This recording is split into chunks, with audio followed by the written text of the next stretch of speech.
There you are. You made it to the end of the day, all the way to this quiet edge of it, where the lamp is off, or nearly off, and the room has gone soft at the corners, and there is finally nothing left that anyone needs from you. Nothing at all. Just you and the dark, and the ceiling you have been studying the way you study everything else. As if there might be an answer written up there. As if you looked hard enough, you could finally see how far behind you are, and by exactly how much, and what it would take to catch up. You can stop looking now. The ceiling doesn't have it. It never did. Let me say something plainly before anything else, because you deserve plainness at this hour. This is a place to rest tonight. That is all it is trying to be, a warm voice to keep you company through the dark, so the night stops feeling like one more thing to get right. It isn't medicine, and it isn't a substitute for the people who care about you, or for the help of someone trained to give it, if the weight you carry ever gets too heavy to carry alone. Tonight, though, tonight you don't have to solve any of that. Tonight you only have to lie here and be kept company while you fall asleep. And I intend to stay, all the way through, hour after hour, right to the morning. You will not have to do the night by yourself. So let it be simple for a moment. You are a person in a bed. That's the whole truth of you right now. Not a grade, not a rank, not a position in some invisible line of everyone your age, all of you supposedly racing toward the same finish. Just a tired person lying down at the end of a long day in a body that has been awake since morning and would very much like to stop. And you're allowed to be tired of it. That's the first thing I want to hand you. You are allowed to be so tired of the arithmetic, the constant humming math of it that runs behind everything. Am I behind? Are they ahead? If I read 40 pages tonight instead of 20, does that make up the difference? If I sleep now, what does it cost me? That math has been running all day, hasn't it? Quietly under the classes and the meals and the scrolling. A little calculator in the back of the mind that never quite powers down. You can let it power down now. Not forever. Just for tonight. It will still be there in the morning if you want it. I promise you it does not need your supervision to survive the night. But for these next hours, you're allowed to set the calculator on the table, face down, and walk a few steps away from it into the dark, where the numbers don't reach. Yes, like that. Feel for a moment the simple fact of the bed underneath you. The mattress taking your full weight, holding all of it, asking for nothing back. You don't have to hold yourself up here. That's what a bed is for. It's the one place in the day designed entirely around the idea that you get to stop. The pillow under your head is doing its quiet job. The blanket over you is doing its quiet job. Everything in this small, dark room already knows how to hold you. The only one still working is you. And you can clock out now. Let's start with the breath, because the breath is always here, and it's the easiest door in. You don't have to change it. You don't have to do it correctly. There's no correctly. Just notice that you're breathing the way you have been all day without a single thought, the way you did through every exam and every late night, and every morning you didn't think you could get up and got up anyway. The body has been breathing you along this whole time, faithfully, in the background, asking for no credit. Notice the next breath in, however it comes, and notice the way it leaves. That's the one to lean on, the out-breath, the letting go half. Breathing in is effort, a small gathering. Breathing out is release, a small surrender. A little downhill slope your whole body already knows how to walk. And every time you breathe out, something settles. A fraction lower, a degree softer. You don't have to make it happen. You only have to let it. Breathe out and let the shoulders come down from wherever they've been hiding. Up near your ears, probably. They've been braced all day, holding some invisible thing. Let them slide down your back, away from your neck, heavy and warm. Breathe out and let your jaw unclench. Students carry so much in the jaw, all those held words, all those swallowed I'm so behinds. Let the back teeth come apart just slightly. Let the tongue rest soft in the floor of your mouth. There. That small thing all by itself tells the rest of you it's safe to loosen. Breathe out And let the hands open. You don't have to grip anything here. Not the blanket, not the day, not the plan. Let the fingers uncurl and lie however they lie. Good. Now the schedule. Let's speak to it gently because I know it's in the room with you. It usually is at this hour, the one summer broke. You had it all mapped, didn't you? A shape for the weeks. This much read by now, this many chapters, this project started, this skill picked up, so that by the time everyone came back you'd be, what? Ahead, even, at least not behind. And then the summer did what summers do. It melted. It slid sideways. Days went soft and shapeless and warm, and the plan came apart in your hands like something left too long in the sun. And now there's a gap between where you meant to be and where you are. And lying here in the dark, that gap looks like a canyon. I'm not going to lecture you about it. There will be no talk tonight of what you should have done, or of how to do better, or of the 5 habits of people who don't fall behind. You've heard all of that. You carry all of that. You don't need another voice adding to it at midnight. Here is the only thing I'll say about the schedule, and then we'll set it down together. It is allowed to have broken. Summers break plans. That's nearly what summers are for. The version of the season you designed in the spring was made by a person who couldn't feel how tired this person would be, who couldn't know what the weeks would actually hold. That earlier you meant well. But that earlier you isn't the one lying here now. The one lying here now is just trying to get through the night. And getting through the night does not require you to fix the summer first. So let the schedule be met with patience instead of panic. Just for now. Panic says, you have to catch up and you have to start immediately, and every hour asleep is an hour lost. Patience says something quieter. Patience says, the work will keep. Patience says, a rested mind reads better than a frightened one always has. Patience says, tonight is not the night the whole thing is decided, because there is no single night the whole thing is decided. That's a story panic tells, and it isn't true. Breathe out, and let a little of the panic leave with the breath. Not all of it.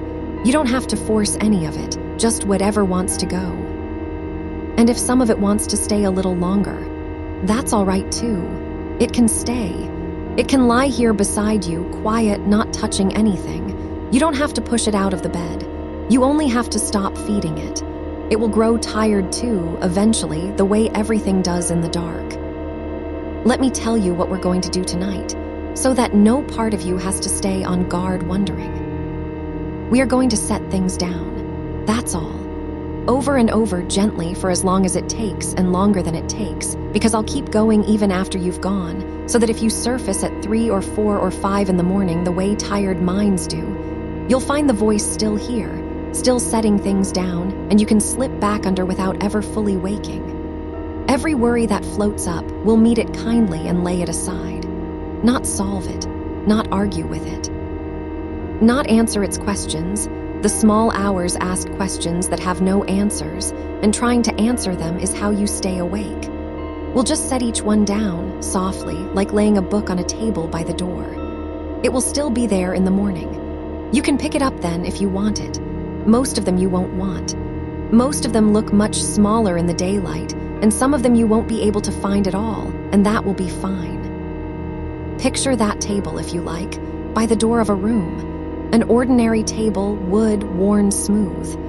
It's where you set things down when you come in from outside, keys, a bag, the day. Tonight it's where we'll set the heavier things too, one at a time. No hurry. Nothing has to be arranged neatly. You just set a thing on the table and take your hand away and let it be the table's job to hold it until morning. Let's set the first one down now. The one right on top. The one that's been loudest. For a lot of you lying here, it's some version of the same sentence. I'm behind. I'm not doing enough. Everyone else has it more figured out than I do. Pick whichever shape it wears for you tonight, the specific one, the one with your own handwriting on it. Now you don't have to disprove it. That's important. We're not going to sit up and build a case for why it isn't true, because that keeps you awake, and because the mind at midnight is a poor courtroom, and because you're too tired to be your own lawyer right now. You're just going to lift that sentence gently off your chest where it's been sitting and set it on the table by the door. There. Notice it's still visible. You didn't destroy it. You didn't lie to yourself and say it doesn't exist. You just moved it off of you and onto something else that can hold it for a while. It's over there now, a few steps away.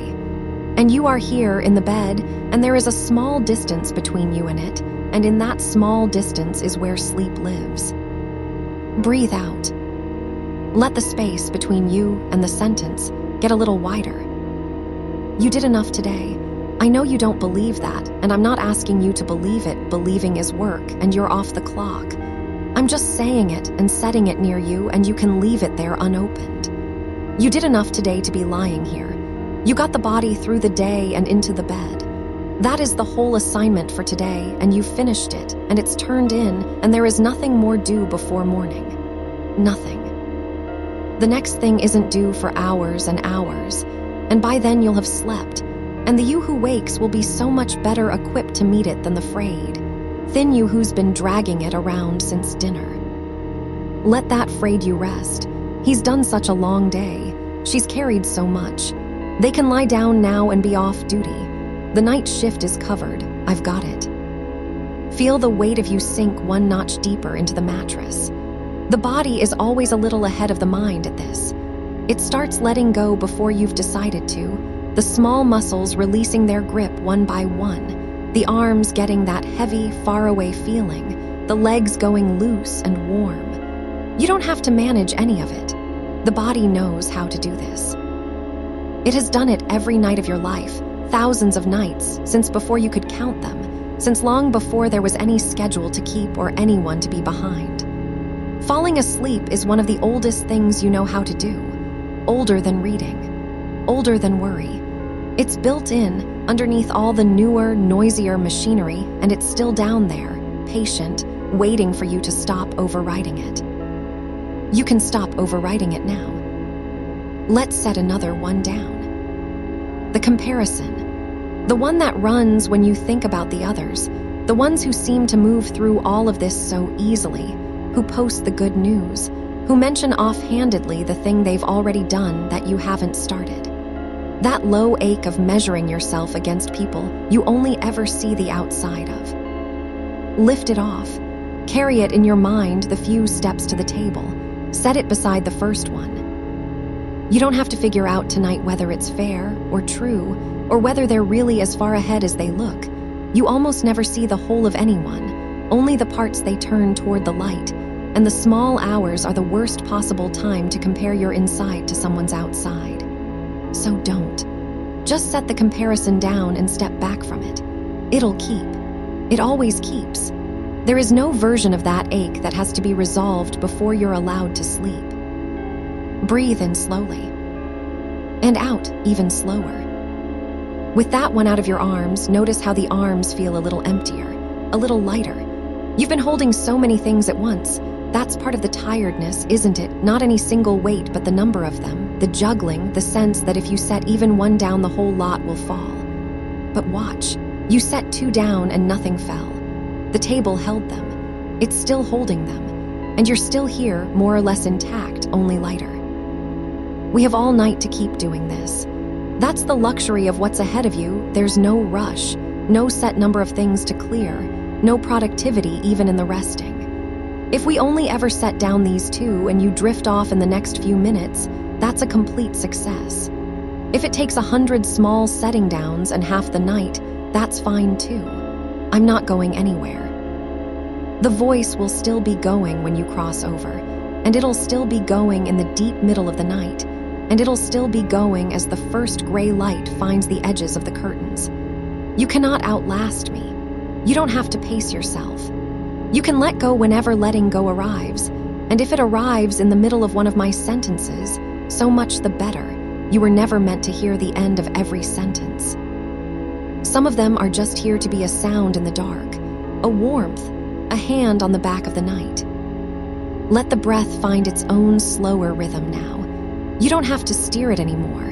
It knows the way down. It's been getting quieter this whole time without your help, the way a room gets quieter as people leave it one by one. Let's set down the arithmetic itself, the whole calculator. Not just one sum, but the machine that keeps generating them. You know the one. If I sleep now, I'll have this many hours. If I wake at that time, I can do this much before class. If I'd only started earlier in the summer, I'd be this far by now. The endless if-then of it, the running total that's always somehow in the red. Reach over gently and turn the whole thing off. Not smash it, just find the switch and let the screen go dark and set it on the table with the others. The numbers don't run in the dark. They need you awake to run. The moment you stop feeding them your attention, they slow and thin and go quiet, like a machine winding down when the power's pulled. There is no sum you need to solve before sleep. There is no total that has to come out right tonight. The books will still balance in the morning, or they won't, and you'll manage that in the morning too, rested, with a clearer head and more of yourself to bring to it. But not now. Now the ledger is closed. The desk is dark. The office of your mind has turned off its lights and locked its door, and the only thing still lit is this small, warm room where a voice is keeping you company while you fall asleep. Breathe out. Let it be closed. And notice, really notice, how much of the tiredness was never in your body at all, but in the holding, in the vigilance, in the part of you that felt it couldn't afford to fully lie down, in case there was something it was supposed to be doing instead. That part can lie down now. There's nothing it's supposed to be doing instead. Lying here, letting go, drifting towards sleep, this is the correct and complete activity for this hour. You are, right now, doing exactly what you're supposed to be doing. For once, the most productive thing and the thing you actually want are the same thing, and the thing is nothing. Rest. Sink. So sink. Let the head grow heavy on the pillow. Really heavy. Let the pillow take the full weight of it. Let your neck stop doing even the smallest work of holding your head in place. Let that heaviness spread down, warm and slow, from the crown of your head into your face, softening the space between your brows where the day gathers, softening the eyelids until they're too heavy to want to lift, softening the cheeks, the jaw again, the throat. And down through the shoulders, that heaviness pouring slow like something warm. Down the arms, into the hands. And you don't have to follow it all the way down. I'll keep naming it. You can just rest and let the warmth go where it's going, and let my voice go where it's going, and let the two of you drift a little apart now, the words and you, like a boat easing off from a dock into still, dark, quiet water. And that's all right, the drifting apart. You don't have to keep hold of every word. There's no comprehension check waiting at the end of this. Nothing you'll be quizzed on in the morning. You can let whole sentences pass by unheard and it costs you nothing, because this isn't material to master. It's just a voice, staying near, the way rain stays near against a window without asking anything of the person listening to it. Some of what I say will land and some will drift past, and both are fine, and you don't have to sort which is which. For a mind that has spent so long deciding what matters and what can be skipped, what to highlight and what to let go, there's a particular rest in this. Nothing here needs to be retained. You are allowed to let it wash through and keep nothing. That is, in fact, the whole idea. Notice the room around you now, or don't either way. The dark that your eyes have half given up on, the shape of the ceiling you know so well by now, the one you've studied on so many of these nights, mapping its faint cracks and the place where the paint gathers, the way you'd map a page you were trying to memorize. That ceiling. You can let it go too. It has no more to teach you tonight. It was never really the ceiling you were reading anyway. It was just the nearest surface to pin the spinning to, somewhere to put your open eyes while the mind ran its laps. But the laps are slowing now. And the ceiling can go back to being only a ceiling, faint and gray and unremarkable, a thing above you that you no longer need to look at because your eyes are closing or closed and the looking is done for the day. Let me tell you what's true about right now, plainly, so a part of you can lean on it. Right now, at this hour, there is nothing due, not a single thing. No submission portal is counting down. No reading is waiting with its unbroken spine.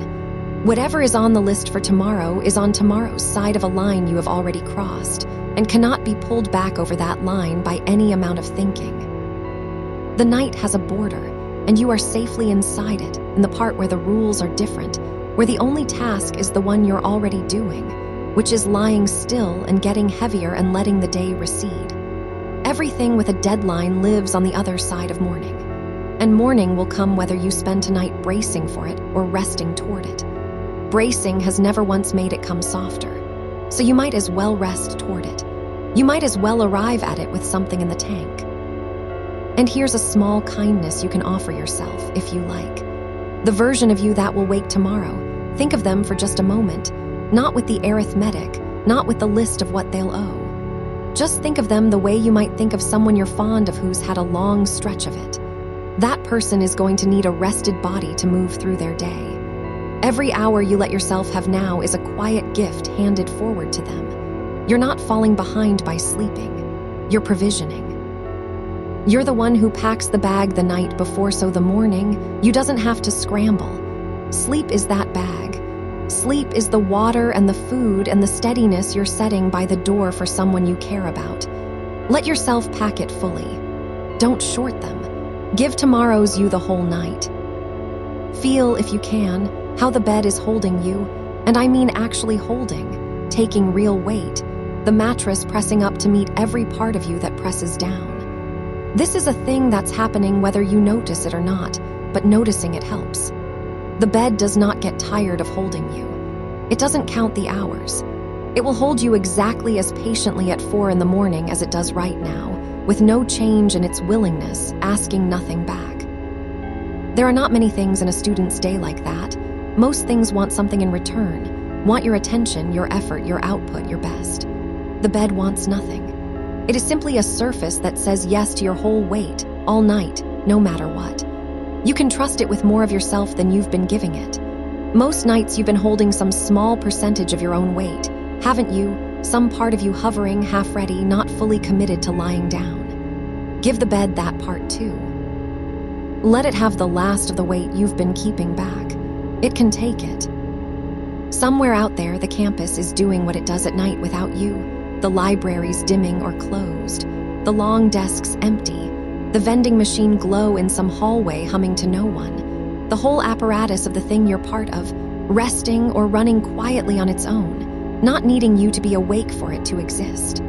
That's worth feeling for a second. The work of the world, the work of your particular corner of it, does not depend on your vigilance tonight. It managed before you arrived, and it will keep on through these dark hours whether you monitor it or not. You are permitted to be one of the many people asleep in that city right now. All those windows dark.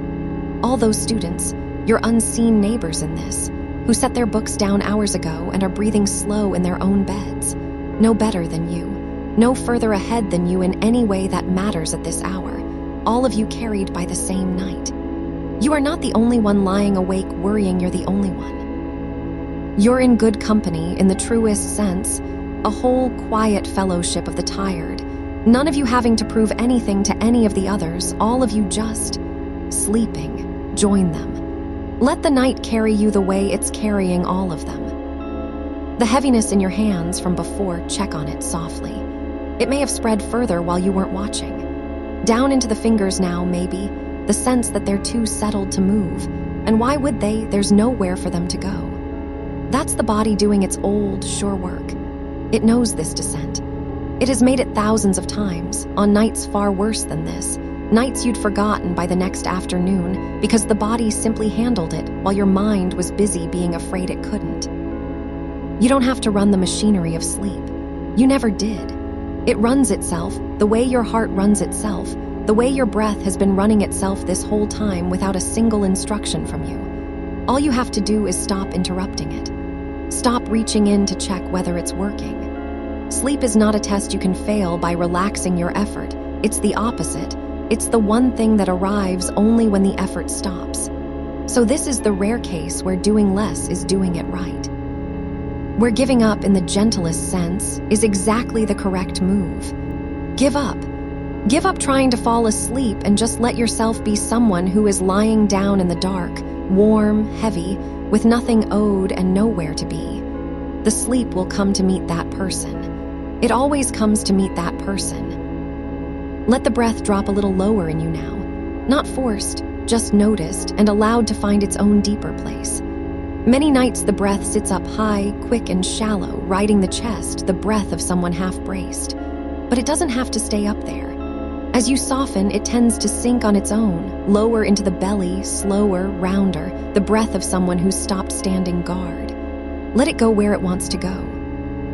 Each one a little longer on the way out than on the way in, which is the whole quiet secret of it. The out-breath is where the letting go lives. In, and a long, unhurried out, like a held thing finally released, like setting down a bag you'd been carrying so long you'd stopped feeling its weight until the moment it left your shoulder. Feel that? The small relief at the bottom of the exhale. It's there every single time, that little easing, free, always available. A small door out of the tension that opens at the end of every breath you let fully go. You don't have to reach for it. Just stop holding and it opens. And if a worry comes back, and one may, they do, especially in this first stretch before sleep fully takes you, you don't have to be annoyed with it, or with yourself for having it. It's just a thought that hasn't heard yet that the office is closed. It's still knocking on the door out of habit, the way you might reach for a light switch in a room that's already lit. Let it knock. You don't have to answer. You can notice it. Oh, there's the one about the assignment I haven't started. There's the one about whether I chose the right courses. There's the one about the person 2 seats over who always seems to have already done the reading. You can notice it arrive, and name it kindly and simply not pick it up. Set it with the others. There's a whole table by the door now, filling up with the ones you've set down, and there's always room for one more. Every worry that comes tonight has the same place waiting for it. Not solved, not argued with, just set down, gently and left. You can do this 100 times before morning if you need to. There is no limit on how many times you're allowed to set the same thought down. Each time a little easier. Each time it comes back a little softer, a little more willing to be laid aside until it forgets to come back at all. That one about being behind, I want to touch it just once softly and then let it rest for the whole rest of the night. Behind. It's a word that assumes a single race, a single track, everyone lined up at the same start, moving at the same pace toward the same finish, and you somewhere back in the pack. But you know in the daylight part of your mind that it was never really like that. There is no one track. The person who seems ahead in one thing is somewhere you can't see in another. The summer that got away from you, the plan that broke, the weeks that didn't go the way the version of you back in spring imagined, those aren't a deficit stamped permanently onto your record. They're just what happened. Life happened over the top of the plan, the way it does to every single person who has ever made a plan. You are not behind a schedule.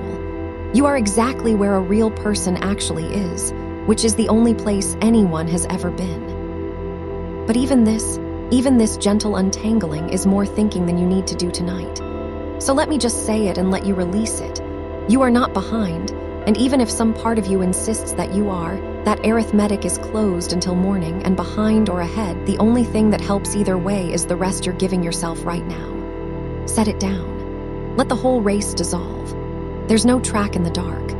There's just this bed, and this breath, and this hour that belongs to you and asks nothing. Feel how much quieter it's getting inside. Not silent minds are rarely silent, and they don't have to be for sleep to come. Just quieter. The traffic of thoughts thinning out, the way a road empties late at night, still the odd car passing but longer and longer gaps between them. And in the gaps, a kind of soft, dark nothing that's very good to rest in. You don't have to clear the road completely. You just have to stop being the one directing traffic. Let the last few thoughts pass through on their own. Let the gaps get longer. Rest in the gaps. That soft, dark nothing between thoughts, that's the edge of sleep. That's the water past the dock, and you're already drifting out onto it, a little further with each breath. The shore of the day getting smaller behind you and no need to look back at it. I'll stay. That's the thing I want you to know as you go further out. I'm not going anywhere. This voice will be here through the whole night, all the way to the light, not to keep you awake, but to keep you company while you sleep, The way a nightlight in the hall doesn't wake a child but only tells them quietly that they're not alone in the dark. You can let go completely and I'll still be here. You won't lose your place. There's no place to lose. If you surface at some strange hour, 2, 3, 4, that hollow time when things can feel largest, I'll still be talking, still setting things down beside you, still holding the night open so it stays soft. You don't have to face the small hours by yourself tonight. That's been part of the hardness of it before, hasn't it? The aloneness of lying awake while the world sleeps, the sense that everyone else has crossed over and left you on the near shore with your churning mind. Not tonight. Tonight the crossing has company. Tonight the night itself is not one more thing you have to get through alone and correctly. It's just a long, dark, gentle room with a voice in it, and you can sleep anywhere in that room, for as long as you like, and wake anywhere in it, and I'll be here. So let yourself go a little further now. There's no bottom you have to reach, no depth you're failing to hit, just further, softer. Let the last of the holding in your shoulders unspool. There's almost always a little left, a small residue up near the neck, the place where you carry the sense of having to be ready. Find it and let it melt, warm, downward, gone. Let the arms be so heavy now they feel like they belong to the bed more than to you. Let the legs go the same way, the whole long weight of them sinking, the feet falling gently outward the way they do when a body has truly stopped standing guard over itself. Let the belly soften, we hold so much there. The whole day's low hum of readiness lives in the belly, and it can loosen now, breath by breath, until it rises and falls all on its own, slow, unminded, like something at the bottom of the sea that the surface storms never reach. And the face, let the face go last and go fully. All day the face works, arranging itself, showing the right amount of attention, keeping up, keeping it together, the small constant labor of looking like someone who's fine, someone who's on top of it, someone who belongs in the room. It can stop now. No one is reading your face in the dark. There's no expression you have to hold, no one to reassure, no one to convince that you're doing okay. Let it go slack. Let the jaw hang just slightly loose, the lips part however they want, the space between your brows go smooth as still water.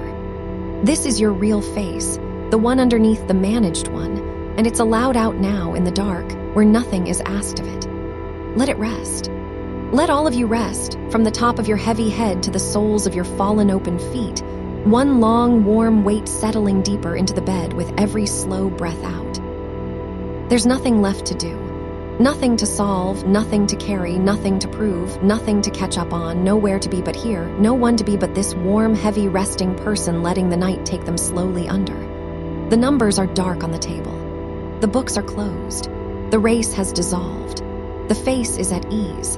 The bed is holding all your weight and asking nothing back. And the voice is staying and will keep staying through every hour between here and the light. Just breathe and sink and let the water carry you out a little further. A little further. The shore of the day so small now behind you that you can barely find it and no reason at all to try. And out here, in the deep, quiet water beyond the day, I want to tell you something about the room you're floating in now. It has no clock on the wall. That's the first thing you'd notice if you could look around, no clock anywhere. No little glowing rectangle counting down, no numbers changing while you watch them. In your daytime rooms, there is almost always a clock, isn't there? Somewhere in the corner of your eye, quietly turning minutes into a kind of debt. The library has its clocks. The lecture hall. The corner of the laptop screen, that small, stubborn pair of numbers that you check and check, doing the arithmetic without meaning to. How many hours until the thing is due? How many hours of usable brain left in the day? How many hours you've already spent and what you have to show for them? The day is built out of clocks, but this room isn't. Here, time doesn't get measured or spent. It just passes over you like slow weather, warm and unhurried, and you don't have to keep track of any of it. Whatever hour it is out there in the real dark, and it doesn't matter which. In here it's simply night, one long, unbroken night, and you have all of it, and none of it is being deducted from anywhere. Let that be true for a moment. Nothing you rest here is being subtracted from your day. This isn't time you're going to have to make up. The sleep you take tonight isn't borrowed against tomorrow's work. It's the ground tomorrow's work will stand on. You know this, somewhere underneath the churning. You know that the mind you'll bring to the page after a night of real rest is a different mind, wider and quieter and quicker than the one that would drag itself up after another night of studying the ceiling. Resting isn't the opposite of preparing. Tonight, resting is the preparing. The most useful thing in the whole world that you could possibly do for the student you'll be tomorrow is exactly this. Nothing, this warm, heavy nothing, sinking, letting go. So there's no tension between wanting to do well and wanting to sleep. They point the same way now. You can want both and get both by doing this one soft thing, letting the night have you. And I know the mind doesn't always believe that at first. The mind that has been trained to equate stillness with falling behind, it takes a while to trust that stopping is allowed. So it sends up little flares. You might feel one even now, some small, bright thought trying to get your attention. A thing you meant to do, a message you didn't answer, a reading you didn't finish, a name of a concept you can't quite recall and suddenly, absurdly want to check. That's all right. That's just the old habit, the reflex of a mind that has learned to treat every quiet moment as a chance to catch something it dropped. You don't have to fight it, and you don't have to follow it. You can just notice the little flare and let it rise and let it fade, the way a spark rises off a fire and goes dark before it reaches the top of the dark. It doesn't need you to chase it. Nothing you'd remember right now is anything you couldn't remember far better in the morning, rested. So let the flares come if they come. Watch them go up and go out. Each one that fades leaves you a little heavier, a little deeper in the warm. Here is a thing I'd like you to try, gently, no effort in it. Imagine that just at the edge of this dark room, within easy reach, there is a wide, low shelf. A plain one, worn smooth, at just the right height. And imagine that everything you're still half carrying, everything the flares are about, can be set down there, one thing at a time, without ceremony, without deciding anything about it. You're not throwing anything away. You're not saying it doesn't matter. You're just setting it down on the shelf where it will keep, safe and unlost, until you want it again. The unfinished readings, set it down. It'll be there. The thing you meant to email, set it down. It will still be unemailed in the morning, and you can attend to it then with a clear head. The worry about the exam 3 weeks out, set that down too. It's heavy and it's early and it does not need to be held through the night. Each thing you lay on the shelf, feel your arms come back a little lighter. You don't have to sort them. You don't have to decide which are the important ones. Just set them down, all of them in any order, and let the shelf hold what you've been holding. And notice, the shelf doesn't mind. The shelf isn't keeping score of how much you've put on it. It's not disappointed in you for having so much to set down. It just holds. That's all it does, patiently all night, whatever you give it.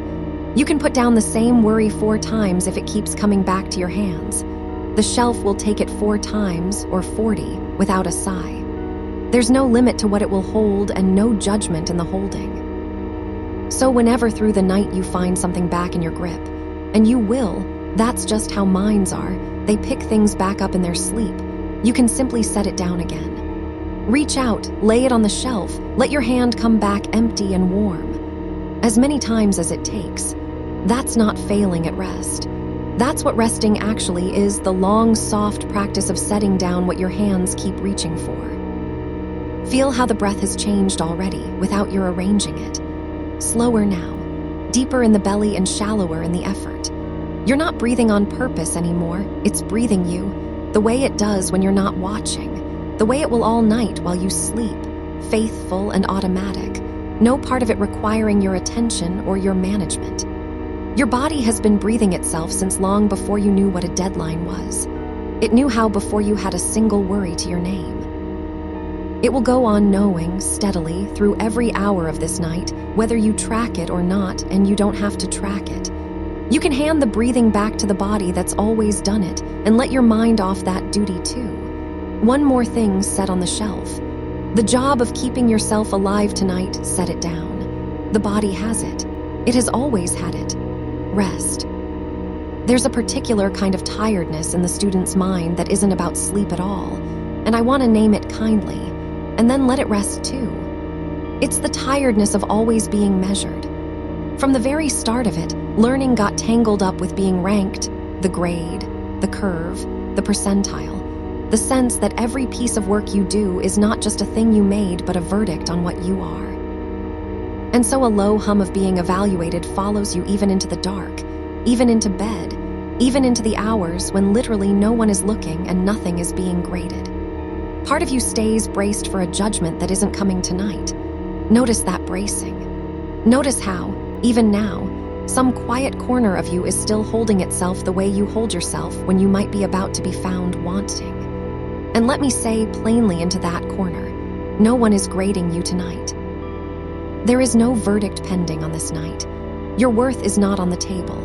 It was never as on the table as the arithmetic made it feel, but tonight especially, tonight it is simply not in the room. You are not behind.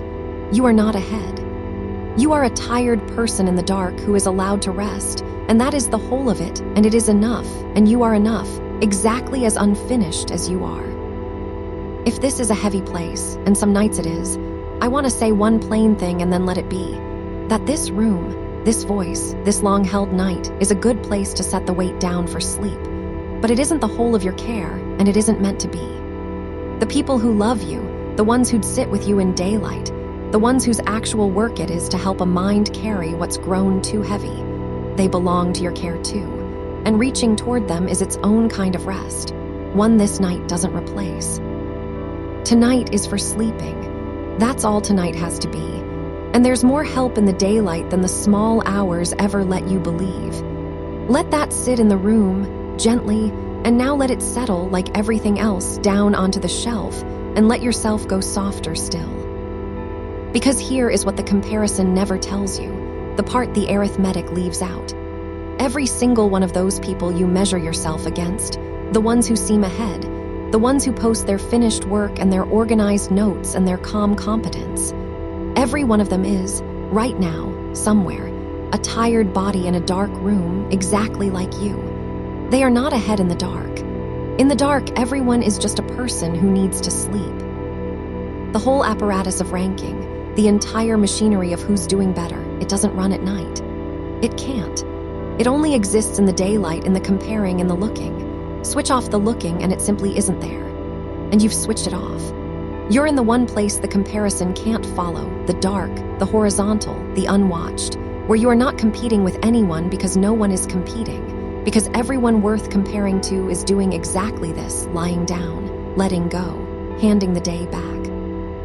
You're not falling behind them by sleeping. You're doing the same human thing they're doing. You're all just crossing the same night, each in your own dark room, and there's no race across it. There never was. There's only the crossing and the rest it gives you. So let the last of the measuring go. Let go of the number you'd give yourself for today. Let go of the ledger where you total up what you did and didn't do, the running tab of productivity that you close out every night with a verdict of not quite enough. Close the ledger. Not with a good score, just closed, unread, the page dark. You don't have to grade today before you're allowed to sleep. Today doesn't need a verdict. It happened, and now it's over, and you're allowed to let it be over without deciding what it was worth. Some days are for doing, and some days are just for getting through, and you don't have to know which this one was. It's behind you now. Set it on the shelf with the rest. Let the tallying stop. And feel in the place where the tallying was, how much quieter it is. That constant low computation, the am I doing enough, the how do I compare, the what if it's not enough. It takes so much more than you ever notice while it's running. It runs under everything, a background process you can't quite close, humming away even while you're doing other things, even while you're trying to rest. And it's stopping now. Not because you forced it. You can't force that kind of thing quiet. Everyone who's tried in the dark knows that. It's stopping because you've taken away the thing it feeds on. It runs on the future, on the exam not yet taken, the grade not yet given, the comparison not yet settled. And you've set the future down. You've told it gently, not tonight. And with nothing to compute, the process winds down on its own, slower and slower, the numbers going dim. the churning losing its fuel until what's left where it used to be is just warm, quiet dark, and the sound of a voice that isn't asking you to be anything. Let yourself sink into that quiet. It's a strange feeling at first if you're not used to it. A mind with nothing running in the background can feel almost too empty, almost suspicious, like something's wrong because nothing's pulling at you. That's just the newness of it. That emptiness isn't something wrong. That emptiness is rest. That's what it actually feels like when the machine stops. Not dramatic, not a great release, just a widening quiet, a spaciousness where the pressure used to be. You can be in that space now without needing to fill it. You don't have to put anything in the quiet. You can just let it be quiet and let yourself be in it, floating, unmeasured, unbusy, wonderfully and finally with nothing to do. The summer around you is quiet too. I know the summer was supposed to be different. I know some part of you built a whole plan for it, the version of these months where you'd get ahead, catch up, finally organize the notes, read the things you meant to read, become by autumn the together and prepared person you keep meaning to become. And I know the summer, like summers do, went its own way instead. The days ran long and loose and unstructured and slipped through your hands, and some of the plan happened, and a lot of it didn't. And now there's a low guilt about that, isn't there? A sense of a season half-wasted, of a chance you were given and didn't fully use. Let me sit with you in that kindly, without arguing it away, and then let me help you set it down for the night. Because a summer isn't a test you pass or fail. The unstructured days weren't wasted just because they weren't productive. A mind needs the loose, empty days too, needs them badly, more than it knows. The days where nothing gets accomplished and something underneath gets restored.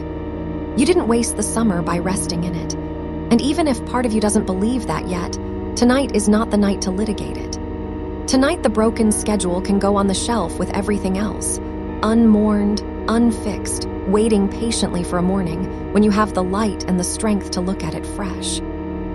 The schedule broke. That's all right. Schedules break. They're built out of hope and good intentions and a fantasy of a self who has more hours and more steadiness than any real person has, and they break against the actual shape of actual days. And that's not a moral failure, that's just what plans do when they meet a life. You are not undisciplined. You are not lazy. You are a person whose reach exceeded a summer, which is a very human and very forgivable thing to be, and the schedule can be remade. Not tonight, tonight nothing gets remade. Tonight is for rest, but in the daylight, patiently, a plan that fits the person you actually are instead of the one you keep meaning to become. That's a morning task, a rested mind task, a gentle one. For now, just let the broken schedule lie where it fell. It's not going anywhere. It'll keep till you're ready. Feel how far out you've drifted while we've been talking. The shore of the day is so far behind you now, so small, that whole loud, bright, anxious country of clocks and grades and comparisons, shrunk down to a thin line on the horizon that you can barely see and have no reason to look for. You're out in the wide, deep quiet now, held up by something patient and vast, rocking so gently, going nowhere you have to go, arriving nowhere you have to arrive. Just floating, just held. The water underneath you warm and dark and endless, and utterly safe, holding your whole weight the way the bed is holding it, asking nothing, keeping you up without any effort of your own. You don't have to swim. You've been swimming all day, all week, all season, the constant small effort of staying afloat in a life that keeps asking you to prove you can. You can stop swimming now. The water will hold you. It has been trying to hold you this whole time if you'd only stop paddling long enough to feel it. Feel it now. Let your arms go still. Let the water take your weight. Float. And the voice floats with you. That's the thing about this crossing, you're not making it alone. Every other night, maybe, the small hours have been a solitary country, everyone you know asleep and unreachable. You the only lit window in a dark street, the only churning mind in a sleeping world, and that aloneness made the worry so much worse, gave it so much room to grow. But not tonight. Tonight the voice stays. Tonight, however deep into the dark you go, however far out the water carries you, there's company out here with you, warm and unhurried, going the same direction, in no rush to leave. You can drift and I'll drift with you. You can sink and I'll still be here when you surface. You can wake at some strange hour with your heart going and your mind reaching for the ledger. And before you've even finished waking, the voice will already be here, already soft, already reminding you that there's nothing to grade tonight and nothing to catch and nowhere to be but here in the warm, dark water. You don't have to hold the night together by yourself. Let it be held. Let me hold the watch while you let go of it. Because that's the deepest tiredness of all, isn't it? Underneath the coursework and the comparison and the broken plans. The tiredness of feeling like it's all on you. Like if you stop paying attention for one moment, the whole thing will come apart. Like you're the only one keeping your life from falling behind. And so you can never fully rest, never fully set the watch down. Always one ear open even in sleep. Set the watch down. Not just the day, the whole exhausting sense of being solely, endlessly responsible for holding everything up. For tonight, let it not all be on you. Let the night hold itself. Let the voice keep the watch. Let the water do the floating. There is nothing in this whole long dark that requires your vigilance. You are allowed to be a person who is simply carried for a while, who doesn't have to keep watch, who can go all the way under into real sleep, knowing the night is being minded by something that isn't you and isn't going anywhere. So go a little deeper now, softer still. Down past the last of the thinking, down where the words stop mattering and only the warmth comes through, down where there's no shore and no clock and no ledger and no race, only the dark water holding you and the voice staying with you and the slow tide of your own breath carrying you further out and further under. And notice, as you go under, how the room itself has been waiting for you to arrive here. All evening it stood around you, patient, while your mind was somewhere else entirely, off in the coursework, off in the calendar, off in some other person's timeline where they'd already done the thing you haven't started. The room didn't mind. It just kept the dark ready for you, kept the quiet folded and waiting, the way a made bed waits without needing anything back. And now you're finally in it. Finally arrived where your body has been all along. There's a kind of homecoming in that, not a big one, not one that asks anything of you, just the small settling of a person catching up to their own body at the end of a long day, sliding at last into the same place. Their weight has been resting for an hour or more. Let your attention move, if it wants to, down into your hands. Those hands that have held so much today. The particular grip of a person who studies, the way the fingers curl around a pen for hours, the small ache along the side of the middle finger, the tension that lives in the web of the thumb from scrolling and typing and turning pages and holding your own head up when the hours got long. Your hands have been working things all day, holding, gripping, pointing, marking, and now there's nothing in them. Nothing to hold. Feel how they've opened, all on their own, there against the sheet or resting on your chest, the fingers loosening one knuckle at a time, no longer curled around anything that needs carrying. Empty hands, open hands, the particular relief of hands that have finally been given nothing to do. Let them stay open. Let them forget, for the length of this night, that they ever knew how to grip. And the same softening, if you let it, can travel up from there, through the wrists that braced against the desk, along the forearms, into the shoulders that have been quietly climbing toward your ears all season without your permission. That's where a student carries it, so often, right there across the top of the back, the yoke where the sense of being behind sits like a bar of cold iron, so familiar you stopped feeling it long ago, just wore it, day after day, as though those raised and guarded shoulders were simply the shape of you now. They're not. That's just held weight. That's just months of bracing. And it can come down. Not because you forced it. You can't force a shoulder down. It only ever climbs back, but because there's nothing left to brace against tonight. No desk. No screen. No looming morning that needs you armored. So let the iron warm and soften and pour slowly down your back and out, and let your shoulders remember the lower place they used to rest in before all this, when you were smaller and the future wasn't yet a thing you could fall behind on. There it is, a little lower, a little more yours. And the mind that studies the ceiling, I know it's still up there, somewhere above you in the dark, still faintly lit, still half expecting to be put to work. That's all right. It's been on call so long it's forgotten it's allowed to be off duty. It keeps a light burning the way a shop keeps a light burning after closing, out of habit, out of some old fear that if it goes fully dark, something important might arrive in the night and find no one home. But nothing important is arriving tonight.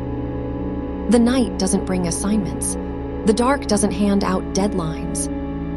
Every hour between now and morning is a closed shop with the sign turned around, and you are allowed to leave the counter, allowed to go up the stairs to the warm room above, and let the front of the shop stand dim and quiet and unattended. Because the only thing that ever came knocking at this hour was your own worry. And tonight your worry has somewhere else to be. It's out here in the dark with the voice, being held, being minded, no longer your job to answer. So let one light after another go soft up there.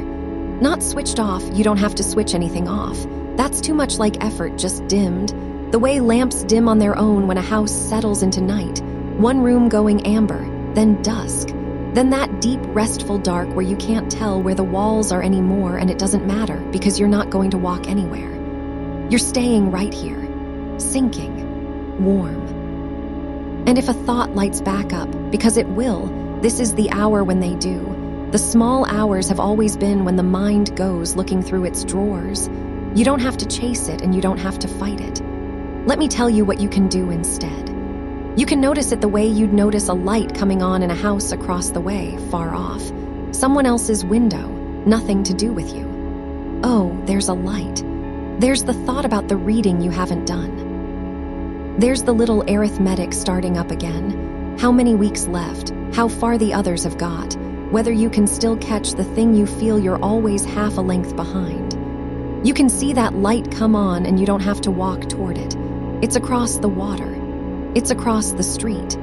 It's in a house that isn't yours tonight. And lights like that go off again on their own if no one comes to tend them. You just watch it from your warm, dark distance, and you breathe out. And by the time your breath is finished, the light has dimmed a little on its own, and you've drifted a little further, and the whole small, worried arithmetic is smaller now, further off. A lit dot on a dark hillside going out. Because here is something true about the counting your mind does. That arithmetic of behind the weeks, the chapters, the pace of everyone else, the sum that never comes out in your favor no matter how you run it, that sum needs a wakeful mind to keep it. It can't add itself. It needs you sharp, needs you lit, needs you sitting up at the ledger with the pen in your hand. And you are laying the pen down. You are going somewhere the numbers can't follow. Down under the level where counting happens, down where there's only warmth and weight and the slow tide of breathing, and the arithmetic is left up there at the surface with no one to work it, the columns blurring, the figures going soft, the whole anxious accountancy of your progress simply unstaffed for the night. Let it be unstaffed. Let the ledger sit open on the desk in the dark room with no one reading it. The numbers will still be there in the morning if you truly want them. They're very patient, those numbers. They're not going anywhere, but they don't get tonight. Tonight is not a column they get to fill. And think, for just a breath, how strange and cruel it is, the way the mind saves this arithmetic for exactly the hour when you can do nothing about it. All day, when you could actually open a book, could actually send the email, could actually take the one small step, all day it stays quiet or grumbling low. And then the lights go out and your body finally lies down and there is nothing on earth you can do at 2 a.m. about the reading for a class that meets in daylight. And that is the precise moment it chooses to lay the whole account across your chest. It's not doing it to help you. It's not even really doing it to you. It's just an old alarm with a faulty timer, going off in an empty building, ringing for no one. And you've spent so many nights sitting up with that alarm, feeling like you had to answer it, feeling like the ringing meant something needed doing right now. It doesn't.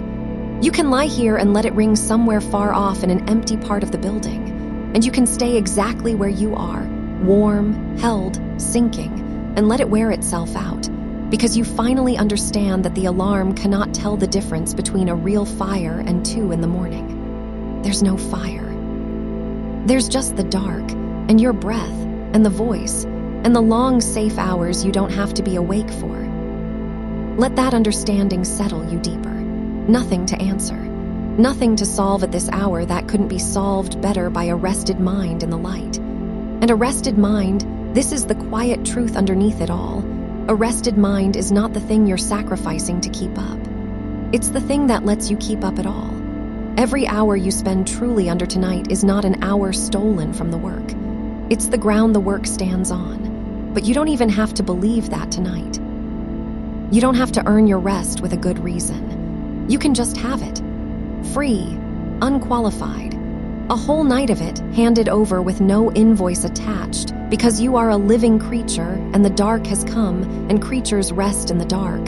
And there is nothing you have failed to do that could ever change that ancient and simple permission. Now let the house grow around you in the dark, not to look at, just to feel, the way you can feel the size of a room with your eyes closed.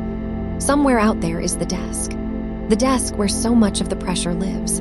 Let it be out there, in its own room or its own corner, holding the open books and the notes and the small archaeology of a studying life, the highlighters, the sticky tabs, the mug with the ring dried in the bottom, the charger snaking off the edge. All of it out there in the dark, switched off, waiting, needing nothing from you until you choose to walk back to it in the light. The desk does not miss you at night. The desk is glad of the dark too. Let it keep your work safe out there while you keep yourself safe in here. The two of you in separate rooms, both resting, and no thread of obligation running between you across the dark hallway. You are not at the desk. You have left the desk. You are the furthest thing in this house from the desk right now. You are the warm, dark heart of it. The one part of the whole household that gets to simply lie still and be carried, while everything else stands quiet and waits for a morning that is still hours and hours away. And your phone, that small bright rectangle that has been the loudest thing in your day, let it be face down and dimmed somewhere just out of reach, gone quiet, gone dark. Its endless scroll of other people's progress finally stopped. Because that's where so much of the comparison comes from, isn't it? That little window into everyone else's highlight reel. Everyone else looking further along. More sorted, more sure. Their summers full of the right things. Their timelines unbroken. Let that window go black for the night. You don't have to look through it into anyone else's life at 2 in the morning. There is no version of that looking that ever left you softer. The comparison feeds on that lit screen the way the arithmetic feeds on a wakeful mind. And you are starving both of them tonight, gently, simply by lying here in the dark with nothing lit and no one to measure yourself against. Out here in the warm dark, there's no one ahead of you and no one behind. There's no line at all. There's just one tired person being held through one long night, which is the only true thing, and which was always the only true thing under all the rankings and the racing. Just you, just the dark, just being carried. Feel how the comparison needs an audience, and how there's no audience here. No one watching to see if you rest well enough. No one grading the quality of your sleep. No one keeping score of how quickly you drift or how deep you go. This is the one arena in your whole life that cannot be a competition, because it happens with your eyes closed, in the dark, alone and yet accompanied, where the only measure is the slow softening of your own breath, and there's no one to compare that breath to. You can't fall behind at sleeping. You can't be worse at it than the person whose timeline you envy. Sleep doesn't rank. It just takes whoever lies still and lets it, and it's reaching for you now, patient and level and utterly without judgment, the great unranked dark that takes kings and students and the ahead and the behind all exactly the same, all down into the same warm nothing, all held by the same night. So let it take you, level unjudged, nobody watching, nothing to win. And the summer, that broken schedule, those plans that fell through, the shape the season was supposed to have and didn't, let that rest too, out at the edge of the dark, no longer needing to be accounted for tonight. You had a plan for these weeks. Most people do. A picture of what the break would hold, what you'd get ahead on, who you'd be by the time it ended, and the weeks came and went their own way instead, the way weeks do. And the picture and the weeks never quite lined up, and somewhere in the gap between them, a low, steady disappointment took up residence and started whispering that you'd wasted something you can't get back. Let that whisper soften now. Not because it's wrong to have wanted the summer to go differently. That wanting was real, and it's all right. But because a broken plan is not a broken you, and the gap between the picture and the weeks is where nearly every human life is actually lived. And at 2 a.m. in the dark, with your body finally still, you owe that gap nothing. You don't have to close it tonight. You don't have to make up the lost time in your imagination, running through the corridors of a summer that's already spent. You can let the summer be what it was, unfinished and imperfect and yours. And you can lay it down at the edge of the dark like something you'll look at again in better light. Or maybe not at all, and either way it can wait. The plan that summer broke, meet it with patience now, the way you'd meet a friend who'd had a hard season. Not with the interrogation, not with the ledger of everything they didn't get done. Just patience. Just it went how it went, and there's still time, and the weeks that are left don't have to pay back the weeks that are gone. Speak to your own broken plans the way you'd speak to someone you loved who was lying exactly where you're lying, tired exactly the way you're tired, worried they'd fallen behind their own life. You'd never pile it on them. You'd tell them to rest. You'd tell them the morning was soon enough. You'd sit with them in the dark and keep them company until they slept. Let that be the voice you're hearing now. Let it be turned for once toward you. Because you're allowed that. You're allowed to be the one who gets sat with. All season you've been bracing to be the one who has to keep up, keep going, keep proving. And out here in the dark you can set that whole posture down and just be a tired person who is being kept company through a long night. No proving required, no keeping up. No where the night is trying to get to accept gently through to morning with you still held inside it. And morning is a long way off. Feel how long. That's not a pressure, it's a gift tonight, the length of it. Hours and hours of dark still to come, hours you don't have to be awake for, hours already spoken for by the simple work of rest. You don't have to ration them. You don't have to lie here worrying that sleep won't come in time, doing that other terrible arithmetic. If I sleep now, I'll get this many hours. And if I don't, only this many, that counting that keeps so many students staring at the dark, turning the clock into one more test to fail. Let go of that clock too. There is so much night here, an abundance of it. More dark than you could possibly use up worrying, stretching out ahead of you soft and wide and unhurried. And it doesn't matter at all whether sleep comes in the next breath or the next hour, because either way you are resting, either way you are held, either way the voice stays and the dark holds, and the night carries you forward at its own slow pace with nothing required of you but to lie here and let it. So there's no hurry. Do you feel that? Nowhere to be, no next thing. The most unhurried you've been in weeks, maybe all season, this long stretch of dark with no edge to it, no alarm you're racing toward, no morning pressing up against your back. Just time. Warm, dark, open time, and you resting in the middle of it, carried, kept, in no rush at all, sinking a little more with each slow breath, and each slow breath a little further from the surface than the last. And with each breath a little further, you might notice how the room itself has softened around you, not changed. Nothing has changed, but softened, the way a room does when you stop asking anything of it. Earlier in the evening, this was a place you worked, or meant to work, or felt guilty about not working in. And the desk over there in the dark still holds a little of that charge. The open book, the notes you left mid-sentence, the small glowing rectangle you kept meaning to put down. But look how far away it all is now. The desk is just furniture in the dark. The book is just paper resting on wood, keeping its place perfectly well without you, not reading itself, not falling behind, just waiting, patient as a stone, for a version of you that has slept. It will still be there.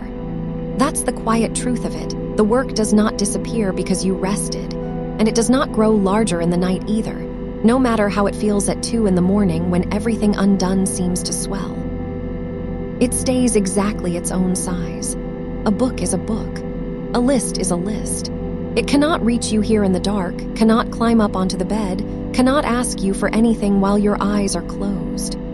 You have stepped out of its reach for the night, and that is allowed, and the stepping out costs nothing, changes nothing, loses nothing, except a few hours of worry you were never obligated to give it in the first place. So let the desk keep its own vigil. Let the book hold its own place. You have somewhere softer to be. And you may feel, as you settle further, a kind of loosening across the top of your body. The shoulders, first, which have been carrying more than their share. There's a particular way a student's shoulders sit, after weeks of leaning toward a screen, toward a page, toward the next thing, a slight forward curl, a bracing, as if the body itself is always about to begin a task. You've worn it so long you've stopped feeling it as tension. It's just become the shape of you. But it doesn't have to be the shape of you tonight. As you breathe out, you might let the shoulders find the mattress, really find it. Let them drop back and down out of that forward lean. Let them be held from underneath so they don't have to hold themselves. There's nothing to lean toward now, nothing about to begin. The bed rises up to meet the whole back of you, and the shoulders can uncurl into it, slow, like something set down at the end of a long carry. And as they loosen, the breath comes easier, deeper, lower in the body, and each of those lower breaths tells the rest of you it's safe to follow. The jaw, too, so much held there. All the words you didn't say today, all the answers you rehearsed, all the small clench of concentration. It collects in the jaw, in the space just below the ears, in the tongue pressed up against the roof of the mouth out of sheer habit. You can let the jaw be heavy. Let the teeth come apart just slightly so there's a soft space between them. Let the tongue rest low and easy. There is nothing to say in the dark, nothing to answer, no one waiting on your reply, and the mouth can go quiet and slack and restful. And the whole lower face can soften the way a face softens only in sleep, or on its way there, which is exactly where you are. And behind the eyes, because that's where a studying brain lives, isn't it? Right there behind the eyes, in that bright forward room where you read and calculate and compare and worry. That room has had its lamps on for a long time. All day, and most of the night, and many nights before this one. You don't have to turn them off, you couldn't force that anyway, and forcing was never the way. You can just let them dim. Let them lower on their own, the way lights lower in a hall when everyone has gone home and there's no more work to light. That forward room can go dim and quiet and cool. The reading is done. The comparing is done. Not solved, not finished, just done for the night, set down, the lamps turned low, and the mind allowed to drift back and down out of that bright forward room into somewhere older and darker and far more restful. The part of you that was sleeping soundly long before you ever had a single thing to study. The part that knows how to do this without any help from the worried, wakeful front of the mind at all. Because that's the thing your body has never forgotten, even in the worst weeks. How to sleep. It knew before you knew anything. Before the deadlines and the grades and the long comparison with everyone around you. Before you'd ever heard the word behind or measured yourself against a single soul. Before all of that, you were someone who slept easily, completely, night after night, carried down into the dark and lifted back out again by nothing but your own quiet rhythms. That person is still in there. That capacity never left. It's just been crowded lately by the noise of the term. But the noise is thinning now, and underneath it that old easy sleeper is stirring, or rather unstirring, settling, remembering the way down. You don't have to teach it anything. You just have to let it, the way you'd let a tide come in, not by pulling the water, just by not standing in its way. And if a thought comes, because thoughts will come, they always do, especially the ones that have learned to wait for the dark, you don't have to fight it. Fighting a thought only feeds it, gives it something to push against, keeps it awake and arguing. So don't fight.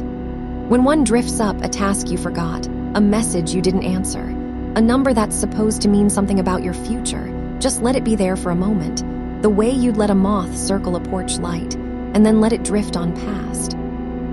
It doesn't need your involvement. It's not asking to be solved. It's just a thought, doing the only thing thoughts know how to do, surfacing.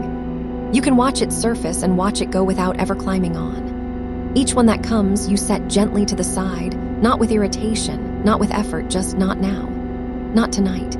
And each one you set aside, the next comes a little slower, a little dimmer, until the space between them widens and there's more quiet than thought, more dark than noise, more rest than reaching. There was a comparison you were carrying earlier. You may not even remember lifting it. They're heavy in a way that hides itself. The sense of a whole cohort moving somewhere without you. The ones who seem to have it handled. The ones whose plans didn't break. The ones you imagine are asleep already, ahead of you even in rest. Set that down too. Not because it's wrong to notice other people, but because the comparison was never accurate to begin with. You've only ever seen the outsides of them, the calm surface they show, the same way they've only ever seen yours. You have no idea what any of them are carrying tonight, staring at their own ceilings, running their own arithmetic. The race you thought you were losing was never a race at all, just a lot of tired people, each convinced the others were fine, each lying in the dark doing exactly what you're doing, wishing they could rest. There's a strange comfort in that, if you let it be comforting. You are not behind everyone. You're beside them, all of you moving through the same long night, and the night doesn't rank anyone, doesn't grade the sleepers, doesn't hand out marks for who dropped off first. It just holds all of you, the same, the ones who feel ahead and the ones who feel behind, and it will hold you just as gently as any of them and carry you just as far. So let the cohort sleep. Let the imaginary ones who have it handled fade back into the dark where you invented them. There's no one here to keep up with. There's no one here at all except the dark and the voice and you being kept company, being allowed, being carried at your own pace toward a morning that isn't asking you to arrive early. And notice, maybe, the weight of the blanket over you, the simple animal comfort of it. There's a reason weight feels like safety, something in us going all the way back, the sense of being covered, being tucked in, being held in place. You don't have to think about why. You can just feel it. The gentle pressure across your legs, your hips, the settled heaviness of being under something, inside something, tucked into the fold of the night like a page kept in a book. And your body, feeling that weight, understands what it means before your mind can name it. It means you can stop watching. It means someone, something has you. It means the guarding can end for the night. All the low background vigilance a student carries, the half of you always listening for the next demand, the next reminder, the next thing you're supposed to be doing, it can stand down now, under the weight of the blanket, in the dark, with the voice keeping watch so you don't have to. Let me keep the watch. That's what I'm here for through this long night, to be the part that stays awake so no part of you has to. If a worry needs holding, I'll hold it. If the night gets long, I'll still be here in it. You are not in charge of staying alert tonight. You are not the one on duty. For once you can be entirely off duty, entirely unguarded, entirely allowed to let your attention go loose and slack and downward. Because the watching is covered. The watching is not your job, your only job. If you can even call it a job, it's so much gentler than that. Your only invitation is to sink.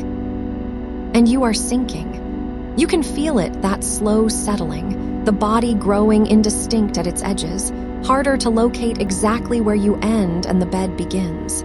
That blurring is good. That blurring is the way down. There's a point, every night, where the body stops reporting in so precisely, where the hand becomes just a warm, vague sense of hand, where the feet are somewhere down there but you couldn't quite say where. And you don't need to say where, because you're not using them, you're not going anywhere. You're staying right here and letting the reporting go quiet, letting the map of your body soften into just a warmth, just a weight, just a held and breathing thing in the dark that doesn't need to be tracked. The breath keeps on without you asking. Have you noticed? You're not making it happen. It's just happening, slow and low, and even the out-breath a little longer than the in, the whole rhythm of it running on its own quiet machinery beneath your attention, the way it always has, the way it did all through every class you sat in and every page you read and every night you lay awake, faithful, automatic, asking nothing. You can lean your whole weight on that breath. It has never once failed to come. It will keep coming all night, whether you attend to it or not, carrying you down and along, a small tide inside you matching the large, dark tide of the night outside. Both of them unhurried, both of them going the one gentle direction, which is toward morning, which is toward rest, which is toward the version of you that wakes up further along than the version that lay down. Because you do move forward in the night, even doing nothing. That's the secret the anxious hours never tell you. Lying here, resting, not solving a single thing, you are still traveling. The night is still passing. Morning is still approaching, and you'll arrive at it changed, softened, restored without having had to row. The whole journey is downstream. You just have to stop paddling against it. You just have to let the current of the night have you, and it will bring you where you're going, which is through, which is out the other side, which is a morning you'll meet with more in you than you have right now. And you don't have to earn that, don't have to work for it. It's simply what rest does quietly, while you're not looking, while you're busy doing the only worthwhile thing there is to do at this hour, which is nothing at all. So keep doing nothing. Keep being carried. Let the desk keep its vigil and the book keep its place and the cohort keep its sleep, and let the clock keep whatever time it wants to keep, because you've stepped out of its jurisdiction for the night. Time is doing you no harm in the dark.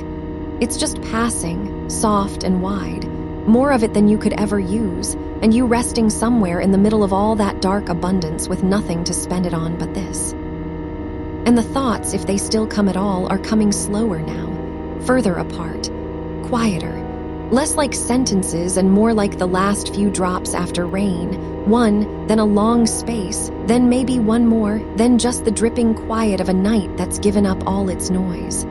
You don't have to catch them. Let them fall. Let the spaces between them grow as wide as they want to grow.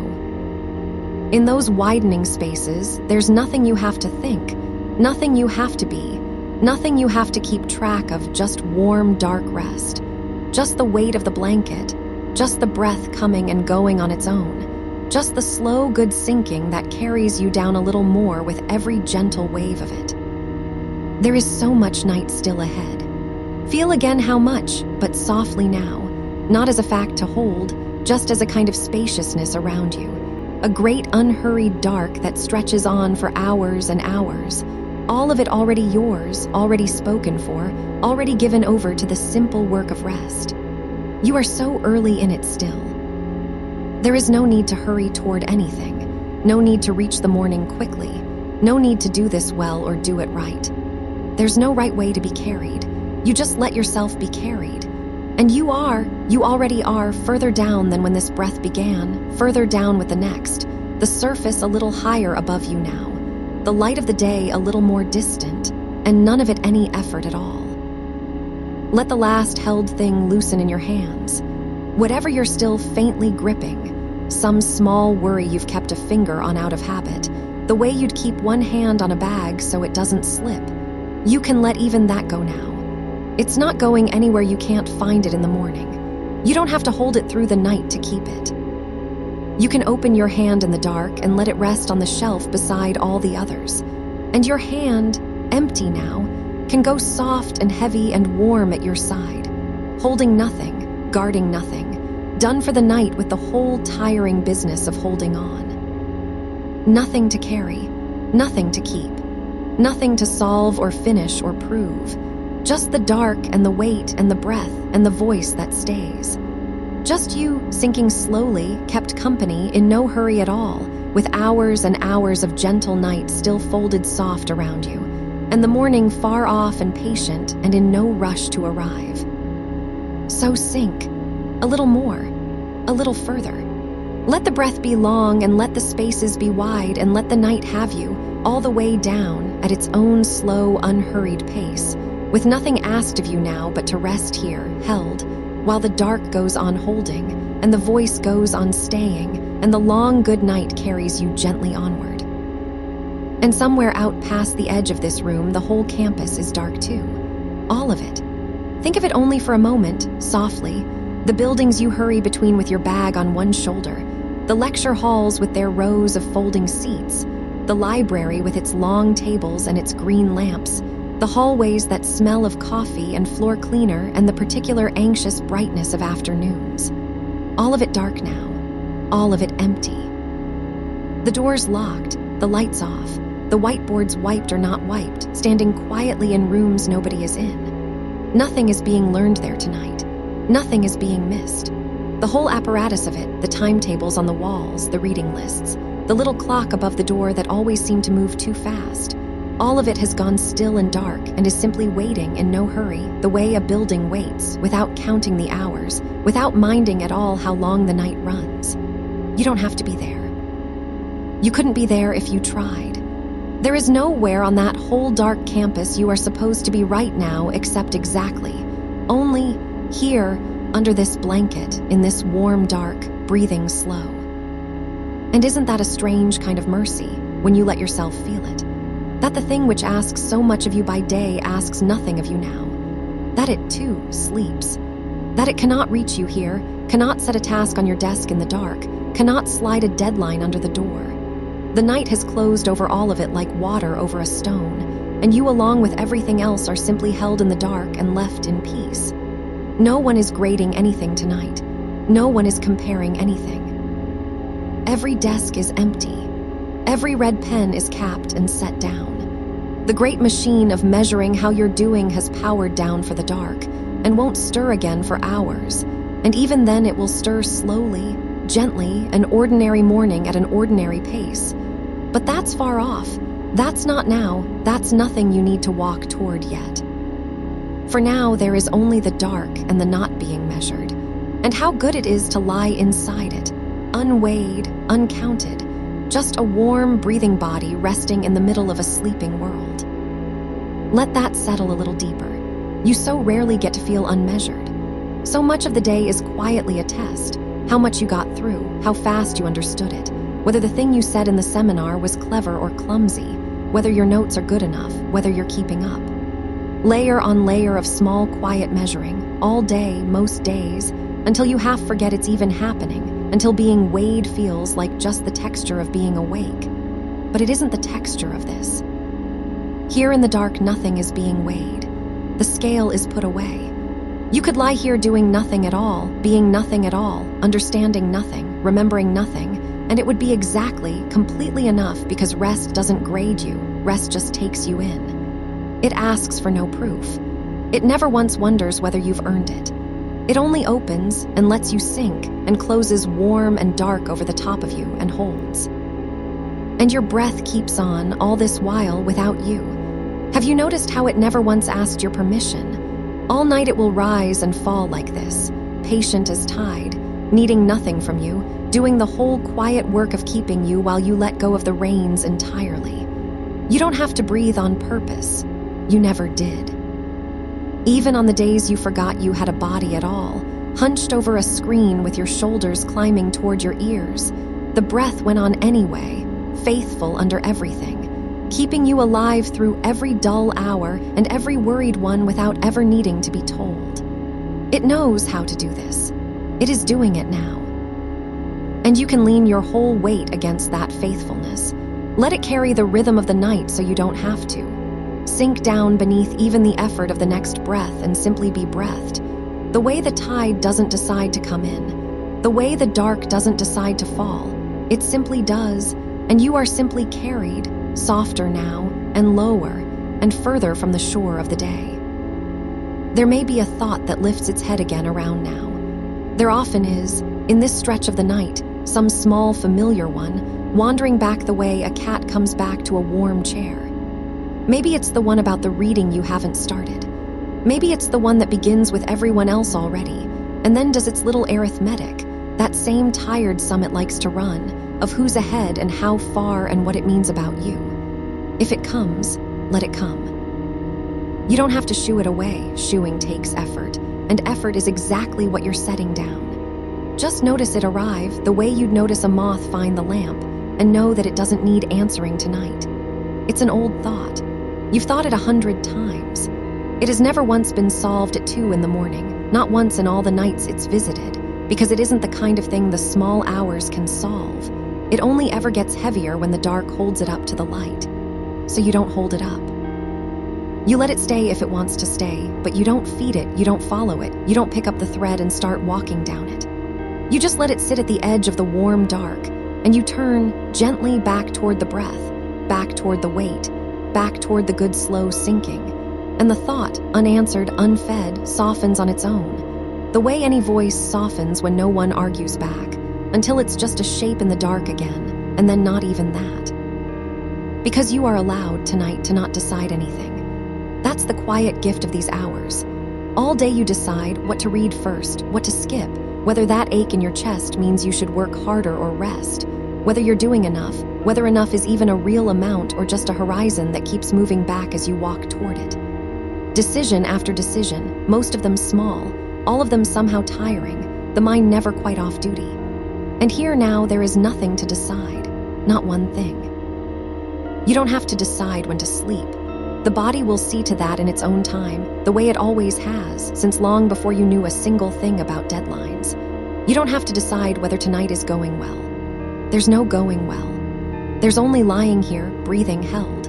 You don't even have to decide to let go. Letting go isn't really something you do. It's something you stop doing. A hand simply opening. A held thing simply resting on air. So let the deciding part of you clock out. Let it hang up its coat and turn off its light. It has done enough deciding to last the whole long night. It can rest, and you can rest, and nothing at all will go wrong in the dark while it sleeps. The blanket over you is warm now with the warmth your own body gave it. You might feel that, if you look for it gently. How it took your heat and gave it back, and now the two of you keep each other, you warming it warming you, a small closed circle of warmth in the middle of all the cool dark. There's something in that worth resting against, that you are not, in this moment, giving out warmth to anything that won't return it. So much of your day is warmth spent outward, attention given, effort given, patience given to the work and to the people around it, your energy flowing out and out toward things that take it and rarely give it back. But not here. Here the warmth just circles between you and the blanket, kept, returned, kept again, nothing leaking away, nothing drained. You can stop pouring out. For 8 whole hours, you can be the one who's kept warm, not the one keeping everything else going. Feel how your body loosens at even the idea of it. The shoulders coming down a little more, the jaw going slack, the long muscles of the back letting the mattress take their weight at last. Because part of you has been braced to give even in sleep, and it's just heard, maybe for the first time in a while, that it doesn't have to. Not tonight. Tonight you receive. And the dark is so patient about it. Notice that, too, drifting. The dark isn't waiting for you to fall asleep. It doesn't tap its foot. It doesn't check the hour. It would hold you exactly like this, unsleeping all night long, and never once think you were doing it wrong, never once wish you'd hurry. That's what the dark is for holding, without a schedule, without an end it's driving toward. It has all the time there is. It has more time than anything. And it's spending all of that endless patience on you tonight, pouring it out around you like water filling a low place. No bottom to it, no shortage, just more and more unhurried dark settling in over you and around you and beneath you, until the whole idea of hurry seems like something that belongs to another country, a bright, loud daytime country very far from this one. And you here in the slow dark can barely remember why anyone would ever want to rush. Let the next breath be even slower than the last. Not forced, never forced, just allowed to lengthen the way a shadow lengthens toward evening, gradually on its own, a little more give in it, a little more ease. And on the out-breath, feel the small letting down that comes at the end of it, that natural sag as the air leaves, the body settling half an inch deeper into the bed each time, as if the breath were carrying you down a long, shallow stair. One soft step with every exhale. No effort, no counting, just down and down. And the surface of the day lifting further away above you, and the quiet growing thicker and warmer the deeper you go. Somewhere the schedule is still there, the one the summer broke, the plan you made in a brighter mood that the days quietly refused to follow. It's still there. It didn't dissolve just because the night came. But look how differently it sits now in the dark at this depth. By day, it stands over you like a thing you've failed, all its empty boxes staring. But it can't stand over you here. Here it's just paper. Just a list somebody made once, hopeful, not knowing what the weeks would actually hold, not knowing about the tired days or the sick days or the days that simply came apart in your hands the way days do. It couldn't have known. You couldn't have known. And a plan that didn't account for being human isn't a plan you failed.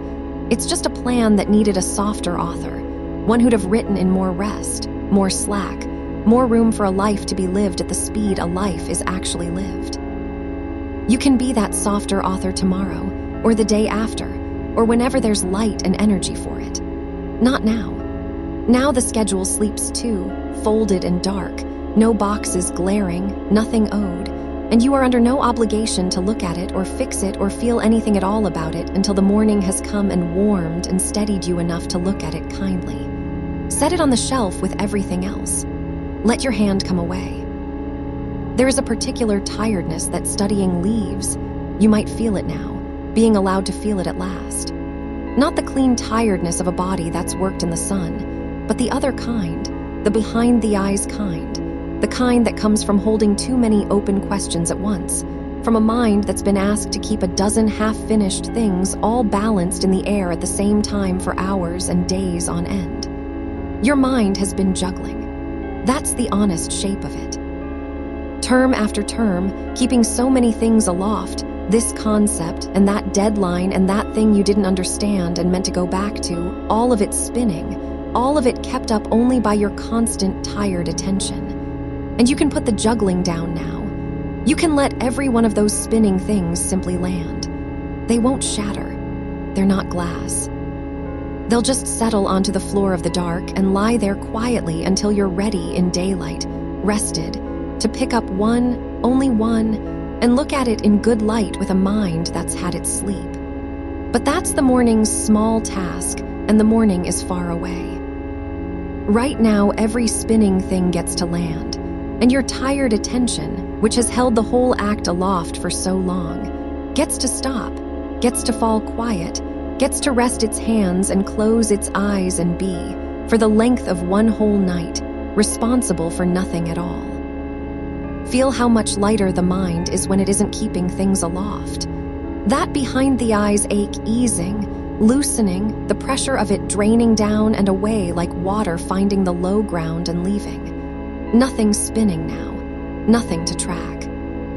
The mind allowed, at last, to be an empty, warm, dark room with the windows open and the night air moving softly through. No one in it needing anything, no one keeping anything up, just the slow air and the quiet and the deep permission to be exactly this idle, this unproductive, this gorgeously, restfully useless for hours and hours to come. You do not have to be useful in the dark. The night does not run on your usefulness. It runs on nothing. It just is, and holds you, and turns slowly toward a morning it's in no rush to reach. And the voice stays. Through all of it, the voice stays. You might have noticed that it hasn't gone anywhere, that every time a thought lifted its head or a worry wandered back, there was still this, still here, still low and warm and unhurried in the dark beside you. It doesn't leave when you stop listening. That's worth knowing as you go down. You don't have to keep hold of it, don't have to follow every word, don't have to stay awake enough to catch them. The words can blur, can run together, can become just a warm sound in the dark like water over stones. And that's exactly right, that's what they're for. Let them stop being words.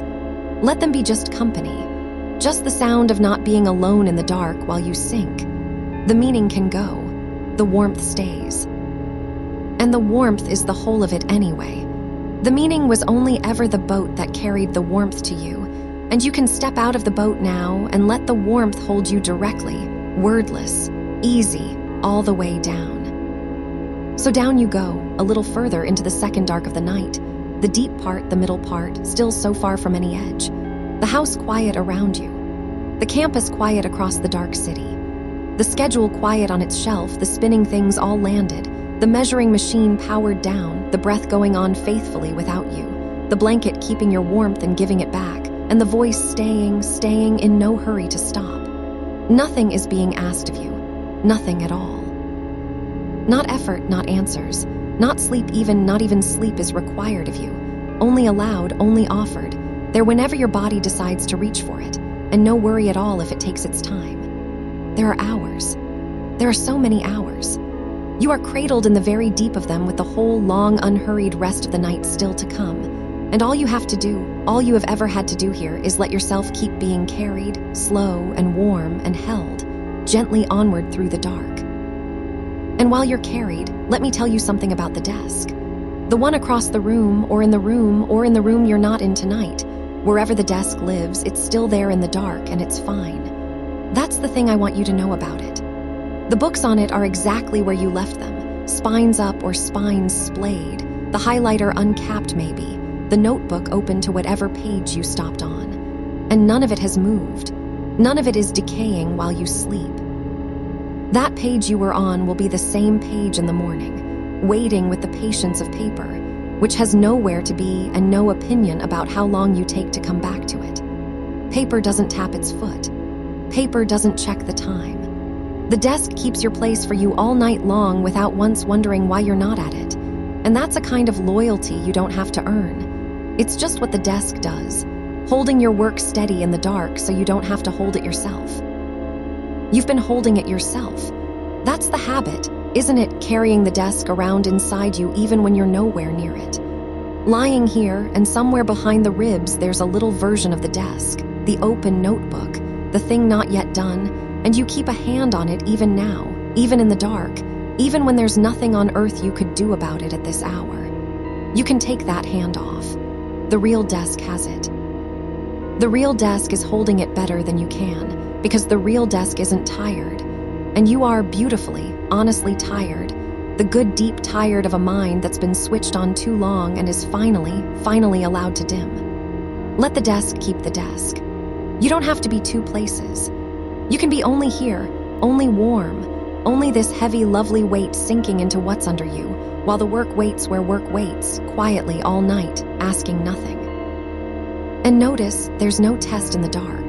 Isn't that strange and good to feel? All day the mind moves through a world that keeps score, where things are checked and marked and measured, right and wrong, done and not done, ahead and behind. And here now, in the middle of the night, all of that machinery is simply switched off. There's no one grading the way you breathe, no mark for how well you're resting. You cannot fall behind at sleeping. You cannot get it wrong. There is no rubric for the dark, no one leaning over your shoulder to see if you're doing the night correctly. And even if some old part of you tries to be good at this too, tries to sleep efficiently, to rest on schedule, you can let even that go because it doesn't apply here. Nothing you do tonight is being counted. For 8 whole hours you are outside the reach of every measure, off the record, unscored, ungraded, just a warm body breathing in the dark, and that is not a failure to be productive. That is the deepest rest there is. Feel your jaw for a moment, and only for a moment before I let it go too. The jaw carries the day, the way it sets and holds, the small clench of concentration you don't notice you're doing, hours of it, the reading face, the thinking face, the face that's trying. Let the back teeth part just slightly. Let there be a little space in there where all day there was pressure. The tongue soft against the floor of the mouth. The hinge of the jaw loosening, that place just below the ears where so much quiet effort lives, going soft, going slack, letting go of a whole day's worth of holding on. And as the jaw lets go, something behind it lets go too. You can feel it if you look. The way the whole face gives up its post, stops arranging itself for anyone, stops being ready. No one's looking. You don't have to hold the face together. Let it fall open into the dark the way a hand falls open in sleep, and let the day pour out of it, slow, and be gone. There is nowhere you're supposed to be right now. Sit with the size of that. All the places that usually pull at you, the seat in the lecture hall, the corner of the library that's yours by habit, the walk between buildings you could do with your eyes closed, the desk again, always the desk. None of them are calling. None of them expect you. The city outside is doing its own quiet night things without needing you in any of them. The buildings you'd be in tomorrow are dark and locked and perfectly content to be empty, holding your absence without complaint, keeping the chairs and the tables and the long fluorescent quiet exactly as they'll be when you return, which is not now, which is not for hours, which is not anything you have to think about. You are excused from every location. The only place that has any claim on you tonight is this one, this warm dark, this soft weight, this breath, and it asks nothing but that you stay, and sinking is the only way of staying at once.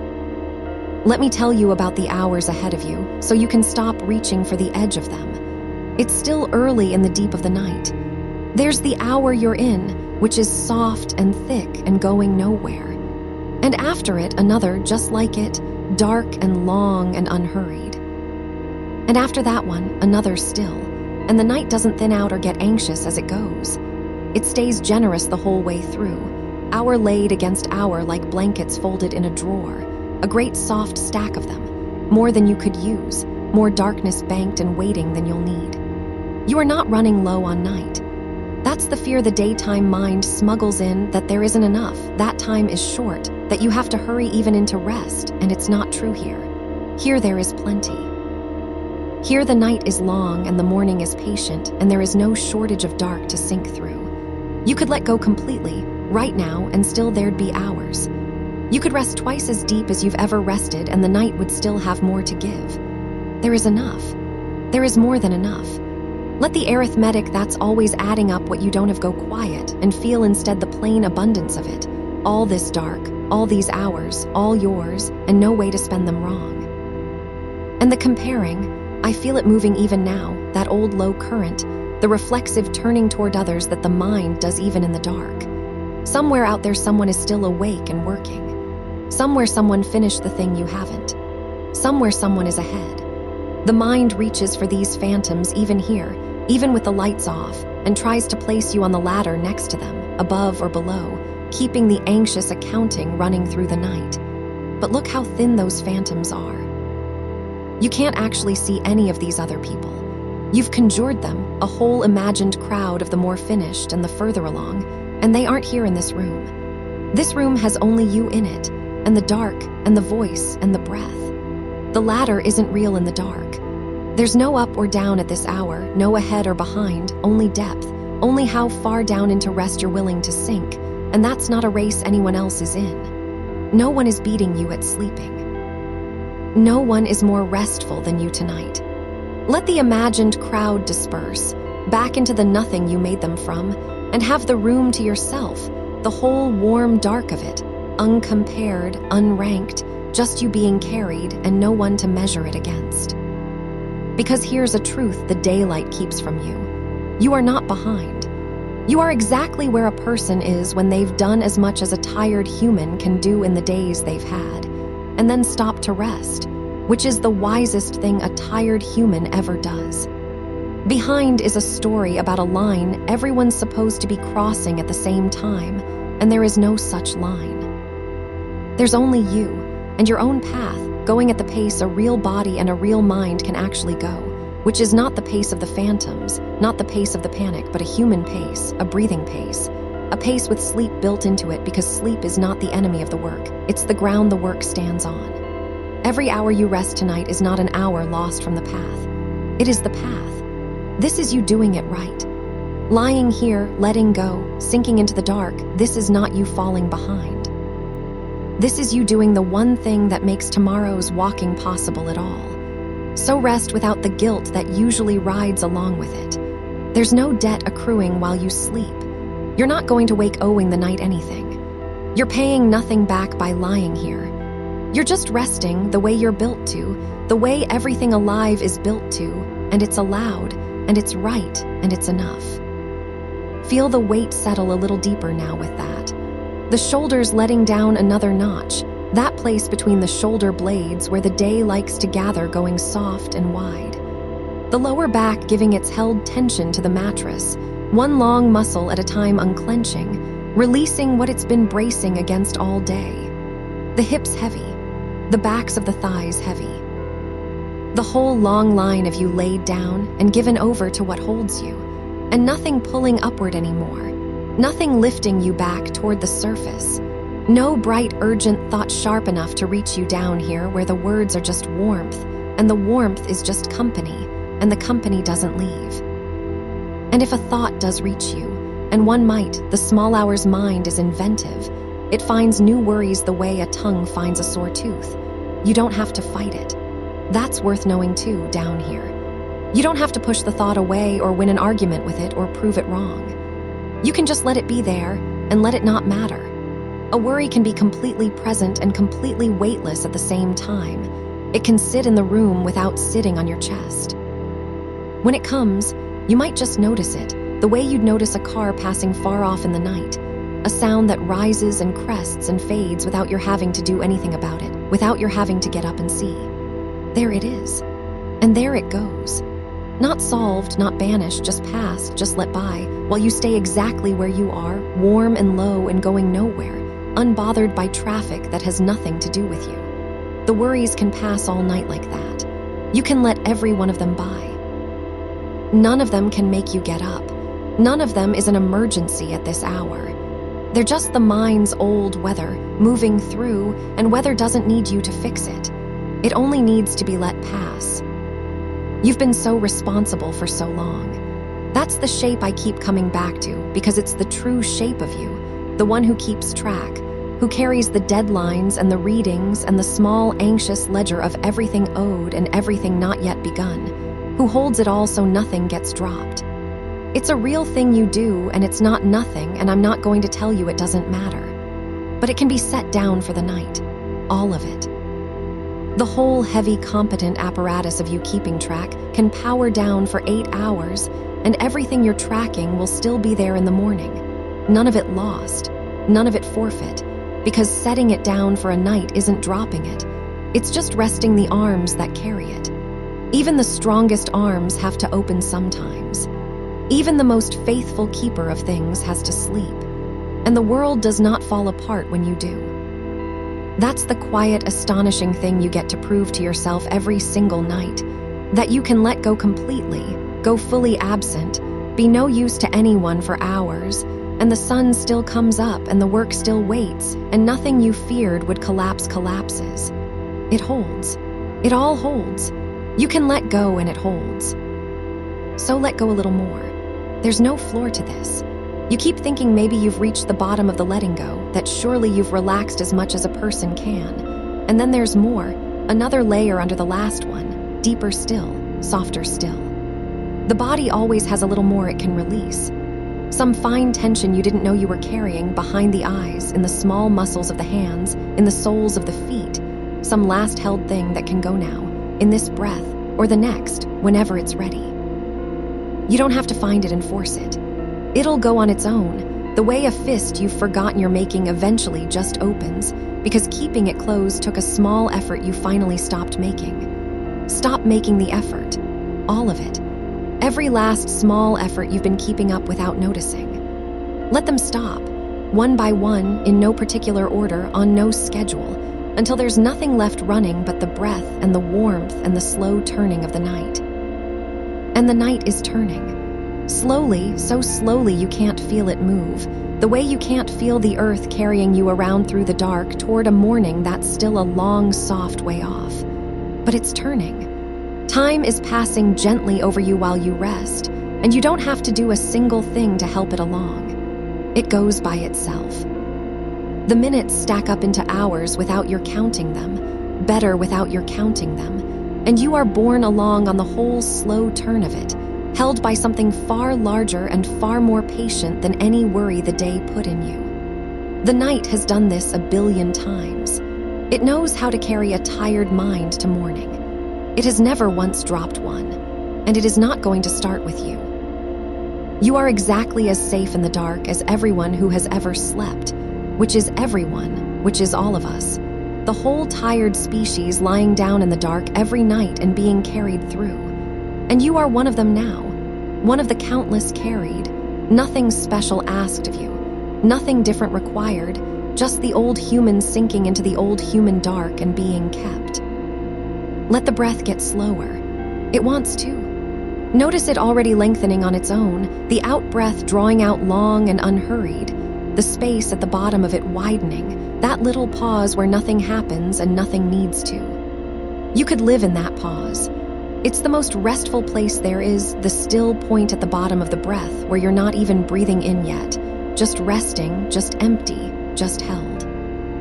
And then the in-breath comes when it comes, without your asking, and you don't have to time it or deepen it or do anything at all except be the warm, dark room the breath moves through.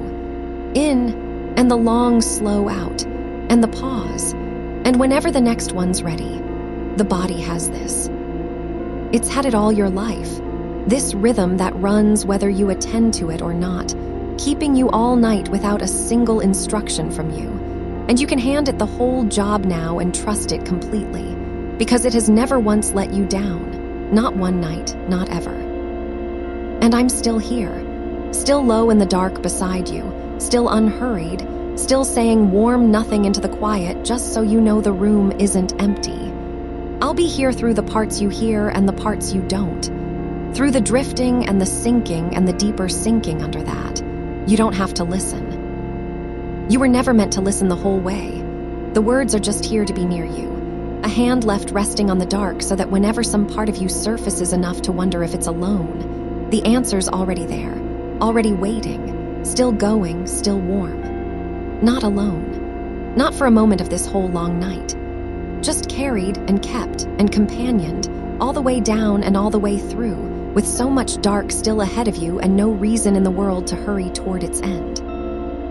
And somewhere out past the wall of this room, in the dark part of the place where you live, your desk is sitting exactly as you left it. The books closed or half open, the pages holding whatever they hold, the pen set down where it fell. And none of it is asking anything of you right now. That's the thing you might let yourself notice, that the desk doesn't want you. It isn't waiting up. It isn't tapping its foot in the dark, counting the hours you're not at it. It's just furniture in a quiet room, and the work laid across it is just paper resting on wood, patient as stone, going nowhere at all while you sleep. The words on those pages will be the exact same words in the morning. Not one of them will have moved. Not one will have grown sharper teeth in the night or slipped further out of reach. They'll be there, in daylight, in the same order, willing to be met by a rested mind, and a rested mind meets them so much more easily than a frightened one. So you can let the desk be a desk. Let the books be books. Let the whole quiet weight of the unstudied thing sit in its own room, behind its own door, while you stay here in the warm. There's a kind of trust in that. Setting the work down in another room and closing the door softly and walking away from it into sleep. Not because it doesn't matter, but because it can wait, because it will wait, because it has no choice but to wait, and because you, the one who does the work, are worth more rested than wrung out. You are the instrument, not the pages. You, and an instrument gets tuned by rest. It gets ruined by never being allowed to stop. So this lying still, this doing nothing, this long dark hour where nothing is being accomplished, this is you tending the one thing the work actually depends on. You're not neglecting anything. You're keeping the very thing that keeps everything else. Let that land, soft and slow. Rest isn't the opposite of the work. Rest is part of it, the best part, the part that lets all the other parts hold. And you might feel, somewhere under the surface, how much the mind has wanted to be told that, how long it's been braced. Sit with the softness of being let off just for the length of a night. Nobody grading the dark, nobody keeping score of your sleep. No hidden ledger where the hours you rest get marked against you. Only the quiet and the warm and the breath drawing long and the far-off desk that doesn't want a thing. You know, there's a way the things you've been studying keep working even now, even here, even with you doing nothing but breathing. Not the frantic way, not the cramming way, the way where you shovel it in against a clock. Something slower than that, something older, something that happens below where you can watch it. The mind takes the day's scattered pieces down into the dark with it and turns them over quietly, without effort, without your supervision, settling them, letting them find their places, the way silt settles through still water and the water goes clear on its own if you simply stop stirring it. You've been stirring it for weeks.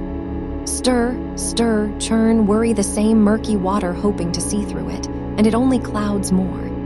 But here, now, still, the settling can begin. Not because you're working at it. Because you finally stopped. The clearing happens in the stillness, and you're being wonderfully, perfectly still. So even your rest is not nothing. It's just a kind of doing so quiet it feels like nothing, and you get to have all of it without lifting a finger, without staying awake for 1 second of it, letting the night do what the night does with a tired student's crowded head, carry it, calm it, let it settle clear. And you don't need to believe that or check it or make sure it's happening. Belief is effort too, and you're done with effort tonight.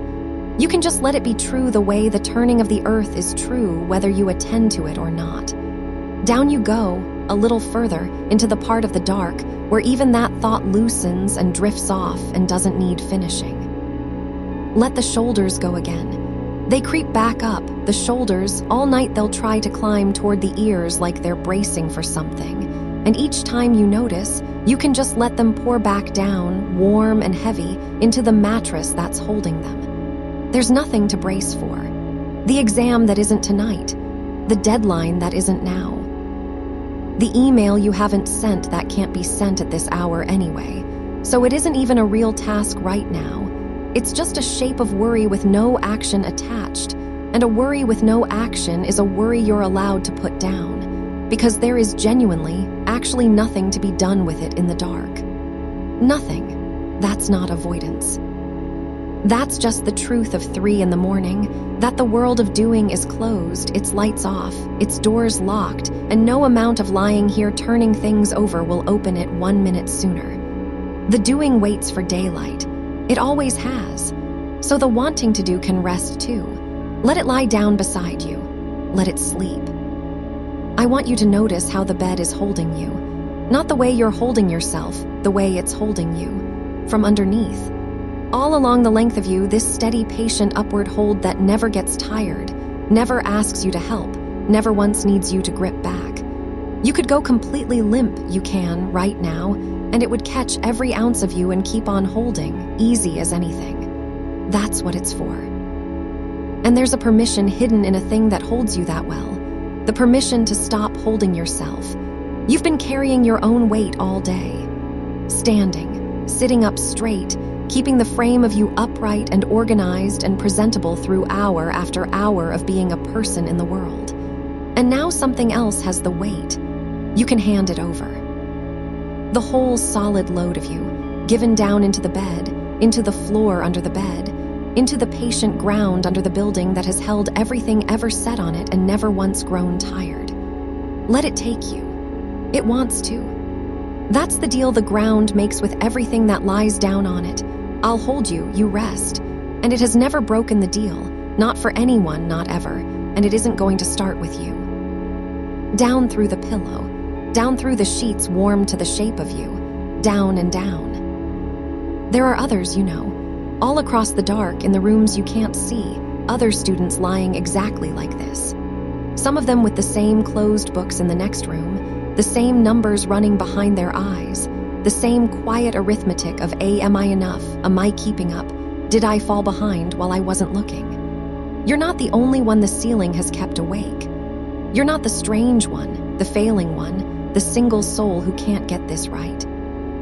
There's a whole invisible company of you, spread out through the night, every one of them tired in the same particular way, every one of them being carried by the same dark toward the same slow morning. And there's something easing in that, something that loosens a knot you maybe didn't know you were holding. The knot that says it's just me, everyone else has it handled, I'm the only one lying awake afraid. You're not. You never were. The fear is common as breath. It's one of the most ordinary things a person can feel, and you feel it. And that makes you ordinary in the gentlest way, ordinary and human and held right there in the middle of all the others. None of you alone, all of you carried, the whole tired company of the studying and the striving laid down together in the dark and kept. So let the comparing go slack. It's got nothing to measure against in the dark anyway. All those others you stack yourself against by daylight. The one who seems to have read everything, the one who never seems to sweat it, the one whose life looks so clean from the outside, they're asleep too, or trying to be, just as unsure inside their own skulls as you are inside yours. The outsides you compare yourself to were never the whole story. Nobody's is. And none of it can be measured now in the dark with all the yardsticks put away. There's just you here breathing enough. Not enough because you earned it tonight. Enough the way the dark is dark and the ground is solid, plainly, without argument, without your having to prove it. Enough to be allowed to sleep. Which is all that's being asked of you now. Nothing, just this. Feel how the wanting to be ahead has quieted. How the arithmetic has run down like a clock nobody wound. The numbers that were adding themselves up behind your eyes, the days left, the pages left, the gap between where you are and where you thought you'd be by now, they've lost their urgency in the warm. They can't get purchase on a mind this heavy. They slide off. They were never as solid as they seemed, those numbers. They were fear wearing the costume of math, worry dressed up as calculation to make itself feel more real. And in the dark, the costume comes off. There's no exam in this room. There's no schedule in this bed.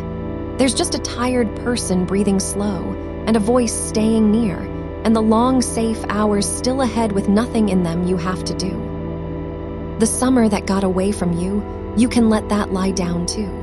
The plan you had for it. The version of these weeks where you'd be further, steadier, more on top of it all than you turned out to be. That version was never a promise. It was a hope, and hopes that don't come true aren't debts you owe. You don't have to pay the summer back for not going how you pictured. It happened the way it happened, the days doing what days do, slipping and stacking and getting lost. And here you are anyway, still standing, still trying, still worth resting. The gap between the summer you planned and the summer you got, you can set that down at the side of the path with everything else and walk on into sleep without it. It's not yours to carry through the night. Nothing is. The night carries. You just rest. And I'll tell you the same thing I'll keep telling you, low in the dark, whenever some tired part of you needs to hear it again. This is a good place to set the weight down for the night, but it isn't the only place, and it isn't meant to stand in for the daylight kind of help. The people who care about you, the ones who can sit across a table from you and hear the whole thing out.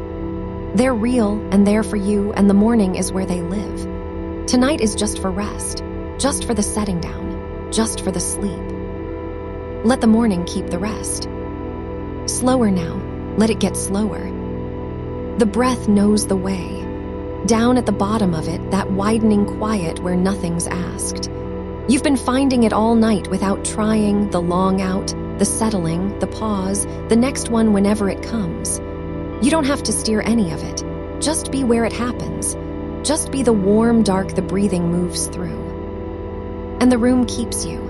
The walls holding their small square of night around you, keeping the wide dark out and the warm dark in, everything in its place and nothing needing to move. The window with its far off nothing beyond it. The desk in its own room, dreaming its furniture dreams, wanting no one. The closed books. The waiting words that will wait as long as they need to. All of it still. All of it patient. All of it letting you go down into the sleep you're already half inside. Deeper now, softer now, further from the counting and the bracing and the endless quiet math of not enough. You are enough for tonight. Tonight only asks that you rest, and you're doing it.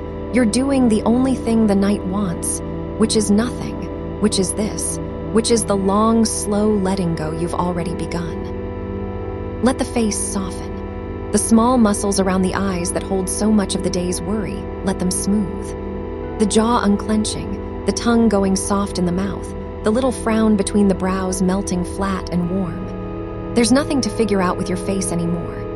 No expression to manage, no one to read you, no need to look like you're keeping it together. You can let the whole held arrangement of your face fall open into the dark, slack and easy, the face of someone finally, wholly at rest.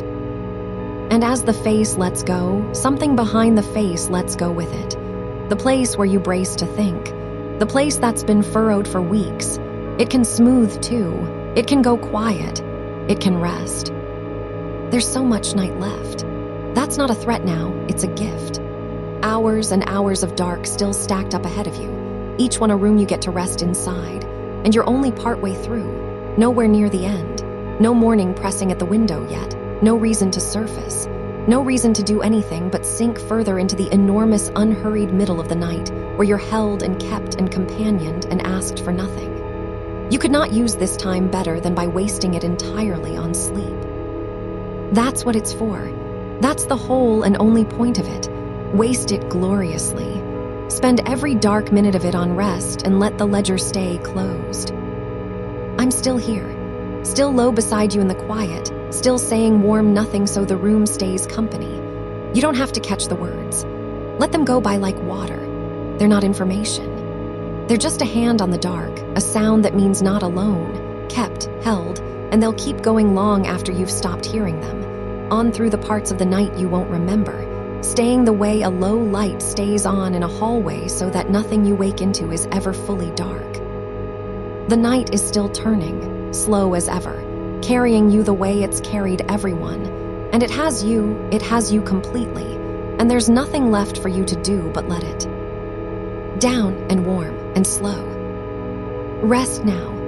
There's so much dark still to rest in, and all of it is yours, and none of it wants anything but for you to sleep. And somewhere out past the edge of all this quiet, the semester is going on without you, and that's all right. It doesn't need you awake to keep existing. The weeks are laid out somewhere in their calendar order, the due dates sitting in their little squares, and not one of them requires your attention at this hour. They are all of them asleep too in their way. The syllabus folded closed on a desk somewhere. The assignments not yet begun, resting in their not yet, harmless as seeds in winter. None of it stirring. None of it calling your name across the dark. You have stepped out of the current of the term for a little while, and the current has not noticed, and will not mind, and will still be there, moving at its own slow pace when you step back into it in the morning, rested, with your feet under you again. There's a thing that happens in the quiet of these hours, where a name or a number will float up on its own, a class you meant to catch up in, a page you told yourself you'd read, and it arrives with that small electric tug, that little pull towards sitting up. You may notice it come, and you may notice that you don't have to answer it. It can float up and it can float back down, the way things do in deep water, rising and sinking without anyone deciding. You don't have to grab it. You don't have to push it away either. Just let it be a thing that drifts through, weightless, already leaving, already gone soft at the edges. It came to remind you, and you have been reminded, and now it can rest, and you can rest, and the two of you can rest side by side without either one having to do a single thing about the other. Let me tell you what your body is doing, since you don't have to do it yourself. It's slowing the breath without being asked. It's letting the heart go long and easy between beats. It's warming the hands, softening the belly, letting the weight of the legs pour down into the mattress like something poured slow from a jug. It knows how. It has always known how. Through every hard week and every late night, underneath all the thinking, this quiet competence was there, waiting for you to stop and let it work. And you've stopped now. You've handed the night over to the part of you that has done this thousands of times, that needs no instructions, that will carry you all the way down and all the way through, and set you gently out the other side when it's time, hours and hours from now. You can trust it the way you trust the floor to hold you. It has never once failed to hold you. Outside, the hour has gone very deep. That hour with no traffic in it, when even the restless part of the world has finally lain down. You're not the only one awake turned sleeping in the dark right now. All across the city, all across the long night of the whole turning half of the earth, there are others your age with their own ceilings and their own arithmetic, and one by one they're letting go too, the lights going out room by room, a great quiet settling over everyone who spent the day trying and will spend tomorrow trying again. You're part of that. A small, warm point in an enormous field of rest. Not behind, not ahead. Just one of the many, breathing in the dark, being carried by the same night, held by the same slow turn of things. There's a kindness in that if you let it reach you. You are so far from alone in this. The whole tired world is lying down beside you. And the pressure, that particular pressure you carry, the one that says the time has to add up to something, that every hour must be spent or saved or invested, that rest itself has to be earned before it's allowed. You can set that down here too. It doesn't get to come to bed with you. This is one place its rules don't reach. Here, in the dark, doing nothing is not a debt. It's not borrowed from tomorrow. It's not stolen from the work. It's the ground the work stands on, the thing that makes all the rest possible. And by lying here, you are not falling behind. You are doing the oldest and most necessary work there is, the work of becoming a person who can get up and try again. No one can see it. It doesn't show up on any page, but it's happening right now in the quiet, and it counts more than almost anything you could have stayed up to do. Let the shoulders drop one more notch. There's always one more notch. The body holds a little in reserve, a little bracing kept back in case it's needed, and it isn't needed now, and you can let even that go. Feel how the shoulders want to slide down away from the ears, down and back, spreading open across the bed. The upper back softening against whatever it's resting on. The whole cage of the ribs rising and falling, slower, slower, each breath a little further apart than the last, as if the breathing itself is drifting off, forgetting to hurry, remembering it has all night. There, softer already. I want you to know that the version of you that lies awake doing the hard math, the am I enough, the am I keeping up, the endless quiet tally, that version is welcome here too. I'm not asking you to get rid of it. It's not an enemy. It's just a tired part of you that learned somewhere along the way that if it kept watch, kept counting, kept bracing, it could keep you safe. It has worked so hard. It has stood guard for so long. And tonight it can stand down. It can lay its arithmetic in your lap and lean back and rest, because nothing it's counting is due before morning, and morning is a long, long way off. You can thank it, if you like, that part of you. It meant well. It always meant well. And then you can let it sleep, the way you'd let a tired friend who insisted on staying up finally, gratefully, close their eyes. The room keeps you. The blanket keeps its warmth around you, gathered close where your body has made it warm, a small kept climate of your own making, and the cool of the wider dark held safely on the far side of the covers where it can't reach you. Cool air, warm body, the perfect old arrangement of sleep, the one that's rocked people down into rest since long before there were desks or terms or any of it, long before anyone had a grade to earn. This is older than all of that. Your body remembers the older thing. It's leaning into it now. And should you surface a little, not all the way, just enough to notice the dark, to feel the shape of the room around you, you'll find I'm still here. That's the promise of this particular night. Not that you'll sleep straight through without a ripple, because sleep doesn't always go like that, and it doesn't have to. But that every time the surface comes near, there'll be a warm voice waiting on it, low and unhurried, ready to walk you back down. You never have to climb out and check. You never have to face the dark and find it empty. The company doesn't stop when you stop hearing it. It stays lit in the hallway of the whole night, and you can drift toward it or away from it, and it holds either way, patient as a pilot light, asking nothing, minding nothing, simply there. So let the thinking thin out now. Let the sentences in your own head lose their punctuation, run soft into one another, stop bothering to finish. That's how you know it's working, when the thoughts stop arriving in full and start arriving in pieces, in colors, in half pictures that don't connect, in that strange, gentle nonsense that means the mind is loosening its grip on the day and starting to make the small dreams it makes at the doorway of deep sleep. You don't have to make sense of any of it. Let it be nonsense. Beautiful, useless, unaccountable nonsense. Not one thing you think between now and morning has to be true or coherent or productive. Let the mind play in the dark like a child let out of school for the summer. No bell to answer, no line to stand in, nowhere it has to be. The summer that broke your schedule, I know it did. The long, shapeless stretch where the days stopped having edges and the plans you made in the spring quietly came apart, and somewhere in there the guilt moved in. The sense that you should have used it better, that the time slipped through and you have less to show than you meant to. You've been carrying that up to the ceiling for a while now. And I want you to set it very gently on the floor beside the bed. Not thrown away, just set down for the night. Because here's a thing that's true and quiet and doesn't need arguing with. No season you've lived was wasted just because it didn't look the way you planned. The rest you took in it was rest your body needed. The wandering was its own kind of work. And the schedule that broke, schedules break for everyone, all the time. And the people you imagine gliding smoothly along their tracks are patching their own broken plans in the dark just like you, just as quietly, just as unsure. You are not the only one who lost the thread of a summer. You are so ordinary in this. And ordinary, tonight, is a soft place to lie down. Let that settle. Let it be met with patience instead of the old panic. There's time. There's more time than the small hours will admit to. The small hours always lie about time. They make it feel like the walls are closing, like every undone thing is urgent, like you're the last one left running. But that's just the hour talking, the strange arithmetic of 3 in the morning, and it isn't true, and by daylight you'll see it isn't true. For now, you don't even have to argue with it.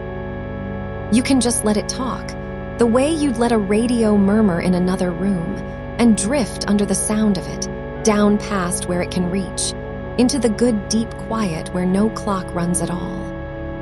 Down, warm, slow. Feel the weight of your own head now, how heavy it's become, how completely it's given itself to whatever holds it. That head that's carried so much thinking, let it be just weight now. Just a warm, heavy thing resting in the dark, done with its carrying for the night. The neck long and soft beneath it. The pillow rising to meet it, meeting it exactly, taking all of it, so there's nothing left for your own muscles to hold. Nothing to hold anywhere. The whole body handed over, joint by joint, to the patient keeping of the bed and the room and the long turning night. And the words will keep going now, softer, with more space between them, more dark between them, the way lights get further apart as a train leaves the last of the town and moves out into the open country where it's just the one lamp now and then, a long way between, and mostly the good dark rushing by. You're on that train. You've left the lit up part behind. Out here it's quiet and the seat is warm and the window shows you nothing but night and you don't have to watch it. You can close your eyes and let the motion carry you. Someone else driving, the route already known, the destination hours off and sure. Rest. There's nothing to reach for out there. Nothing on the far side of the window but distance and dark and the slow wheeling of stars that don't know your name or your grades or your list, that have been turning like that since long before any of it and will turn like that long after, indifferent and beautiful and utterly untroubled by whether you got enough done today. Let them turn. Let the great slow indifference of the sky be a comfort for once instead of a smallness. You are a warm and living thing tucked into a bed on a turning world. And that is enough. That is plenty. That is in fact a small miracle. And it asks nothing of you but to keep breathing, which you're doing, which happens on its own, which is happening right now without a single decision from you. In and out, and you didn't have to do a thing. The desk across the room has long since given up expecting you. It stopped being a desk. Almost, in the dark, it's just a shape, a soft-edged nothing, its papers gone to gray, its whole daytime insistence dissolved into the general quiet. It doesn't want you tonight. It's resting too, in its wooden way, holding its books and its pens and its half-done pages loosely, without urgency, dreaming whatever furniture dreams as the hours go by. You and the desk have made a truce for the night. It won't call, and you won't answer, and in the morning you'll find each other again, both of you a little more ready, and that will be soon enough. That will be exactly soon enough. Softer now. Let even the shape of the room go. You don't need to keep track of where the walls are. You don't need to hold the ceiling in place. It'll stay up without your watching it, the way it always has, the way it did all those nights you lay studying it and it never once came down. You can stop studying it now. Let your eyes rest behind their lids in the dark, aimed at nothing, focused on nothing, the great effort of looking finally set down. Nothing to read up there, nothing to solve on the blank gray of it. Just dark and your own slow breath, and the warmth gathering around you, and the sense, deepening now, of being held in a place where nothing is required.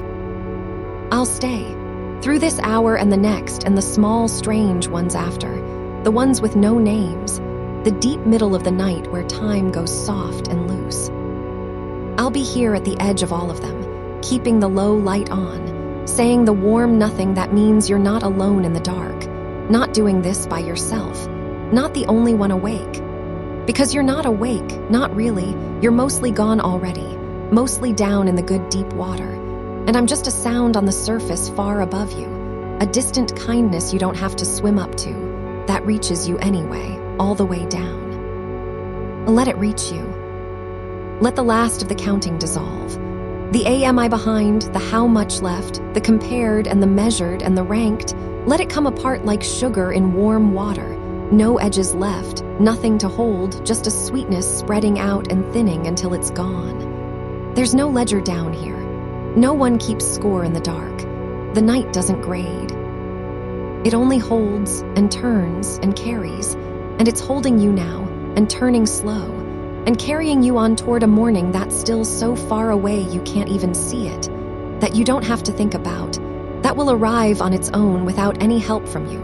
Gentle and gray and hours from here. For now, there's only this, the warm dark, the kept quiet, the breath going slow, the body given over, the mind loosening into its soft nonsense.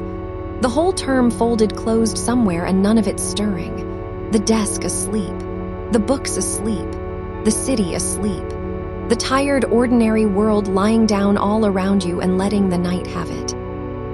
And you, held in the middle of all of it, going down and further down into the part of the night that keeps no memory, where even these words won't follow, where there's nothing left to fail at, nothing to be behind on, nothing to become, only rest, and the dark, and the slow, sure turning, and my voice staying on the surface long after you've let go of it, staying the way the low light stays, all the way to morning. Down now, warm now, held now. Rest. And somewhere in this deep part of the night, without your having to arrange it, the breathing goes on by itself. In and out, slow, without your counting, without your minding it at all.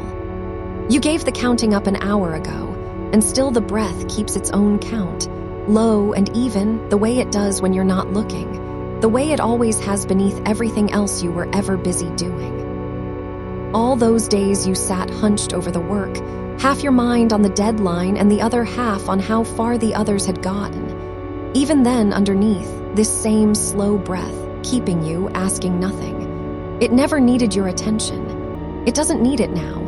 Let it have the room. There's a particular quiet that comes to a building late, when the last person in it has finally stopped moving. You may have felt it once or twice, up too late with the books, when even the hallway went still and the pipes settled, and the only sound left was the small electric hum of things resting, a fridge somewhere, a clock, the low breath of the world's machinery ticking over on its own. That quiet is here now, all around you, and you don't have to stay up inside it anymore. You don't have to be the last one awake in it, straining, keeping some lonely watch. You can be the one who finally lay down and let the quiet close over. Nothing is opening tonight. Not one thing needs to be started. Somewhere the great doors of the term are shut and locked for the dark hours, and the lights inside are off, and no one is standing at the threshold expecting you. The reading list is folded into itself and lying flat. The half-finished page has stopped waiting for you. It went asleep too, the cursor stilled, the sentence content to hang there unfinished until a morning that's in no hurry to come. You are allowed to leave a sentence unfinished overnight. You are allowed to leave the whole thing exactly where it is. It will keep. Nothing you set down tonight will spoil by morning. And if some small part of you, even now, even this far down, gives a little tug, the reflex of the busy months, the habit of measuring, the quiet arithmetic that used to run all night whether you wanted it or not, you don't have to fight it. You don't have to argue it away. You can just let it tug and let it tire and let it settle, the way a boat tied at a dock tugs at its rope with the water and then goes still, and tugs and goes still, softer each time until it's only floating. That's all it is now. A boat on dark water, barely moving, the rope loose, nowhere to go till light. The summer that came and broke your careful shape, the mornings that slid, the hours that stopped lining up the way you'd planned them. You don't have to mend any of that tonight. The schedule that unraveled can lie unraveled in the dark. It isn't a wound. It's only a plan that met a season, the way plans do, the way every plan anyone ever made has met the actual days and bent. You are not behind the summer. The summer was never a race you were losing. It was just warm and long, and it moved differently than you meant it to. And that's allowed, and it's over now, folded away with everything else. And here you are in the cool dark of the small hours where none of it can reach in and pull at you. Let the shoulders come down a little further. There's almost always a little more they can give. Even now, some small held thing across the top of the back. Some old bracing you've carried so long you stopped feeling it as holding. You don't have to find it and fix it. Just breathe and let the out-breath do what it does. And somewhere along the length of it, the shoulders sink another quiet fraction toward the bed, toward the deep, low place where the body wants to lie.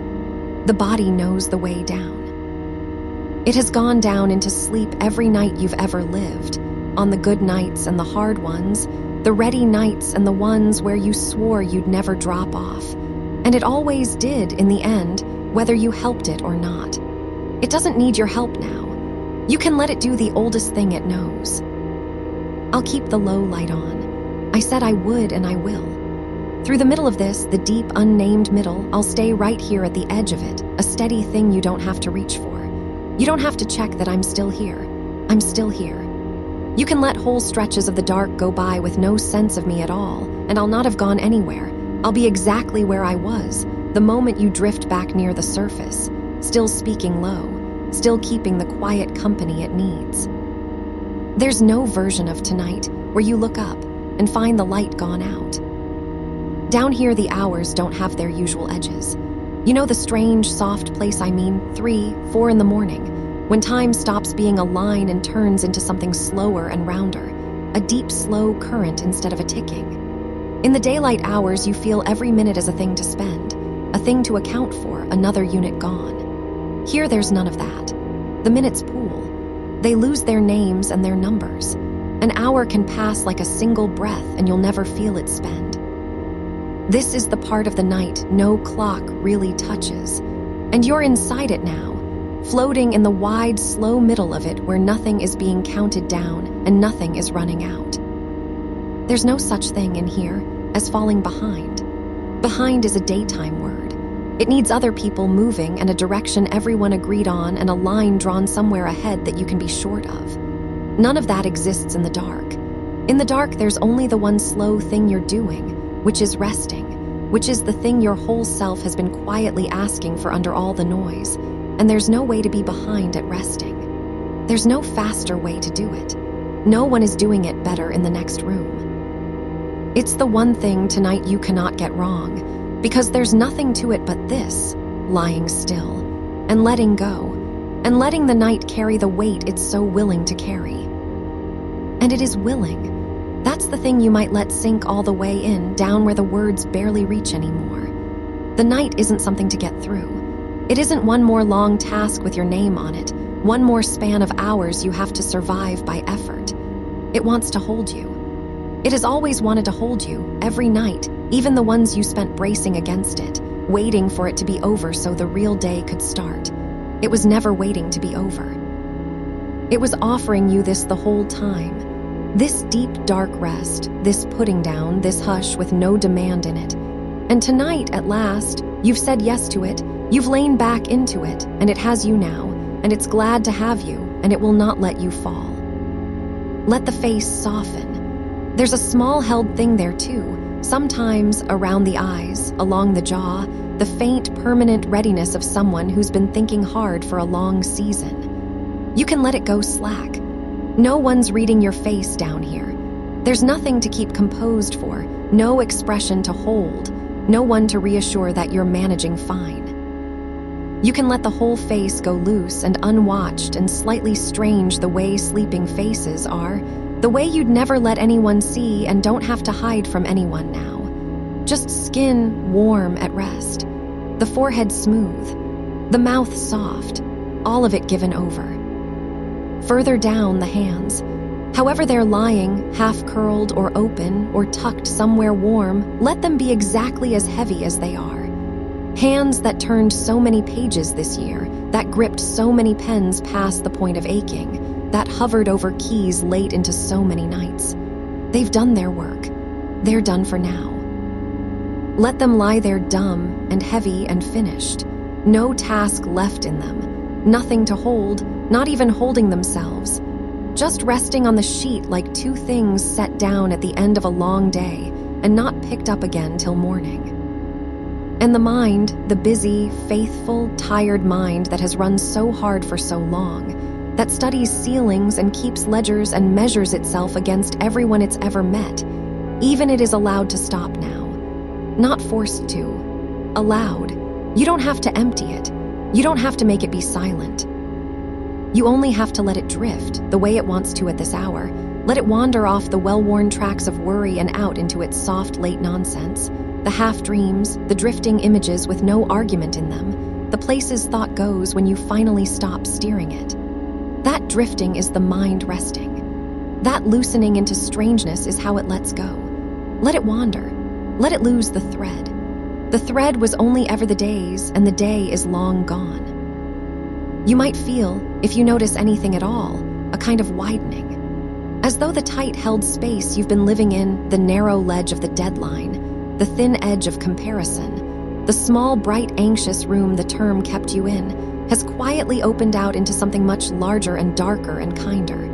A great soft dark with no walls you can find, no corners, no end you need to reach. You're not on the ledge anymore. You've stepped off it, and instead of falling, you're floating, held up by the whole vast, patient dark, carried by it, small and warm and utterly safe in the middle of something far too big to fail at. There's nothing to become tonight. That's another daytime thing you can set down, the low, constant pressure to be turning into someone, to be building toward the person the work is supposed to make you, the future self that all the studying is for. He can wait. She can wait. That further self is asleep too, tonight, or not yet born, or simply not needed here. And you can lie in the dark being no one in particular, no one on their way anywhere, just a warm, tired body breathing slow in a quiet room, which is enough, which is entirely enough, which is in fact the most anyone has ever been at 4 in the morning and always will be. I'll say it low and then let it go quiet again. You are not behind, not tonight, not in any way that matters down here. Whatever the daylight arithmetic says, however the numbers seem to stack against you when you were up and moving among them, down here there are no numbers, and the only true thing is that you're tired, and that you're allowed to be, and that you're finally letting yourself rest. That's not falling further behind. That's the thing that lets you carry any of it at all. A mind that never rests can't learn. A body that never stops can't go on. This isn't the opposite of the work. This is the ground the work stands on. And you're lying on it now, all the way down on it, letting it hold your whole weight. Softer. The room's gone. You let it go a while back and it hasn't come looking for you. Good, you don't need it. There's just the warmth now and the dark and the slow tide of the breath and somewhere far above, the low, steady sound of a voice keeping the light on. You don't have to listen to the words. The words were never the point. Let them blur into the sound of themselves, into a warmth without meaning, the way rain on a window at night stops being weather and becomes only a sound to sleep to. Let me be that. Rain on the glass. A low, kind noise between you and the silence, meaning nothing you have to follow, meaning only. Still here, you can go all the way down, still here. Down where the counting can't reach. Down where the term folds shut and stays shut. Down where the summer's broken schedule lies quiet and forgiven and no longer yours to fix. Down where nobody's ahead of you and nobody's behind, and there's no line at all, no rank, no measure, only the wide dark water and you resting on the deep slow swell of it, rising and falling with the breath, rising and falling, carried, kept. I'll be on the surface the whole time. You don't have to swim up. Whatever surfaces in you in the small hours, and things do surface in the small hours, the old worries coming up one at a time the way they do, you don't have to rise to meet them. Let them come, and let me meet them for you up here, and let me set each one gently back down over the side into the dark water where it sinks slow and quiet and doesn't trouble you. That's mine to do tonight. You just rest. Anything that comes up, I'll catch, and I'll lay it down, and I'll keep doing it patiently, one after another, all the small dark hours long, so that not one of them has to wake you, not one of them has to be solved, not one of them can pull you back up out of the good deep water where you're finally resting. You've done enough today. You've done enough this week, this month, this whole long stretched out season of trying, more than enough. And even if some tired old voice in you would argue that, would say it wasn't enough, would start again on the tally, you don't have to win that argument tonight. You only have to let it go quiet. You don't have to believe you did enough. You only have to stop for these few dark hours having to have done more. Just stop. Just lie here. Just breathe. Just let the night take the whole question off your hands until light. The breath slower now, the spaces between wider, nothing to fill them with. Let them be empty. Empty is where the rest lives. Warm. Held. Carried. And the low light staying on, and the voice staying low, and the dark staying kind, and the long night going on around you the way a slow river goes on past a sleeping town, moving, and patient, and in no hurry to arrive, carrying you gently on toward a morning you don't have to think about yet. That's still hours and hours downstream, that will come on its own, soft and gray and unhurried, without 1 ounce of effort from you. For now, only this, only down, only warm, only the breath and the dark and me staying. Rest now. I've got the night. You don't have to hold any of it. Let it all lie where it fell and go on down, further, softer, into the part of the dark that keeps no time and asks no questions and only holds you, holds you, holds you, all the slow way to morning. And while you rest there, let me tell you what the desk is doing in the other room in the dark. Nothing. It's doing nothing at all. The books are closed on it or open where you left them, and either way they're only paper in the dark now, holding their words perfectly still, not asking to be read. The pages don't turn themselves in the night. The chapters you haven't reached don't creep any closer while you sleep. Everything you meant to get to is exactly where you left it, waiting with a patience you could learn from, a patience the paper has and you're allowed to borrow. It will all still be there. That's not a threat tonight. That's a mercy. It will all still be there, which means none of it needs you now, none of it is slipping away in the dark, none of it can be lost by your resting. Let the desk keep it. That's what desks are for, holding the work while you're not there to hold it. Let it hold yours through the whole long night. And the lamp on it, if you left one on, or the streetlight coming through, or the pale rectangle of a screen gone dark, none of it is watching you. There's no eye on you tonight. That's a thing worth setting down too, quietly, the sense you carry through your days of being watched, of being measured against the others, of some ledger somewhere keeping the running score. There's no ledger in this room. There's no one leaning over your shoulder in the dark counting what you did and didn't do. Just the quiet and the walls and the warm weight of you sinking further into the bed, further from all of it, down past the reach of any measuring at all. Let me take the calendar for a while too. That grid of squares you've been living inside, each one a small box you were supposed to fill with the right amount of the right kind of effort. Let me lift it off the wall of you and turn it face down. The days don't need their boxes checked tonight. Tomorrow's square is empty, and that's all right. Empty is only empty. It isn't failure. It's just a day that hasn't happened yet, holding still, waiting, the way the books wait. You don't have to reach into it from here. You don't have to fill it in advance in the dark with worry. It will fill itself slowly in its own hours when its hours come. For now, it's just a shape on a page in a room you're not in, and you can let it be exactly that. Nothing to schedule from the bed. Nothing to plan from the deep, warm dark. The planning can wait for a mind that's rested. Give it a rested mind to work with. That's the kindest thing you could do for tomorrow, not to solve it now, tired in the dark, but to arrive at it slept. Because there's a particular tiredness that comes from doing tomorrow's thinking tonight. You know the one. Lying here running the next day before it starts, rehearsing the lecture you haven't sat through, pre-worrying the question you haven't been asked, living hours you haven't reached yet, and getting no rest from any of them. Let that go slack now. You can't study for a day that hasn't dawned. You can't prepare in your sleep for the things that will only make sense awake. All that rehearsing does in the dark is keep you from the dark, and you need the dark. You've earned the dark. The dark is where the day's noise finally lets go of your shoulders. So let tomorrow stay tomorrow. Let it keep its own hours.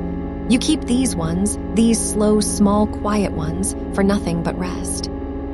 Somewhere out there, the night is doing all its patient work without any help from you. The streets emptying. The last windows going dark one by one. The buildings you study in standing quiet and locked. The halls empty. The rooms dark. The whole apparatus of the term switched off for the night the way you're allowed to be switched off too. Nobody's in the library now. Nobody's ahead of you in there in the dark, getting further ahead. That whole worry that while you sleep, someone somewhere is gaining on you, let it dissolve. They're asleep too. Or they're not, and it doesn't matter, because their night is not a race you're losing by resting. Your rest isn't measured against their wakefulness. There's no clock ticking your ranking down while your eyes are closed. The only thing your sleep is doing tonight is what sleep has always done, quietly, faithfully, without asking your permission or needing your effort. The thing your body knows how to do, has always known, was doing long before you ever heard the word deadline. Let me say something about that body of yours, carrying you through all these long days. It's tired in a way that has nothing to do with grades.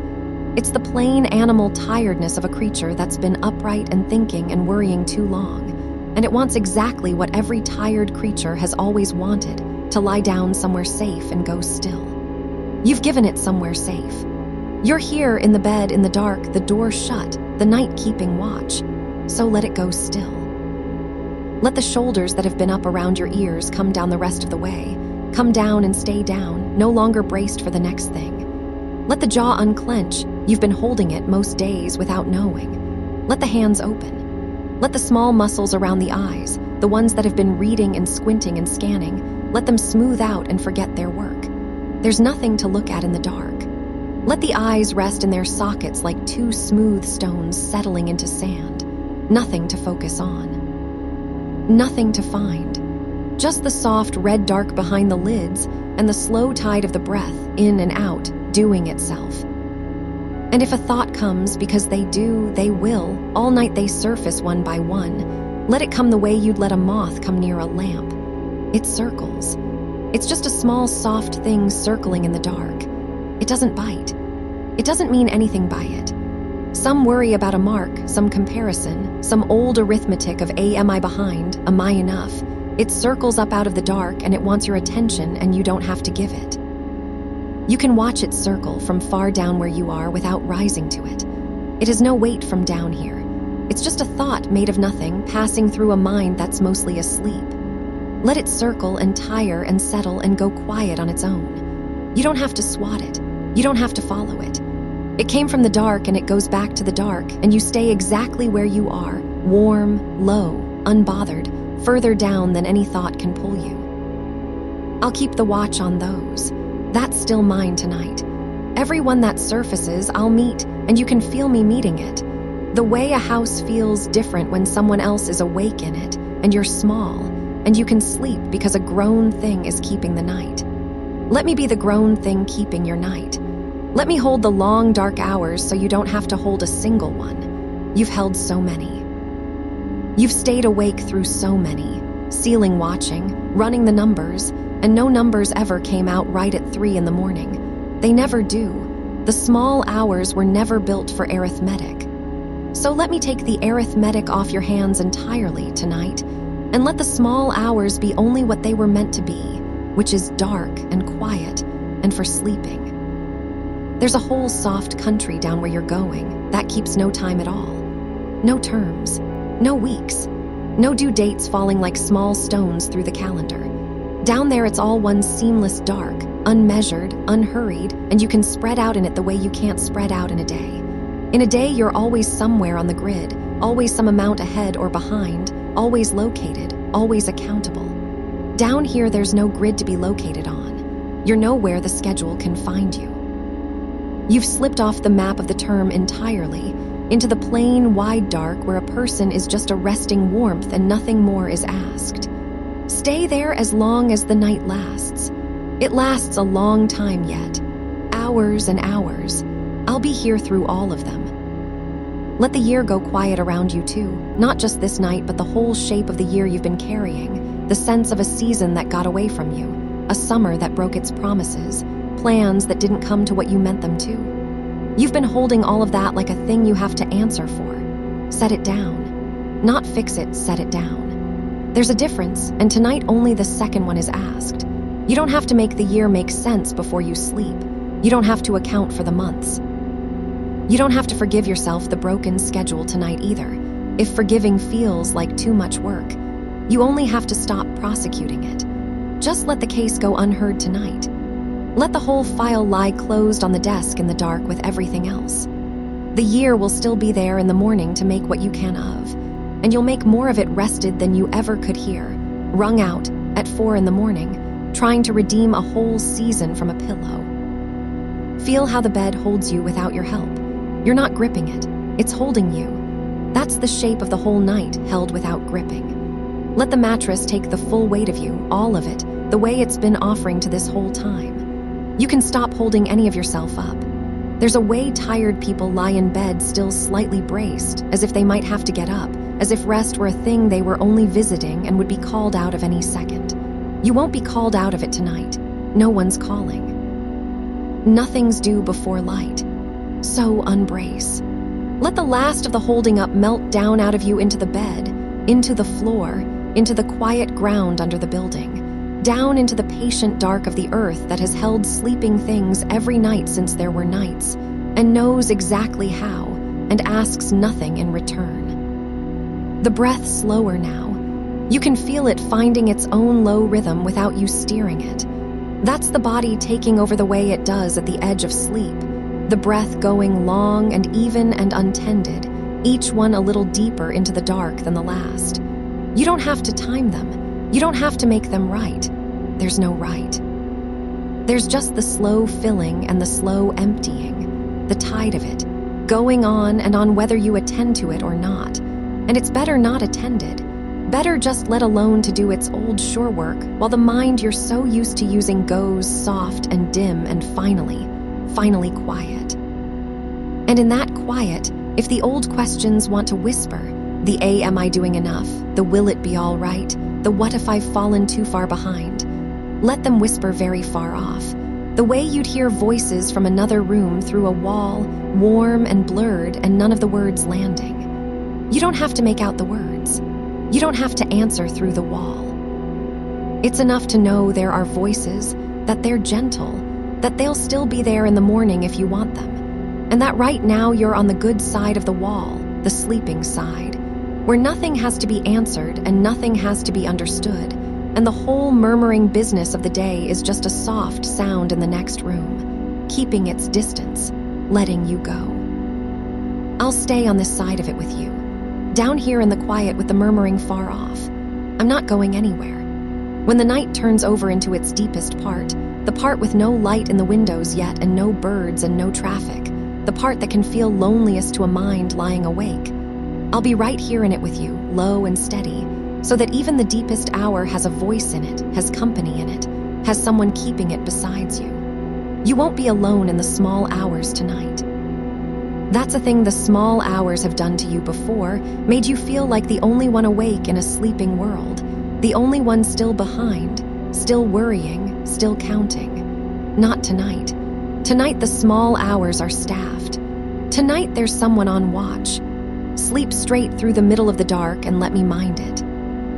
Everything you were is still there, held safe, nothing lost by your resting. The person who studies, who tries, who compares and worries and reaches, she's not gone. She's just off duty, laid down like the books on the desk, waiting for the light. You don't lose yourself by sleeping. You get given back to yourself in the morning, rested, softer, more whole. Sleep is not a subtraction. Nothing is deducted from you in the dark. Whatever you are is being kept, safe and complete, while the tired part of you finally gets to stop being on, gets to stop performing, gets to just be a breathing warmth in a dark room with nothing to prove to anyone, least of all the ceiling. So let the ceiling go too. All those nights you've spent studying it, its cracks, its faint shapes, the place where the light pools, reading it like one more text you had to master.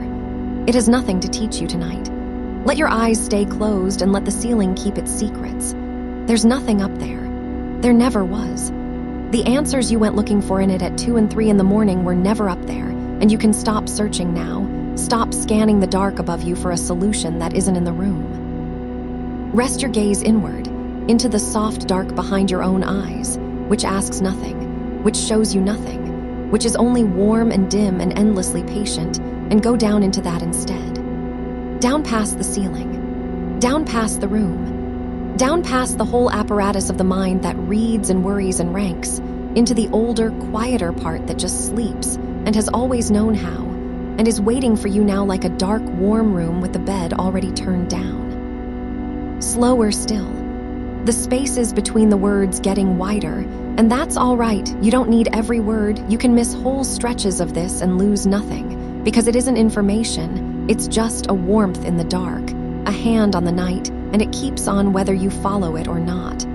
Let yourself stop following. Let the meaning blur. Let it become just sound, just the low, steady company of a voice going on, the way rain goes on, the way a fan goes on, the way the deep engine of the night goes on beneath everything. And you can sink under all of it into the part where there are no words at all. Down there, yes, that far down, where the term can't reach, where the calendar has no squares, where nobody's ahead and nobody's behind, and there's no measuring left in the whole wide dark, only rest, only warmth, only the slow tide of the breath carrying you on and on through the hours toward a morning that's still a long, soft way off, that will come gently, on its own, without one thing required of you between now and then. Nothing required, only this, only down, only warm, only the dark keeping you and the night keeping time and me keeping watch all the slow way through.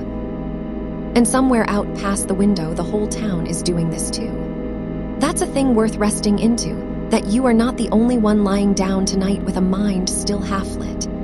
In all the rooms along your street, in all the buildings across the campus, in every dark dormitory and rented room and childhood bedroom someone has come back to for the summer, there are others just like you, lying in the dark, breathing slower, letting the long day drain out of them. You are one small warm light among thousands going quiet, not behind them, not ahead, just one of the many resting the way the whole tired world rests when the light goes.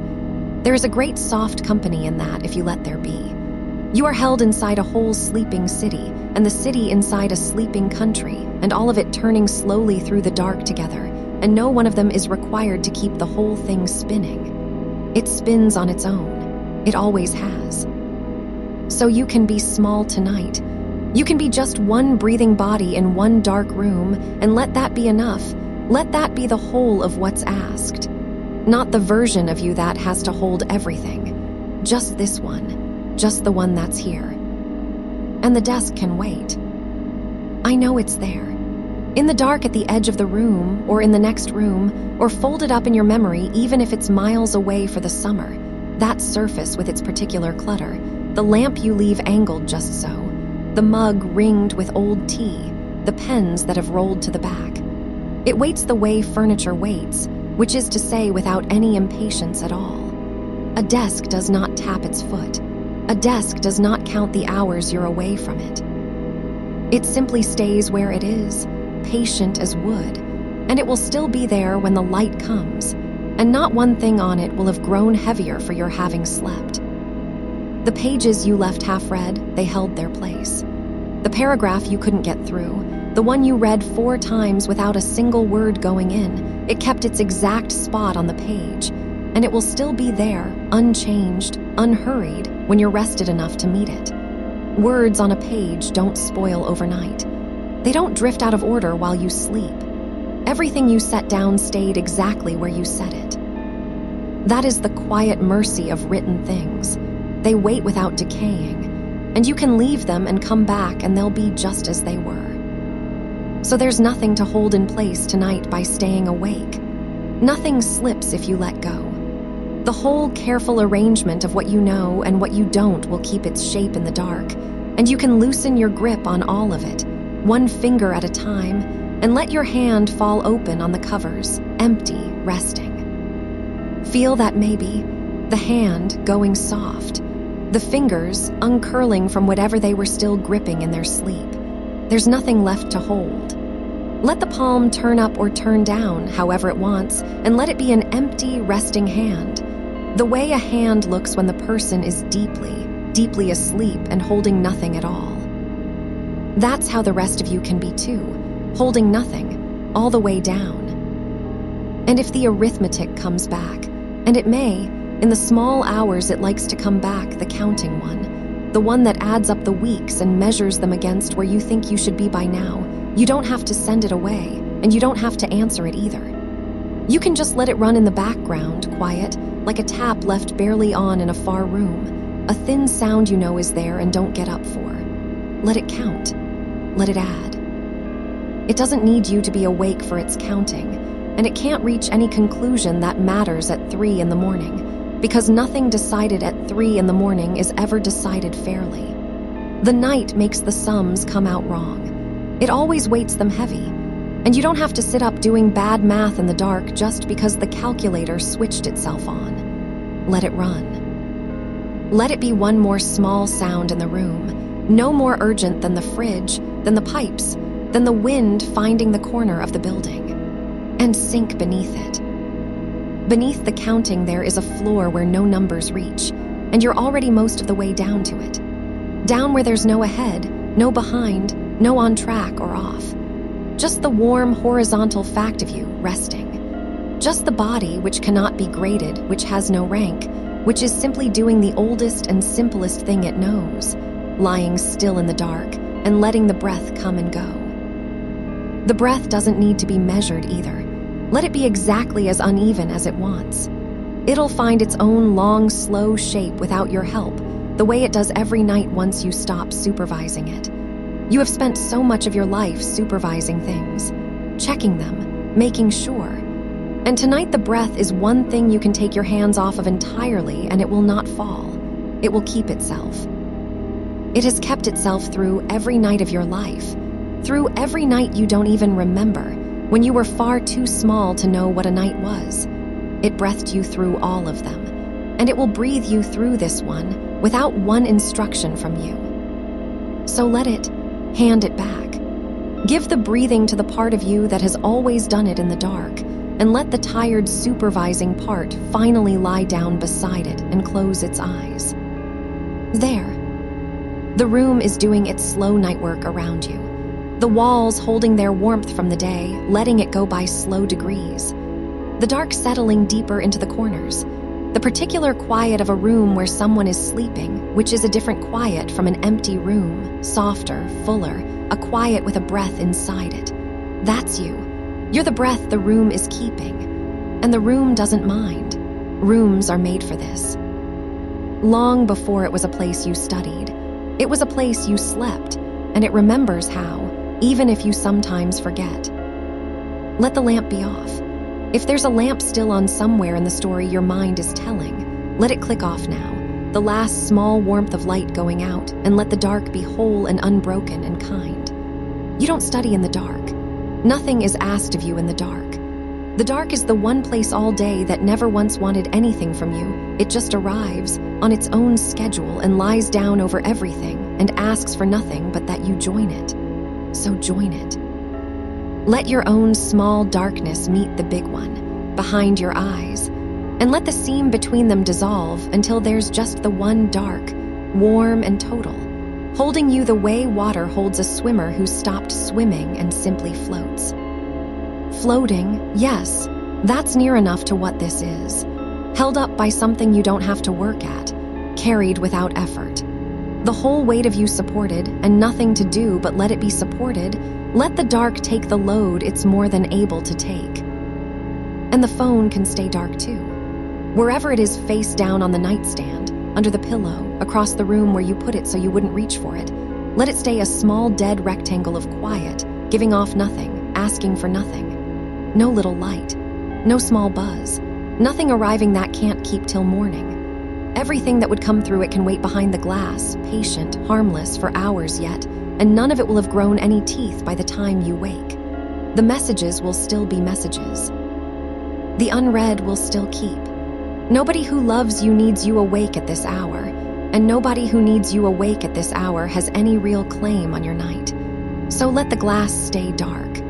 Let the whole restless little window onto everyone else stay shut for once, and let there be only this room, only this bed, only you. Only you and me, and the slow hours. It's still deep in the middle of them. Hours behind you now, hours ahead, and all of it dark, all of it soft, all of it the same unhurried keeping. You don't have to track where we are in the night. That's my job. I'll hold the count of it so you don't have to. You just stay down, stay under, stay in the warm, and let the hours pass over you like slow water over a stone that doesn't need to do anything but lie on the bed of the stream and be worn gently smoother by the passing. That's you tonight, the stone on the stream bed, nothing required. The water does all the moving. You just rest and let it go over you, hour after hour after hour.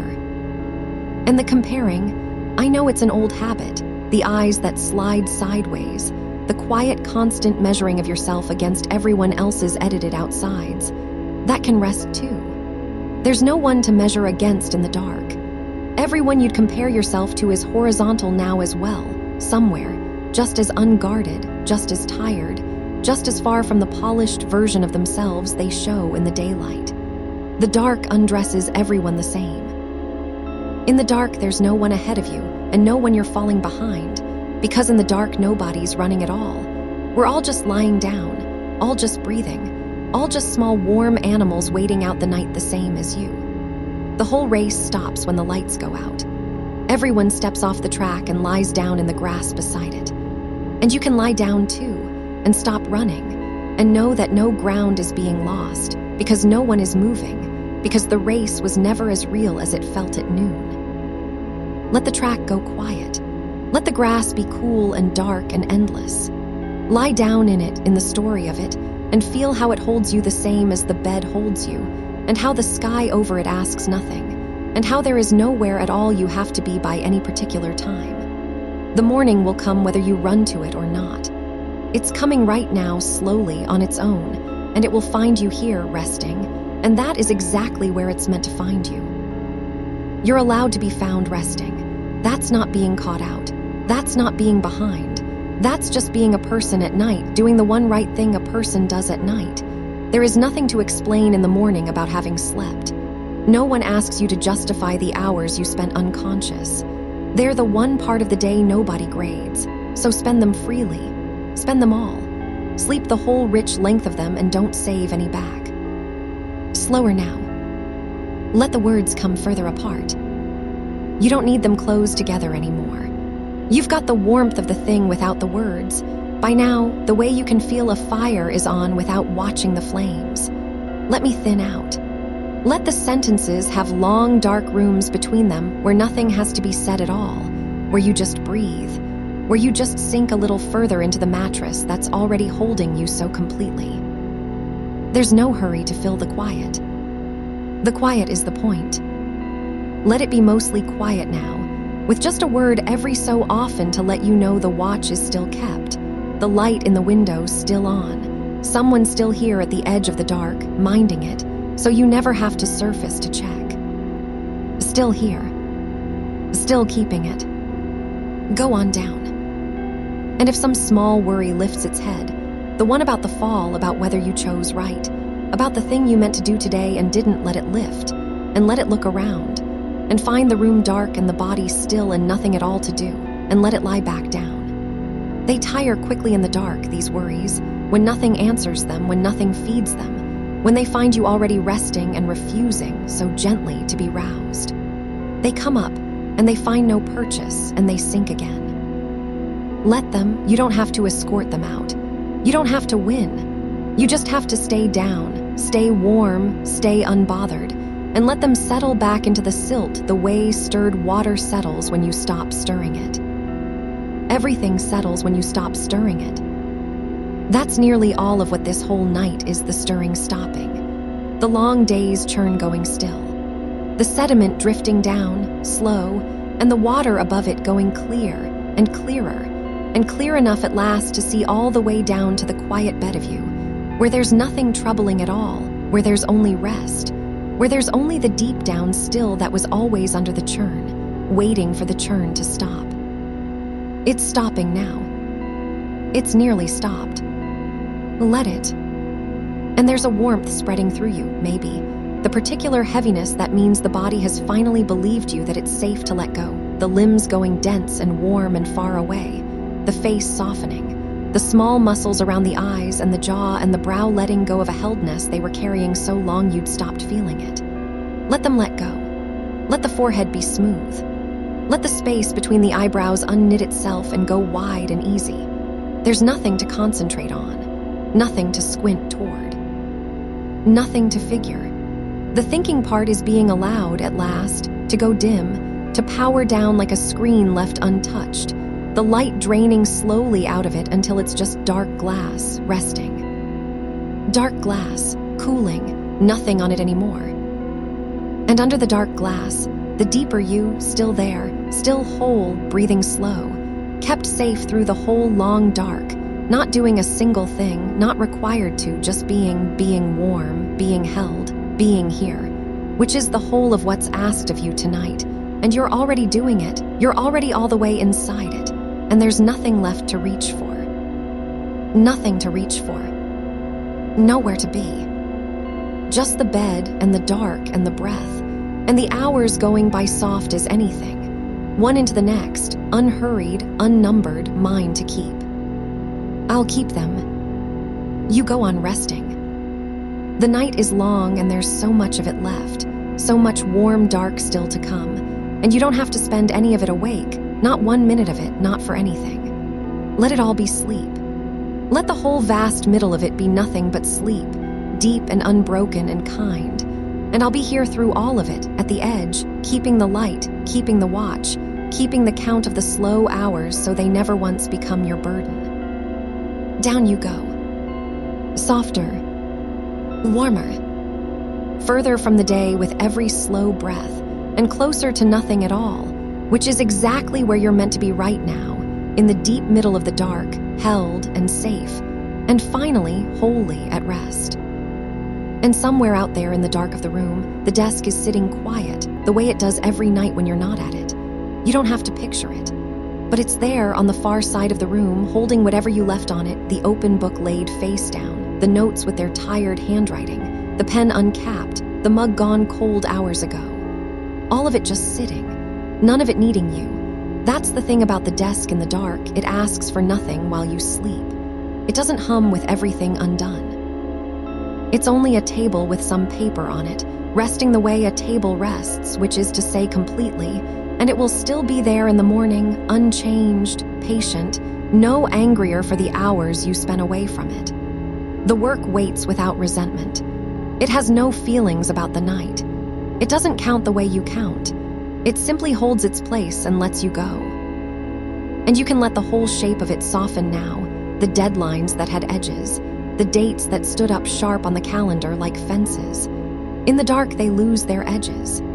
They go blurred and far and harmless, the way the furniture of a room goes shapeless once the light is out, so that a thing that loomed by day is only a soft mass in the corner by night, nothing to fear, nothing even to name. Let the dates blur like that. Let the whole calendar go soft at its corners, its neat little boxes melting into one another, the urgent ones and the quiet ones all the same gray now, all the same distance away. none of them able to reach across the dark and touch you here.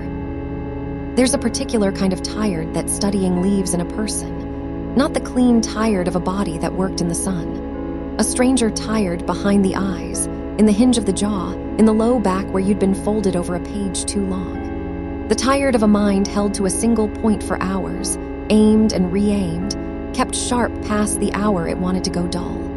And that particular tired has been waiting all day to be allowed to just spread, to stop being held to a point, to lose its aim and go soft and diffuse and warm, spreading out from behind the eyes into the whole loose landscape of you, unfocusing, the way a gaze unfocuses when it stops trying to read and just lets the room be a blur of shapes.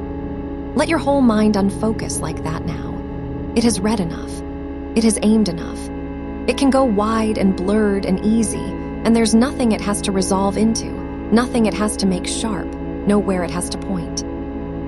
You may notice how quiet the arithmetic has gone. The counting that runs under a student's days, how many chapters, how many days left, how many hours it should take, how far ahead someone else must be by now.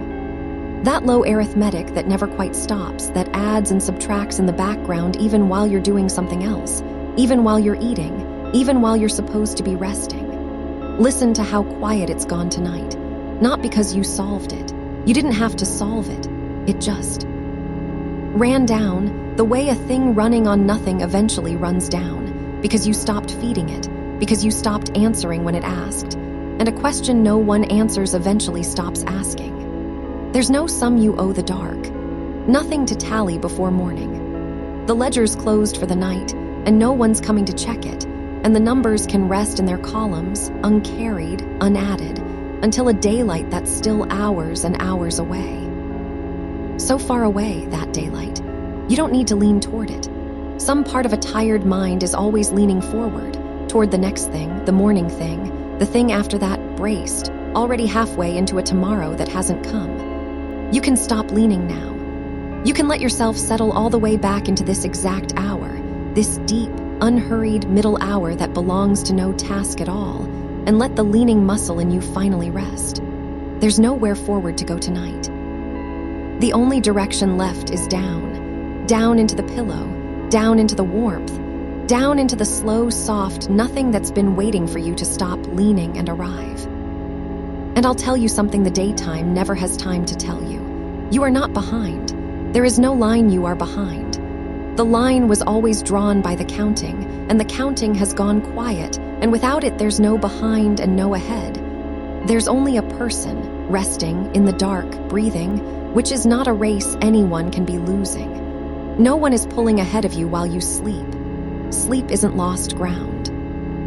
The ones you imagine racing on through the night without you, they're lying down too, somewhere in their own dark rooms, more tired than they let on, needing this same soft nothing you're sinking into now. Everyone lies down eventually. Everyone's ceiling looks the same in the dark. There's no one out there winning the night. It isn't that kind of thing. It was never that kind of thing. Let that be true for a while. You don't have to believe it. You only have to let it be said over you, like a blanket laid on while you're already half gone, something warm settling that you don't have to reach up and hold. It holds itself. It stays on its own. It asks nothing of your hands. Let it stay. Let the whole idea of falling behind stay laid over you, warm and harmless.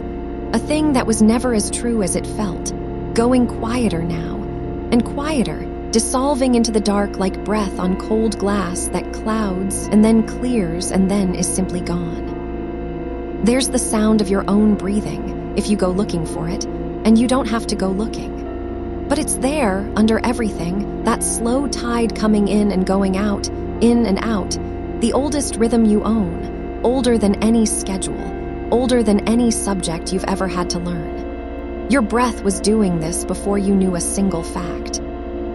It kept doing it through every exam, every late night, every morning you dragged yourself up too early, steady, faithful, asking nothing, keeping you alive while you were busy worrying about grades. It's still doing it now. It'll do it all night without one thought from you. You can hand the whole matter of staying alive over to it and simply rest, because it knows the way. It has always known the way. It needs no instruction and no oversight and no anxious mind to run it. Breathe and be breathed. Let the breath do the living. You've done enough of the doing. And the room holds all of it, you and the breath and the quiet desk and the blurred calendar and the rundown counting and the daylight that's still so far off it might as well be a rumor. The room holds it all in the dark, the way a cupped hand holds water, still, so still that nothing spills, so still that the surface goes glassy and shows the dark back to itself. You're inside that stillness now. You're part of it. Not a thing set down in a still room. A still thing, in a still room, the two stillnesses met and made one. No edge between where you end and the quiet begins. The small hours are passing. You won't feel them pass, and that's exactly as it should be. They're not yours to feel tonight, not yours to mark or measure or spend. They're mine to hold, and I'm holding them, one after another, wide and dark and slow, out past the edge of your sleeping. Somewhere the clock is moving and it doesn't concern you. Somewhere the hour is turning over into the next, and you're not asked to notice. Let the hours be a thing that happens on the far side of a wall, muffled, distant, no more your business than weather in another country. You're not in the hours anymore. You're under them, beneath the whole passing weight of them, in a warm place where time goes over you like water over a stone on the stream bed. The stone doesn't chase the water. The stone doesn't count the current.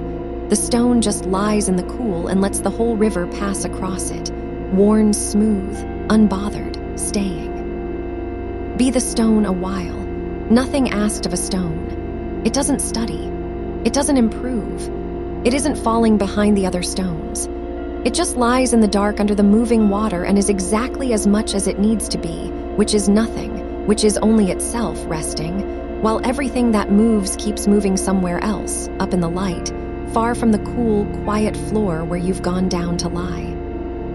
If a worry surfaces, and one might, even now, even this deep, the small hours have a way of floating one up when the rest have gone still. You'll find it doesn't have the strength it had by day. It comes up thin. It comes up already tired. It finds you so far down, so warm, so unwilling to rise and meet it, that it can't get its hooks in, and it hangs there a moment in the dark and then loses interest. The way a thought loses interest when no one will play with it, and it drifts off sideways and down and is gone, back into the same dark it came from, leaving the water no less still than before. You don't have to do anything about it. You proved that already hours ago. You only have to keep not rising, keep staying down, keep being too deeply at rest to be recruited. Let them come and let them go. The coming and going is nothing to you now. You're the deep part. You're the part that doesn't move. And the semester, that whole long stretch of it, the weeks stacked ahead like a road you can't see the end of, it doesn't have to be carried in one night. It was never meant to be. No one hands you the whole road to hold at once. You walk it a day at a time, and tonight isn't even walking. Tonight is the lying down between the days, the part the road can't reach, the part that isn't travel at all. The whole distance ahead can stay out there in the dark, uncarried, unwalked, waiting at the edge of the morning, and none of it needs 1 ounce of you tonight. You set the road down at the door hours ago. It's still down. It'll be there when it's time. It is not time. It is so far from time. Let your shoulders know that. They've been holding the road, some of them, some corner of them still braced as if to shoulder a weight. Let them put it down too. Let the shoulders drop back and wide into the mattress, heavy, unhitched, the muscle along the tops of them going long and warm and slack. Nothing yoked to them now, nothing to bear. The arms falling away from the shoulders, heavy at your sides, the hands open or curled. However they've come to rest, not holding anything, not gripping any pen or page or worry. Just resting, just weight, just warm, dead weight sinking gently toward the center of the earth the way everything heavy wants to. Down through the chest, the slow, easy rise and fall, nothing forced. The breath finding its own shallow, sleeping depth, no deeper than it wants. The body dialing everything down to the low, warm idle of a thing that means to sleep for hours. Down through the belly, soft, unclenched. A student's belly holds so much, tightens at every deadline, every comparison, every glance at the clock. Let it go soft now.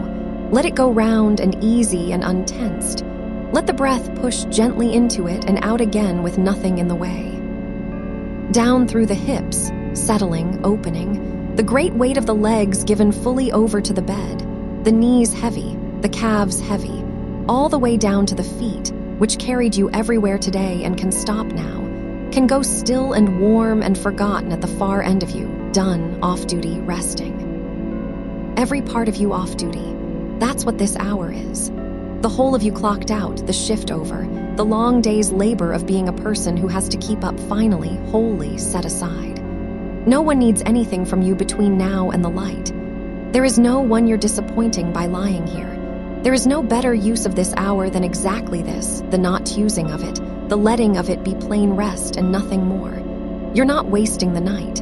The night isn't for spending. It's the one stretch of the whole turning day that asks nothing, produces nothing, proves nothing. And you are allowed, you are more than allowed.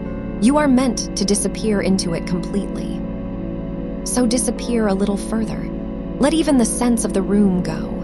Let even the edges of yourself go soft and uncertain, the place where you stop and the dark begins growing vague, unimportant, no longer worth the small effort of knowing. You don't need to know where you end tonight.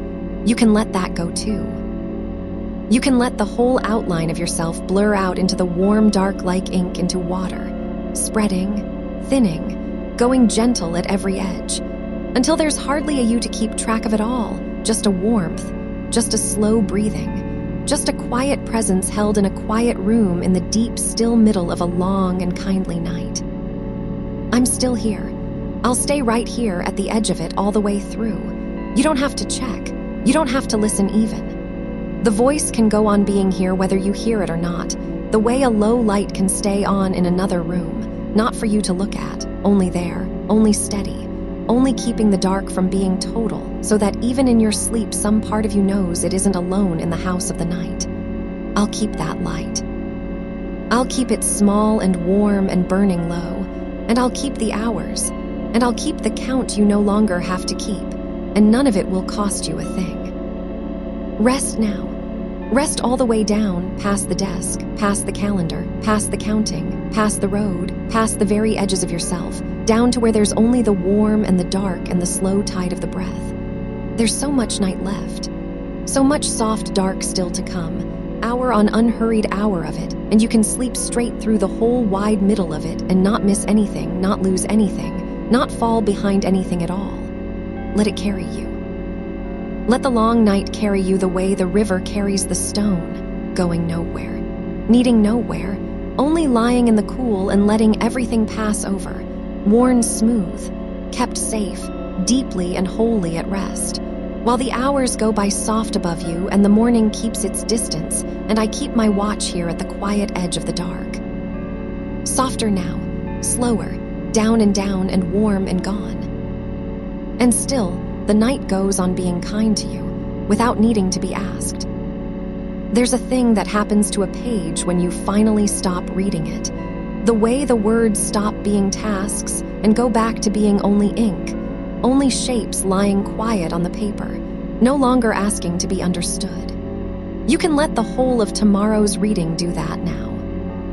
Let every page you haven't turned to yet lie closed in the dark of its book, keeping its place perfectly well without you, holding every word exactly where it is, patient as a shut door, asking nothing of you until you come back to it in the daylight with rested eyes.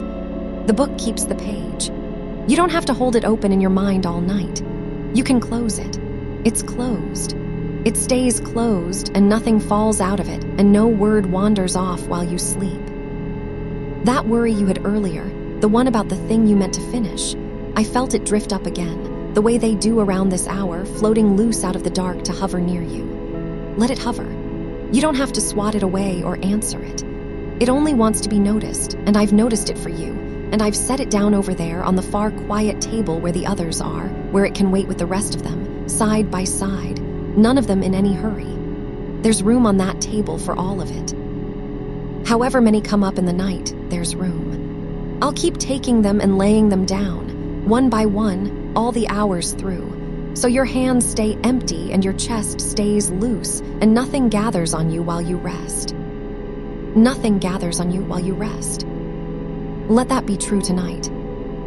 You know how a room looks in the last of the light, when you haven't turned the lamp on yet, and you don't quite mean to, everything going soft and gray and simple, the sharp corners of the furniture going gentle, the colors all folding down into one deep, quiet dimness that asks nothing of your eyes. Your mind can be a room like that now.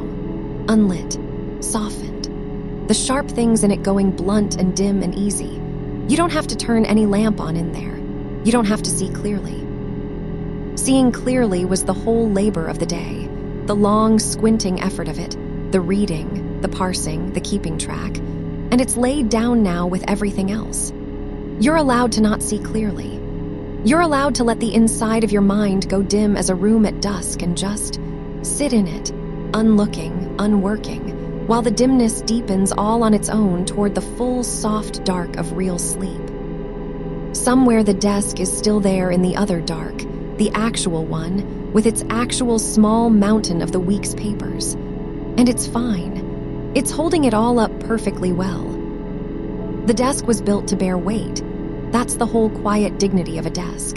It stands there and carries whatever's set on it and never once complains, never once tips, holds the books and the pages and the cold cup and the pen through the whole long night without tiring. Because it isn't tired, because it doesn't have to sleep, because it's made of steadier stuff than you and asks for none of the rest you need. So let the desk keep watch over the work.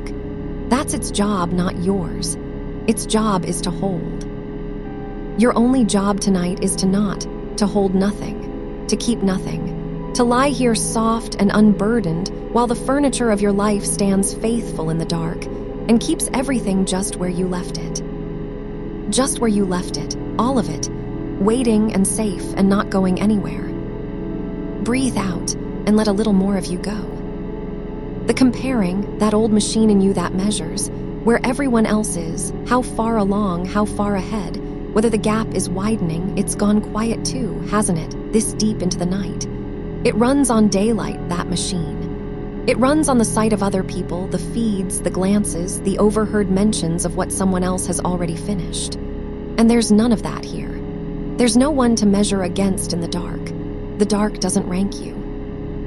The night has never once asked how you compare, has never kept a leaderboard, has never known or cared who's ahead. It holds the one who's furthest along and the one who feels furthest behind in exactly the same soft way, the same warmth, the same dark, the same patient hush, with no preference and no reckoning between them. You are not behind here. Here there is no line to be behind. There's only a person breathing in the dark, and the person breathing in the dark is enough, is whole, is nothing that needs adding to before the morning.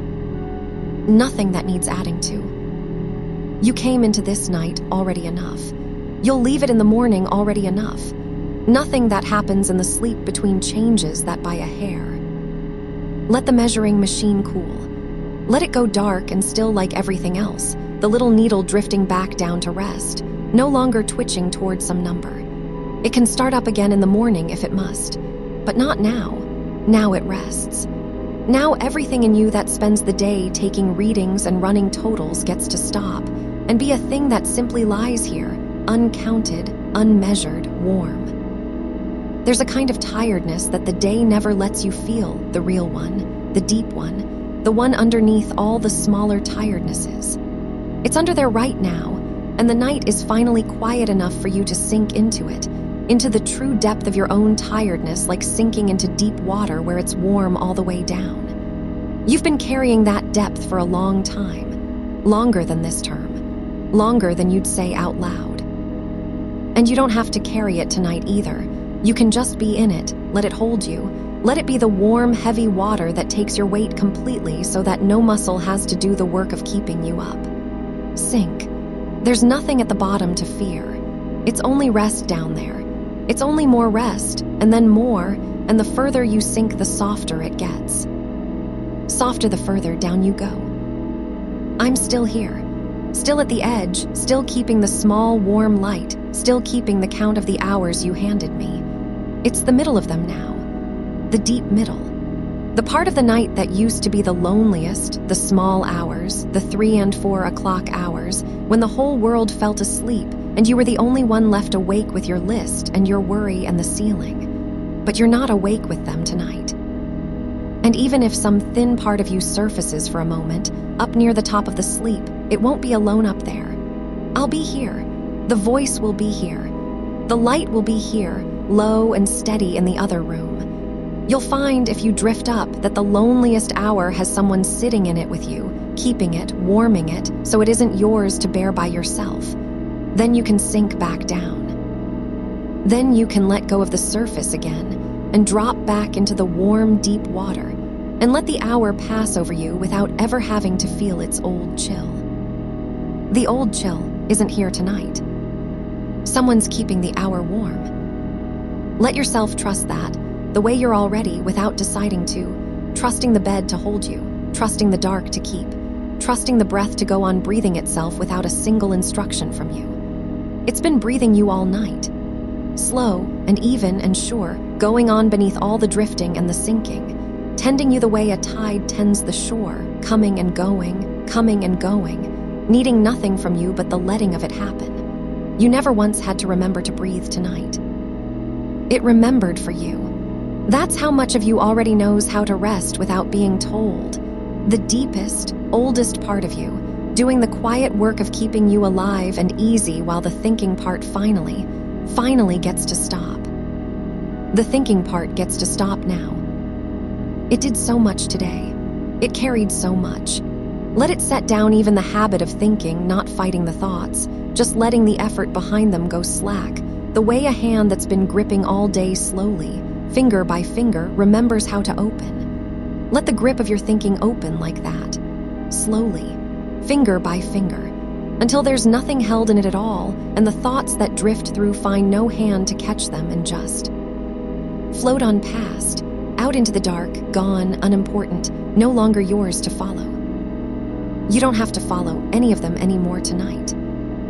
Let them go where the night takes them. And the schedule, the shape of the summer that came apart, the plan that was supposed to hold the weeks and didn't, the way time got away from you when you weren't looking, it's so far off now, so small from this depth, like a thing seen from very high up, all its sharp urgency gone soft and blue with distance.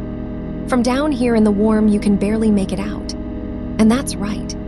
That's how it should look at this hour, small and far, and not worth the climb back up to reach. The weeks will still be there in the morning, and you'll meet them then, rested, with the whole long day's strength returned to you. But you don't reach for them now. You don't climb toward them now. You stay down here in the deep and let them keep their distance, blue and small and quiet, while you rest in the near warm dark where the only thing close enough to touch is the breath, and the bed, and the low, steady voice that isn't going anywhere. Isn't going anywhere. All the way to the light. Rest. There's more night than you think still. So much of it left.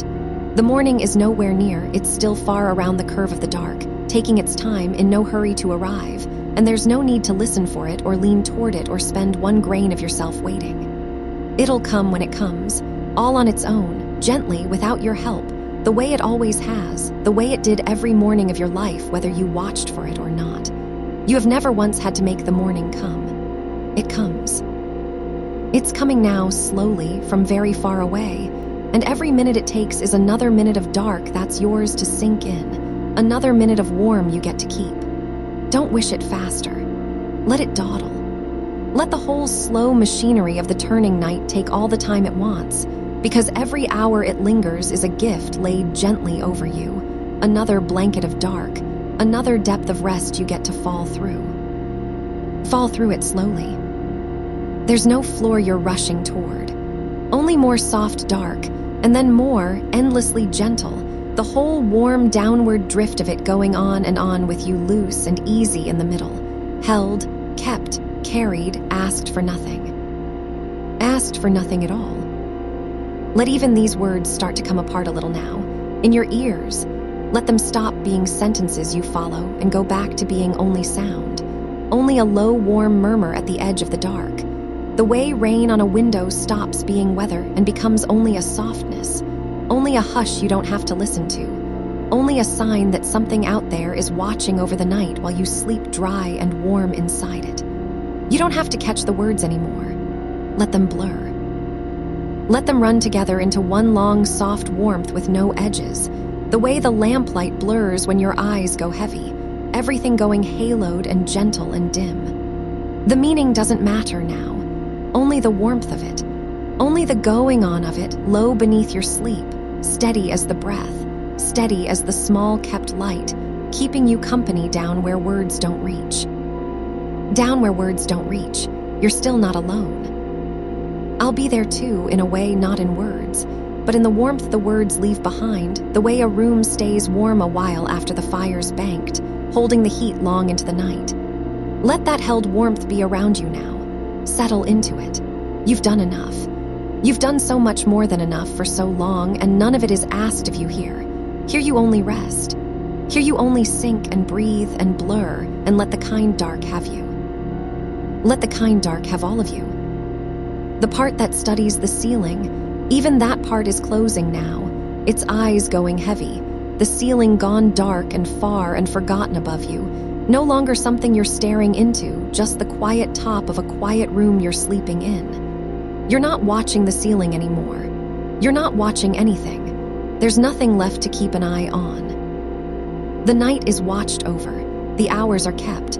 The work is held by the faithful desk. The pages are closed and safe in their books. The worries are laid on the far table one beside the other. The measuring machine has cooled to dark, and every single thing you carried in here has been taken from your hands and set down somewhere gentle where it will wait, without complaint, without decay, without going anywhere at all, until the morning that is still so kindly far away. Nothing needs you now. Nothing at all needs you now. So let the last of your keeping watch go soft. Let the eyes stay closed. Let the ceiling be only dark.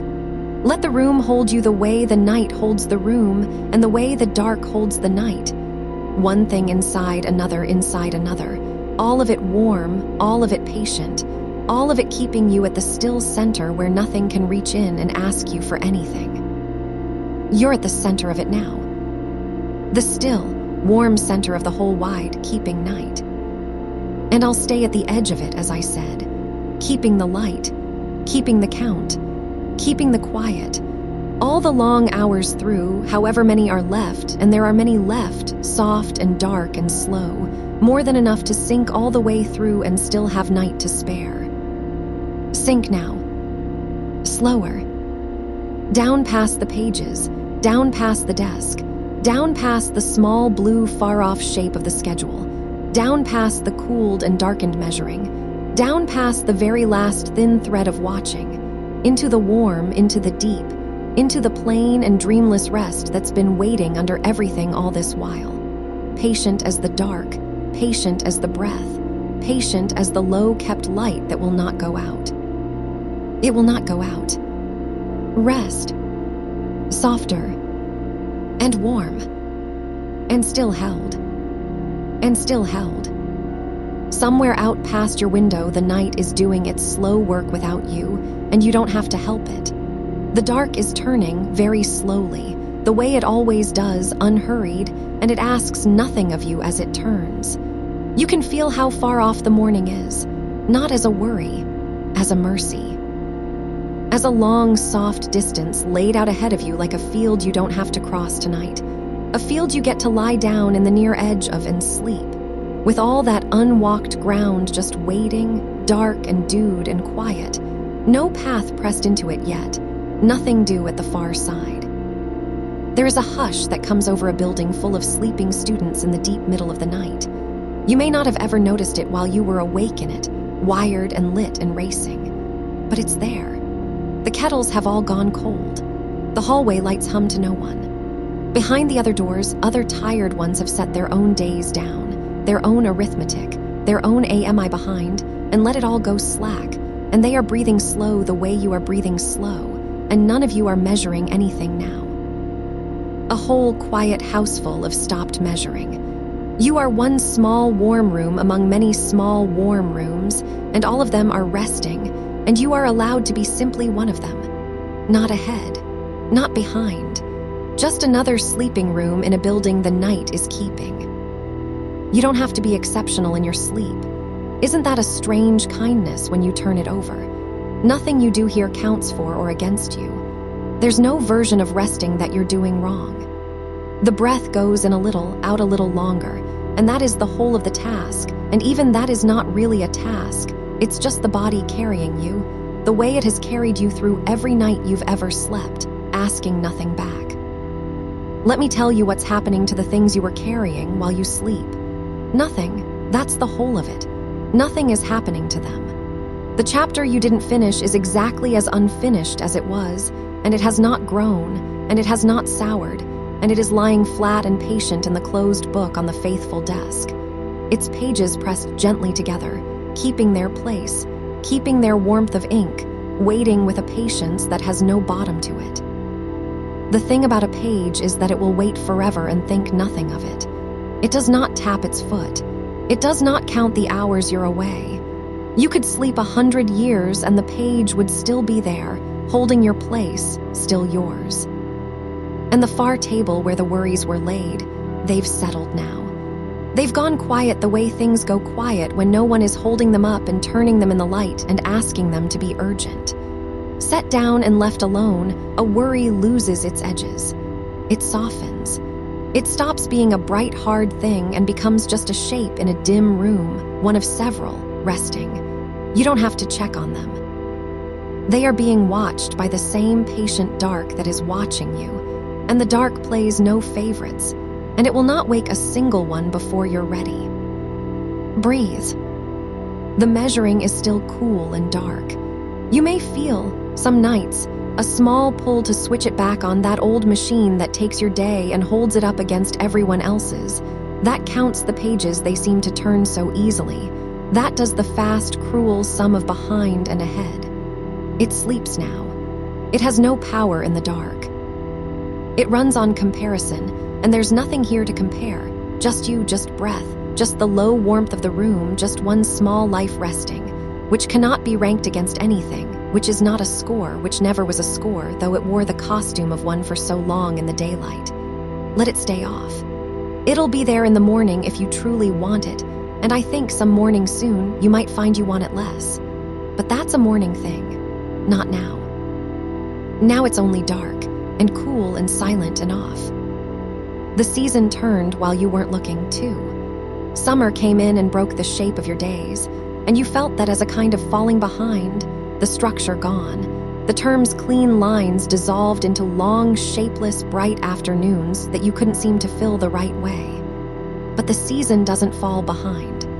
The season just moves. It doesn't scold the tree for how green it is by June. It doesn't ask the light to have accomplished more by evening. It only turns, slow and sure, and everything living inside it turns too, at its own pace, in its own good time, and none of it is late. You are living inside the same turning. You are not late either.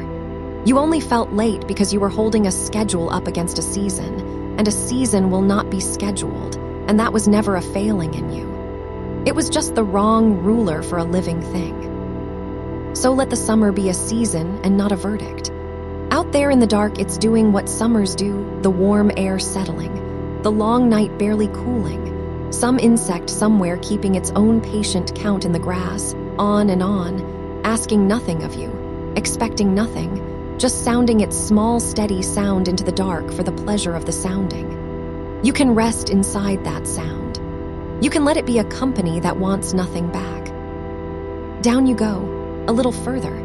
There's so much night left that you can afford to sink slowly, to take the stairs down into sleep one soft step at a time, no rush on any of them, pausing on each as long as you like. This is not a night to hurry through. This is a night to be held all the way across, and I'm going to hold it hour by hour so that you never have to feel the width of it. You only have to feel this step, and now this one, and now the warm dark under this one. Think, if a soft thought comes at all, of how many nights the body has done this without any help. Before there were schedules, before there were terms and marks and the whole apparatus of being measured, there was just the body, lying down in the dark, letting the day drain out of its limbs, going down into sleep the way water goes down into ground. No effort, no technique, just the natural falling of a thing toward its rest. That knowledge is still in you. Underneath all the trying, all the years of forcing yourself awake over books, of stealing sleep back from the night to give it to the work, underneath all of that, the old plain knowing is intact. The body remembers how. You don't have to teach it. You only have to stop arguing with it, and it will take you down the rest of the way itself, gently, the way it always meant to. Let it take you. The highlighters are capped. Did you cap them, or did I? It doesn't matter. They're capped, laid in their row, their bright colors gone dark and quiet in the dark, no longer marking anything urgent, no longer drawing your eye to the sentence that must be known by Thursday. In the dark, all the colors are the same color, which is the color of rest, and the whole bright, anxious system of what matters. Most has dissolved into one even gray soft nothing where nothing matters most because nothing has to matter at all until the light comes back and asks. And the light is far. The light is so far. You have hours and hours before anything has to matter again, and I'll be keeping every one of them for you, so you can spend them all on this, on sinking, on being warm, on being finally and completely off duty from the enormous job of being a person who is keeping up. You are off duty now, fully. There's no shift you're covering in your sleep. No part of you needs to stay at its post. Even the part that used to stand watch through the night, the vigilant part, the one that kept a corner of you awake in case you were forgetting something, in case there was one more thing to do, even that part is allowed to stand down. Its watch is over. Someone else has the watch. I have the watch. Go on and let it close its eyes. It's so tired, that part of you. It's been standing so long. Let it sit down in the warm dark and lean back and finally rest. The way the rest of you is resting, because there is nothing coming, nothing to catch, nothing to miss. Only the long, slow, safe hours going by like deep water under a boat that's tied up snug for the night. Snug for the night. That's you. Tied up snug, rocking just barely, just enough to feel held, in a harbor where the storm of the day can't follow. The day's still out there somewhere, the whole churning weather of it, the emails, the readings, the comparisons, the low grind of not enough. But it's out past the harbor wall, and it's spent itself, and none of its waves come in over the wall to where you're moored.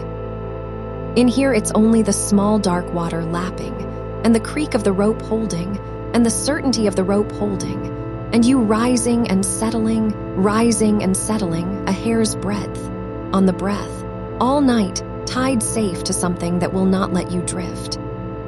Rest. I want you to know, and then you can forget it. You can let it slide right off into sleep. You don't have to hold it. That this, tonight, is not the whole of the help. This is a place to lay it down for the hours of the dark, a place to rest from the carrying, and that's a real thing and a good thing and enough of a thing for one night. But the daylight kind of help, the people who care for you, the ones whose actual job it is to help a struggling student find their footing, they're still there in the morning, and reaching for them is not a weakness. It's just another way of setting something down into hands that are meant to hold it. You don't have to figure that out now. Now you only sleep. I just wanted to leave it near you, quiet, like a glass of water by the bed. There if you want it, no obligation, and now I'll let it be, and let you go back down. Down. The library's long closed. You know the one you sat in until they turned the lights off in sections, and a tired voice said it was time. The one that smelled of old paper and cold coffee and other people's stress. It's dark now. All those long tables empty, the chairs pushed in, the green lamps off, the whole vast quiet of it holding its breath in the middle of the night with no one asking anything of anyone. And you're not there. You don't have to be there. You get to be here instead, in the warm, lying down, while the library keeps its own dark watch over the books that will still be books in the morning, still full of everything they hold, none of it lost for your not being there tonight. Knowledge doesn't leak out of books overnight. It waits, patient as everything else here waits. You can go back for it rested. You'll carry more when your arms aren't shaking from holding yourself up so long. Let your arms be heavy now. Let them be as heavy as they truly are, which is heavier than you usually allow, because usually you're holding them ready, holding yourself ready, poised for the next thing. There's no next thing. Let the readiness drain out of your shoulders. Let it run down your arms and out through your hands and into the dark and away. Your hands don't have to be ready for anything. They can just be open. Just be soft and open and empty and warm. Holding nothing, reaching for nothing, at rest on the rest of you, done. Done for the night. And the calendar, that grid of squares where you kept trying to fit yourself, where every empty box felt like an accusation and every full one felt like drowning. The calendar's just paper on a wall in a dark room now. Its squares all the same soft gray. No red circled dates glowing in the dark. No due, no by then, no how many days left. Time in the dark isn't a grid. It's just this slow, warm river of hours. No lines drawn on it, no boxes, just the going on of it, carrying you gently toward a morning it's in no hurry to reach. You can float on the uncounted middle of it. You don't have to know what day it is. You don't have to know the hour. The not knowing is part of the rest, to be loosed from the grid, unpinned from the schedule, floating free in plain dark time that no one has divided up and handed you a portion of. This time is all yours and it has no edges. Spend it sleeping. There's so much of it. There's so much of it left. Softer now. Feel how the bed has stopped being something you're lying on and started being something you're part of. The line between you and the warmth of it gone blurry and unimportant. The way the line between you and the dark has gone blurry. The way everything at this hour goes blurry and merciful and dim. You're not a sharp, separate thing tonight.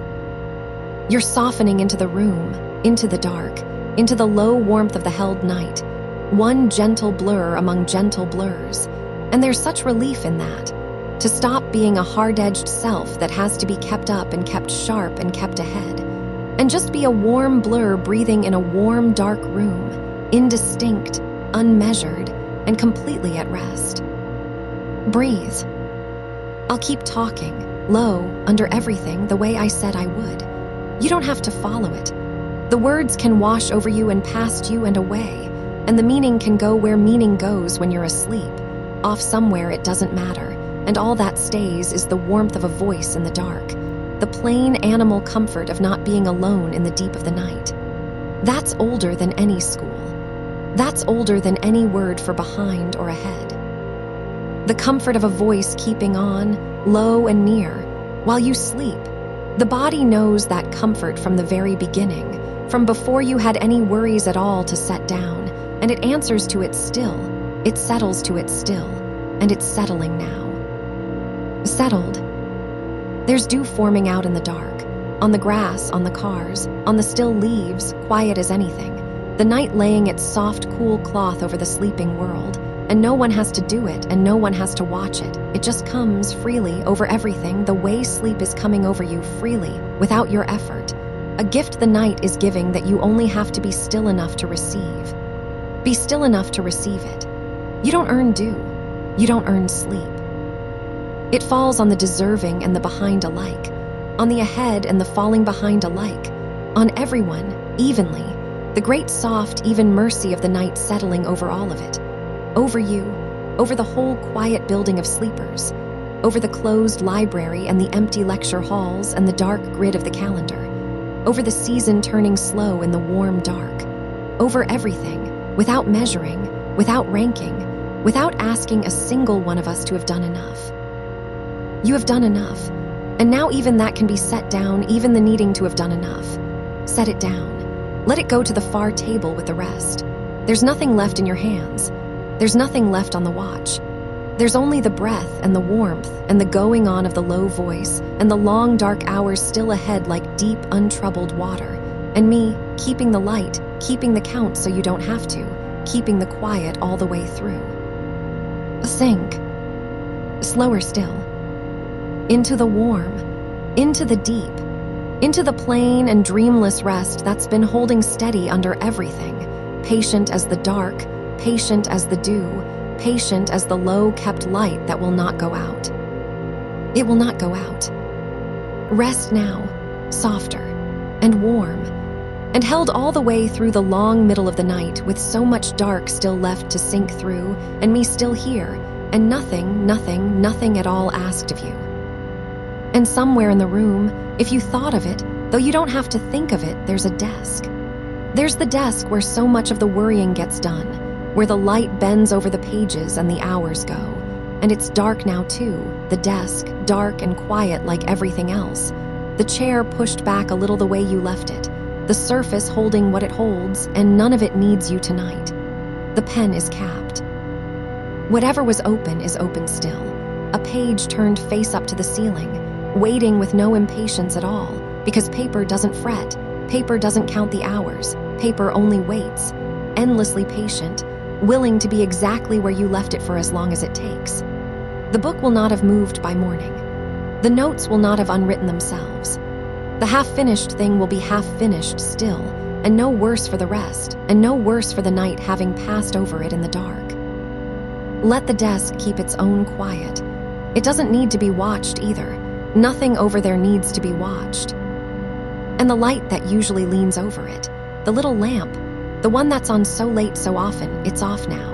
And its being off is its own small kindness, a warmth in reverse. The dark where the working light used to be, and you can feel the difference in the room. The way a room feels when the work is done for the day, or not done and set aside for the day, which is the same softness, the same permission, the same lowering of the shoulders that a room takes on when no one in it is trying anymore. The room is not trying. You are not trying.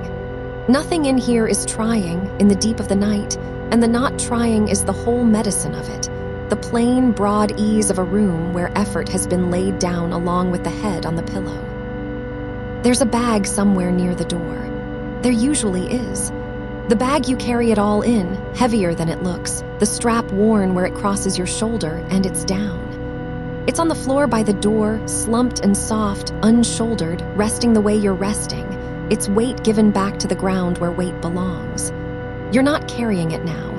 In the small hours, nobody carries anything. The strap is empty of your shoulder, and your shoulder is empty of the strap, both of them free of each other, both of them at ease, and it can stay right there by the door until it's needed. And it won't be needed for hours and hours, and the hours are all still ahead, dark and slow and yours to sink through. Rest. And if a worry came just now, if one of them lifted its head, some particular one, the name of an assignment, the shape of a date, the small, cold arithmetic that likes the quiet hours because that's when it can be heard, then let it have come, and let it be one more thing carried to the far table in the dark, set down beside all the others already resting there, and let it go quiet the way the others went quiet. You don't have to answer it. You've been answering things all day. You can stop answering now. A worry that arrives at this hour is not new information. It's an old visitor in familiar clothes, and it knows the way back down as well as it knows the way up, and the way back down is this. Unfollowed, unfed, unheld, it loosens and it sinks, the way silt sinks in still water, the way anything sinks when nothing is stirring it. Nothing is stirring it. Let it sink. Let the water go clear and dark and still above it. Slower now. There is a road under this. You know, under all of it, a long road that the season is on, the semester, the year, the whole slow turning of your learning. And it doesn't end tonight and it doesn't end tomorrow. And that used to be the frightening thing, how long it is, how far, how much still ahead. But feel it differently now in the dark, half asleep, where things can be felt differently. The length of the road is not a threat, it's a mercy. It means there is time. It means tonight is one small dark stretch of a very long road, and one small dark stretch does not decide the road. And a night of rest on a long road is not lost ground. It's how the walking gets done at all. Nobody walks a long road by never lying down. The ones who get there lie down. The ones who get there sleep, night after night, through all the small hours and rise and walk a little more and lie down again. and the road gets walked in exactly that ordinary rhythm of going and resting, and the resting is not the opposite of the going. The resting is part of the going. You are getting somewhere right now, lying still in the dark. You are doing the necessary thing. You are resting on a long road, and that is not falling behind on it. That is how it's traveled. Breathe out. Let the road be long, and let that be a comfort, and let it go. The comparisons quiet down at this hour too. Have you noticed? The ones about the others, the ones who seem ahead, the ones who seem to have it handled, the ones whose lit windows you imagine burning later than yours or whose ease you imagine wider than yours. They quiet down, because in the true deep of the night there isn't really an ahead or a behind. There's only a great dark full of sleepers, all of them, the ones you compare yourself to among them, laid down in their own dark rooms. Their own worries carried to their own far tables, their sharp daytime edges gone soft as yours have gone soft. Everyone you measure yourself against is, right now, just a warm blur breathing in a dark room. Nobody is ahead in their sleep. Nobody is winning at 3 in the morning. The whole ranking dissolves in the dark the way a name written in water dissolves. And what's left is only this, the oldest and most level thing. A person resting, breathing, held the same as every other person resting, breathing, held all across the sleeping town, all across the sleeping world. None of them ahead of you, none of them behind, all of you simply here, simply down, simply given over to the same soft dark that asks nothing of any of you. Let them rest. Let yourself rest among them, level and easy and unranked in the great even dark. Softer. I'm still here, low under everything the way I said, keeping the count so you don't have to keep it, keeping the light so you don't have to keep it. There's so much night still left, feel how much, how it stretches out ahead of you like deep calm water with no far shore in sight. And that's the good news, that's the gift, all that dark still to sink through, all those slow hours still to rest in before anything at all is asked of you again. You are nowhere near the end of the rest. You are in the wide middle of it, the deepest part, the part furthest from both the falling asleep and the waking, the still center of the night where the water is deepest and calmest and warmest. And you can just hang there, suspended, held, going nowhere, needing to go nowhere for a long, long time yet. Sink a little deeper into it. The cup of whatever you were drinking late, to keep going, it's gone cold somewhere. And that's all right, cold coffee, cold tea, the ring it leaves, all of it fine, all of it unimportant. None of it a small failure, just a cup that cooled because a day ended, the way days end, the way they're supposed to. You don't have to finish it. You don't have to clear it. The small undone things of the day, the cup, the crumbs, the clothes over the chair, the tab left open, the message you meant to send and didn't, they can all be exactly as they are, undone in the dark, all night, harming nothing, waiting with the same patience as the paper on the desk. The undone things are not standing over you in the dark counting themselves. They're just there, small and quiet and forgiven by the night the same as everything else, resting in their undoneness the way you're resting in yours. You are allowed to be a person with undone things who is sleeping anyway. That's most people. That's nearly everyone, laid down in the dark with a day's small undone things left just as they are, sleeping anyway and rising anyway, and it being fine anyway. Let it be fine. Let it all be exactly as undone as it is, and rest. There's a window, and beyond it the night is doing what the night does without any help, the slow wheel of it, the dark turning imperceptibly toward a morning that is still hours and hours off. So far off it isn't even a lightning yet, isn't even a gray rumor at the edge, just deep clean dark all the way around, the fullest part of the night's dark, and you're wrapped in the very middle of it. No need to look for the morning. It will come without being looked for. It always has. Every morning of your whole life has arrived without you watching for it, on its own, in its own time, and this one will too, and you don't have to spend a single moment of this good dark hurrying it or dreading it or measuring the distance to it. The distance to morning is not your work tonight. Let the night keep its own hours. Let the dark be as long as it is. There's nothing on the other side of it that needs you before it's ready. And it's a long, long way from ready. And you can rest in the whole long meanwhile with your hands empty and your eyes closed, and the count kept for you, low under everything all the way through. Quieter now. And the schedule, the one the summer broke, the plan that didn't go the way the plan was supposed to go, it's asleep too in a way at this hour. It has no power in the dark. A schedule is a daytime thing, a thing of squares and hours and shoulds, and it can't reach you here in the soft, unmeasured middle of the night, where there are no squares, where the hours don't divide into tasks, where there is only the one long, undivided dark and you resting in it. Whatever the summer did to the plan can wait for the daylight to be looked at, and it can be looked at gently then, and patiently then, the way you'd look at anything in kind morning light, but not now. Now it rests. Now the whole grid of it goes soft and dark and far away, and you don't have to hold a single square of it in your mind, not one, because none of them are tonight's. None of them are this hour's. This hour has no square. This hour is just dark and warmth and breath, and the going on of the low voice, off the grid entirely, out past the edge of the calendar where the nights are, where rest is, where you are. Off the grid, out past the edge, in the warm dark with nothing marked on it.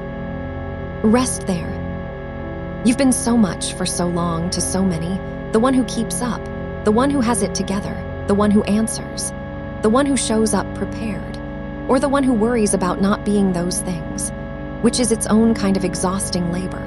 The worrying, the wanting to be enough for the people watching and the people expecting, and the person in the mirror expecting hardest of all, and here, in the dark, with the day's face set down along with the day, you don't have to be any of it. There's no one to be enough for at this hour. There's no one watching. The dark isn't grading. The pillow isn't keeping score.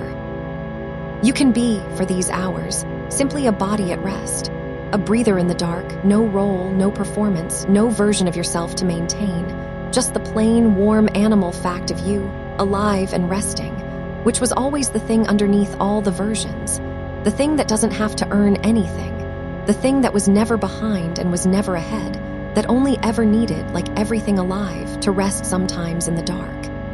It's resting now. You're letting it rest now. And that's the whole of what tonight asks.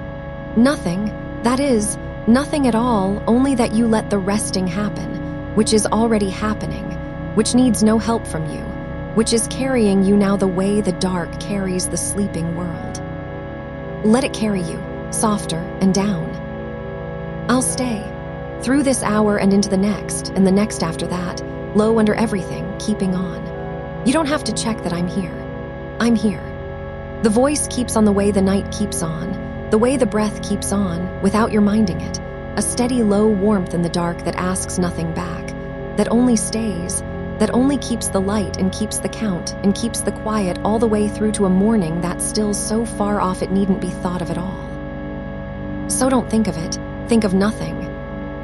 Let there be, for a while, in the deep warm middle of the held night, no thought at all, just the dark and the warmth, and the slow tide of the breath going out and coming in on its own, out and in, without your steering, the body doing the oldest thing it knows how to do. The thing it has done every night of your life, whether you helped it or not, breathing you down and down into rest, patient and sure, needing nothing from you but your stillness. And you are so beautifully still now, so completely at rest. So far down into the warm dark that the words are barely reaching you anymore. And that's right, that's as it should be. Let them stop reaching. Let them blur into the general low warmth and the general dark. Let the meaning drift off where meaning drifts when you're this deep. And let there be only the sound, and then, if it likes, not even the sound. Only the dark, only the warmth, only the resting, only the long-held middle of the night with so very much of it still left, and me still here. Keeping it all, while you sleep and sleep and sleep. Nothing asked, nothing owed, nothing to keep, only rest and the dark and the low-kept light that will not go out. Down, and warm, and held. Somewhere in the other room, the books are still open where you left them, And that's all right. The page you stopped on is holding your place better than you could hold it yourself right now. The paper doesn't tire, doesn't fret, doesn't wonder in the dark whether it read enough of itself today. It simply lies there under the lamp you may or may not have turned off, waiting with a patience that costs it nothing. And it will still be there when the light comes, in exactly the shape you left it, not one word further behind than it was, not one word gone. You can let the desk keep the desk's things.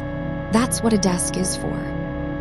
It carries the open book and the pen uncapped and the sticky note curling at its edge so that you don't have to carry them into the bed with you, so that the bed can stay a place for only this. Only the warmth, only the weight of you sinking, only the long, slow letting go that's been carrying you for hours now. And if there was a highlighter left bleeding a small bright line into a margin, let it. The color will keep. The words underneath it will keep. Nothing you underline today is asking to be reread in the dark, no matter how much the mind, in its old daylight habit, might want to reach back toward it. Let the reaching soften. There is a kindness in a page that waits, and every page you own is waiting for you now with that same, even, unhurried patience. None of them anxious. None of them counting the hours you're away. All of them simply resting the way you're resting, closed or open. It doesn't matter, holding what they hold without effort, the way the night holds you. You spend so much of the daylight gathering facts, gathering pages, gathering the small proofs that you're keeping up a note here, a saved link there, a diagram copied out in your own hand so the knowing might stick. And the gathering is good, and the gathering is real, and the gathering can stop for the length of a night. Nothing you gathered today will spill while you sleep. The mind is not a cupped pair of hands that must stay clenched or lose everything. It's more like a field after the light goes, still holding every seed the day pressed into it, holding them quietly in the dark, doing the slow underground work that only ever happens when you're not watching, that only ever happens in the resting, in the not trying, in the dark where nothing seems to be moving at all. Let the field be dark. Let the seeds be seeds. Something in you keeps them without your minding, the way something in you keeps the breath. There's a chair at that desk, and it's empty now, and there's a rightness in an empty chair at night. All day it holds you upright, holds you bent toward the work, holds the particular tired shape of a person leaning in. And now it holds nothing, and it's glad to hold nothing, the way you're glad, somewhere under all the wanting, to be a person who is not in the chair, not leaning, not bent toward anything, just lying flat and easy in the dark with the whole long night stacked up around you like something soft. The chair can wait. The chair is good at waiting. It will be there in the morning, and morning is nowhere near, and you don't have to think of the chair or the morning or the leaning in, not for hours, not for a long, slow river of hours that hasn't nearly finished flowing past. And the phone, wherever it is, face down, or dark, or somewhere across the room where you can't quite reach it, let it stay a small, quiet stone tonight. There's nothing on it that needs you now. No message you didn't answer is thinning while you sleep. No comparison waits inside that little glass to be scrolled. No one else's night, no one else's marks, no one else's tidy caption over a day that was probably as ragged underneath as your own. The small hours are the wrong hours for that particular arithmetic, the who's ahead and the who's further along and the everyone but me that the mind likes to lay out on the dark ceiling like a ledger. You don't have to do the arithmetic tonight. The ledger is closed. And it was always a false ledger anyway, adding up hours you couldn't see and calling them proof. But never mind even that. Never mind the whether it's true of it, because tonight it's simply not open, simply not being read, simply set down along with the desk and the chair and the day, out there in the other room where the quiet things wait for the light. Let your shoulders know that. There's a place between the shoulder blades where the leaning in lives, where the hours at the desk gather and settle and stay long after you've stood up. And it can loosen now, that place. It can let go of the shape of the work. You don't need to be braced for anything. There's nothing coming toward you in the dark. No question, no page, no deadline crossing the room. Let the bracing melt down through the back of you and into the bed and away. Every out-breath takes a little of it. You've been breathing it out for hours without trying. Some quiet part of you has been doing this work all night, softening what the day tightened, and it doesn't need supervising, and it won't stop when you stop attending to it. It only goes gentler in the dark, deeper, on its own. The semester is a long thing, and it does not live in this room. That's worth the knowing, even now, even mostly asleep, that the whole great weight of it, the months of it, the calendar squares filling and emptying, all of that lives out in the daylight world and cannot follow you here. Here there is only one night. One. And a single night was never meant to hold a semester. It couldn't if it tried, and it isn't trying, and neither are you. Tonight is not the term. Tonight is not the syllabus. Tonight is not the running total of everything you mean to know before the season turns. Tonight is just tonight, a small, warm, dark room, a bed, a breath, a body letting down. And it's allowed to be only that, allowed to be one plain night among the hundreds, asking nothing of you but that you spend it sleeping. The season turned strangely this year, and I know the shape of that sits somewhere in you still. The summer that broke the schedule, the plan that didn't hold, the weeks that went sideways from where you meant them to go. And you can let that sit without smoothing it tonight. It doesn't need smoothing tonight. A broken schedule is not a broken person. A summer that went its own way is not a verdict on you. It's just time, doing the thing time does, moving whether you're ready or not, and you can meet it in the morning with all the patience morning brings, and you don't have to meet it now. Now the sideways summer can lie down too, out there with the rest, quiet, forgiven, done for the day.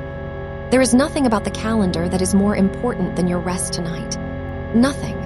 Let that be true for these hours, even if the daylight wants to argue it. In the dark, it's simply true. And how far down you've come. How much of the night is already behind you, carrying you the way water carries. You didn't do it, you didn't earn it. You only stopped holding on, and the letting go did the rest, the way it always does. There's more of the night ahead than you'd think, a long, dark, patient stretch of it, and you don't have to cross it. You're not crossing anything. You're just here, held in the middle of it, while it moves past you slow as a season, hour folding into hour with no edge between them, no place where you have to do anything, no place where anything is asked. The night is doing the crossing. You're only resting in it. And I'm keeping the count so you don't have to, keeping it low and steady under everything, so that even the counting is something you've been let go of. There's a particular tiredness in a mind that's been measured all its life, tested, marked, ranked, returned with a number at the top. And it can be very old, that tiredness, older than this term, older than this year, a tiredness of always being a thing that gets graded. And here is a place where nothing is measured. The dark takes no attendance.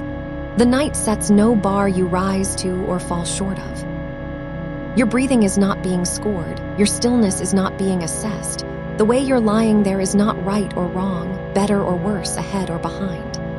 It's just how you're lying there. That's all it is, and that's all it has to be.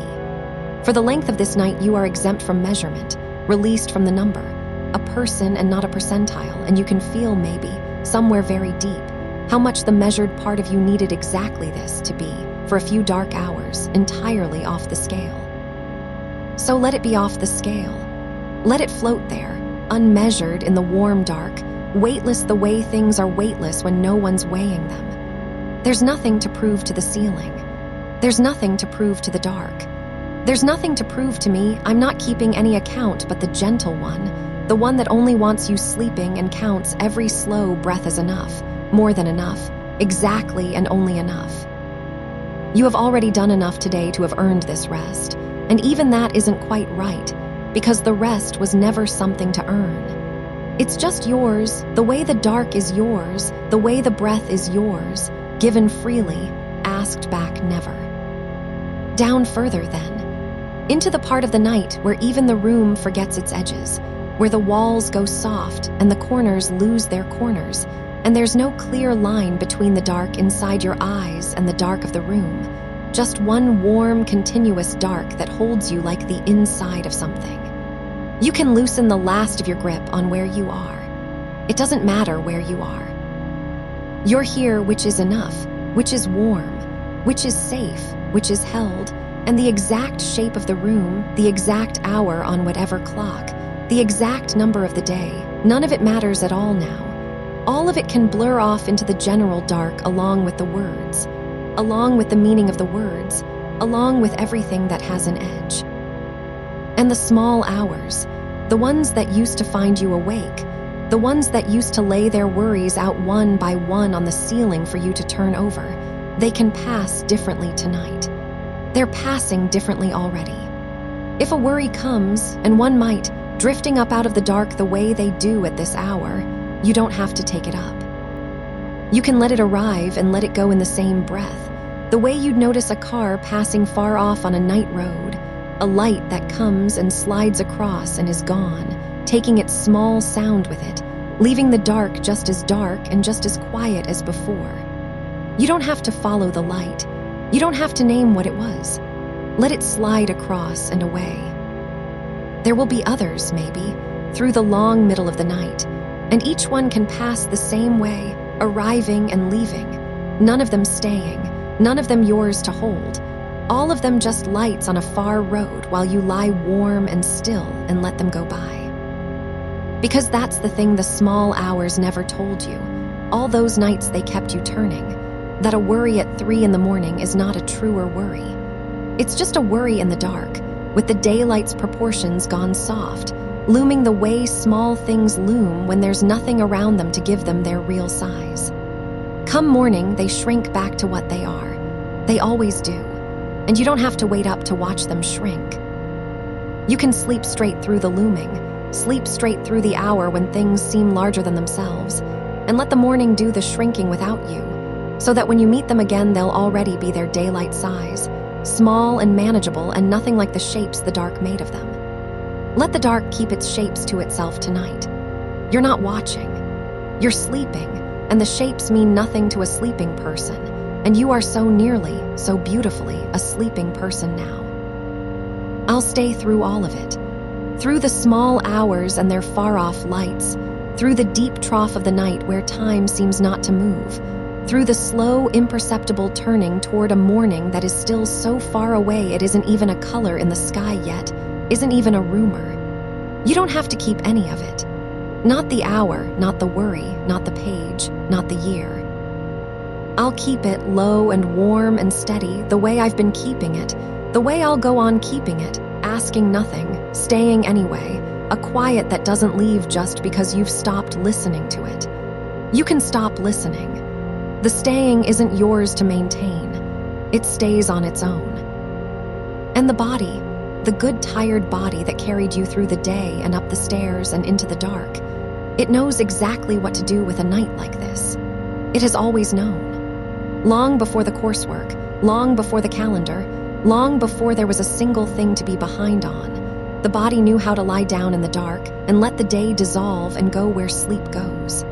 It's doing it now. It doesn't need your help, and it doesn't need your worry, and it doesn't need you awake to oversee it.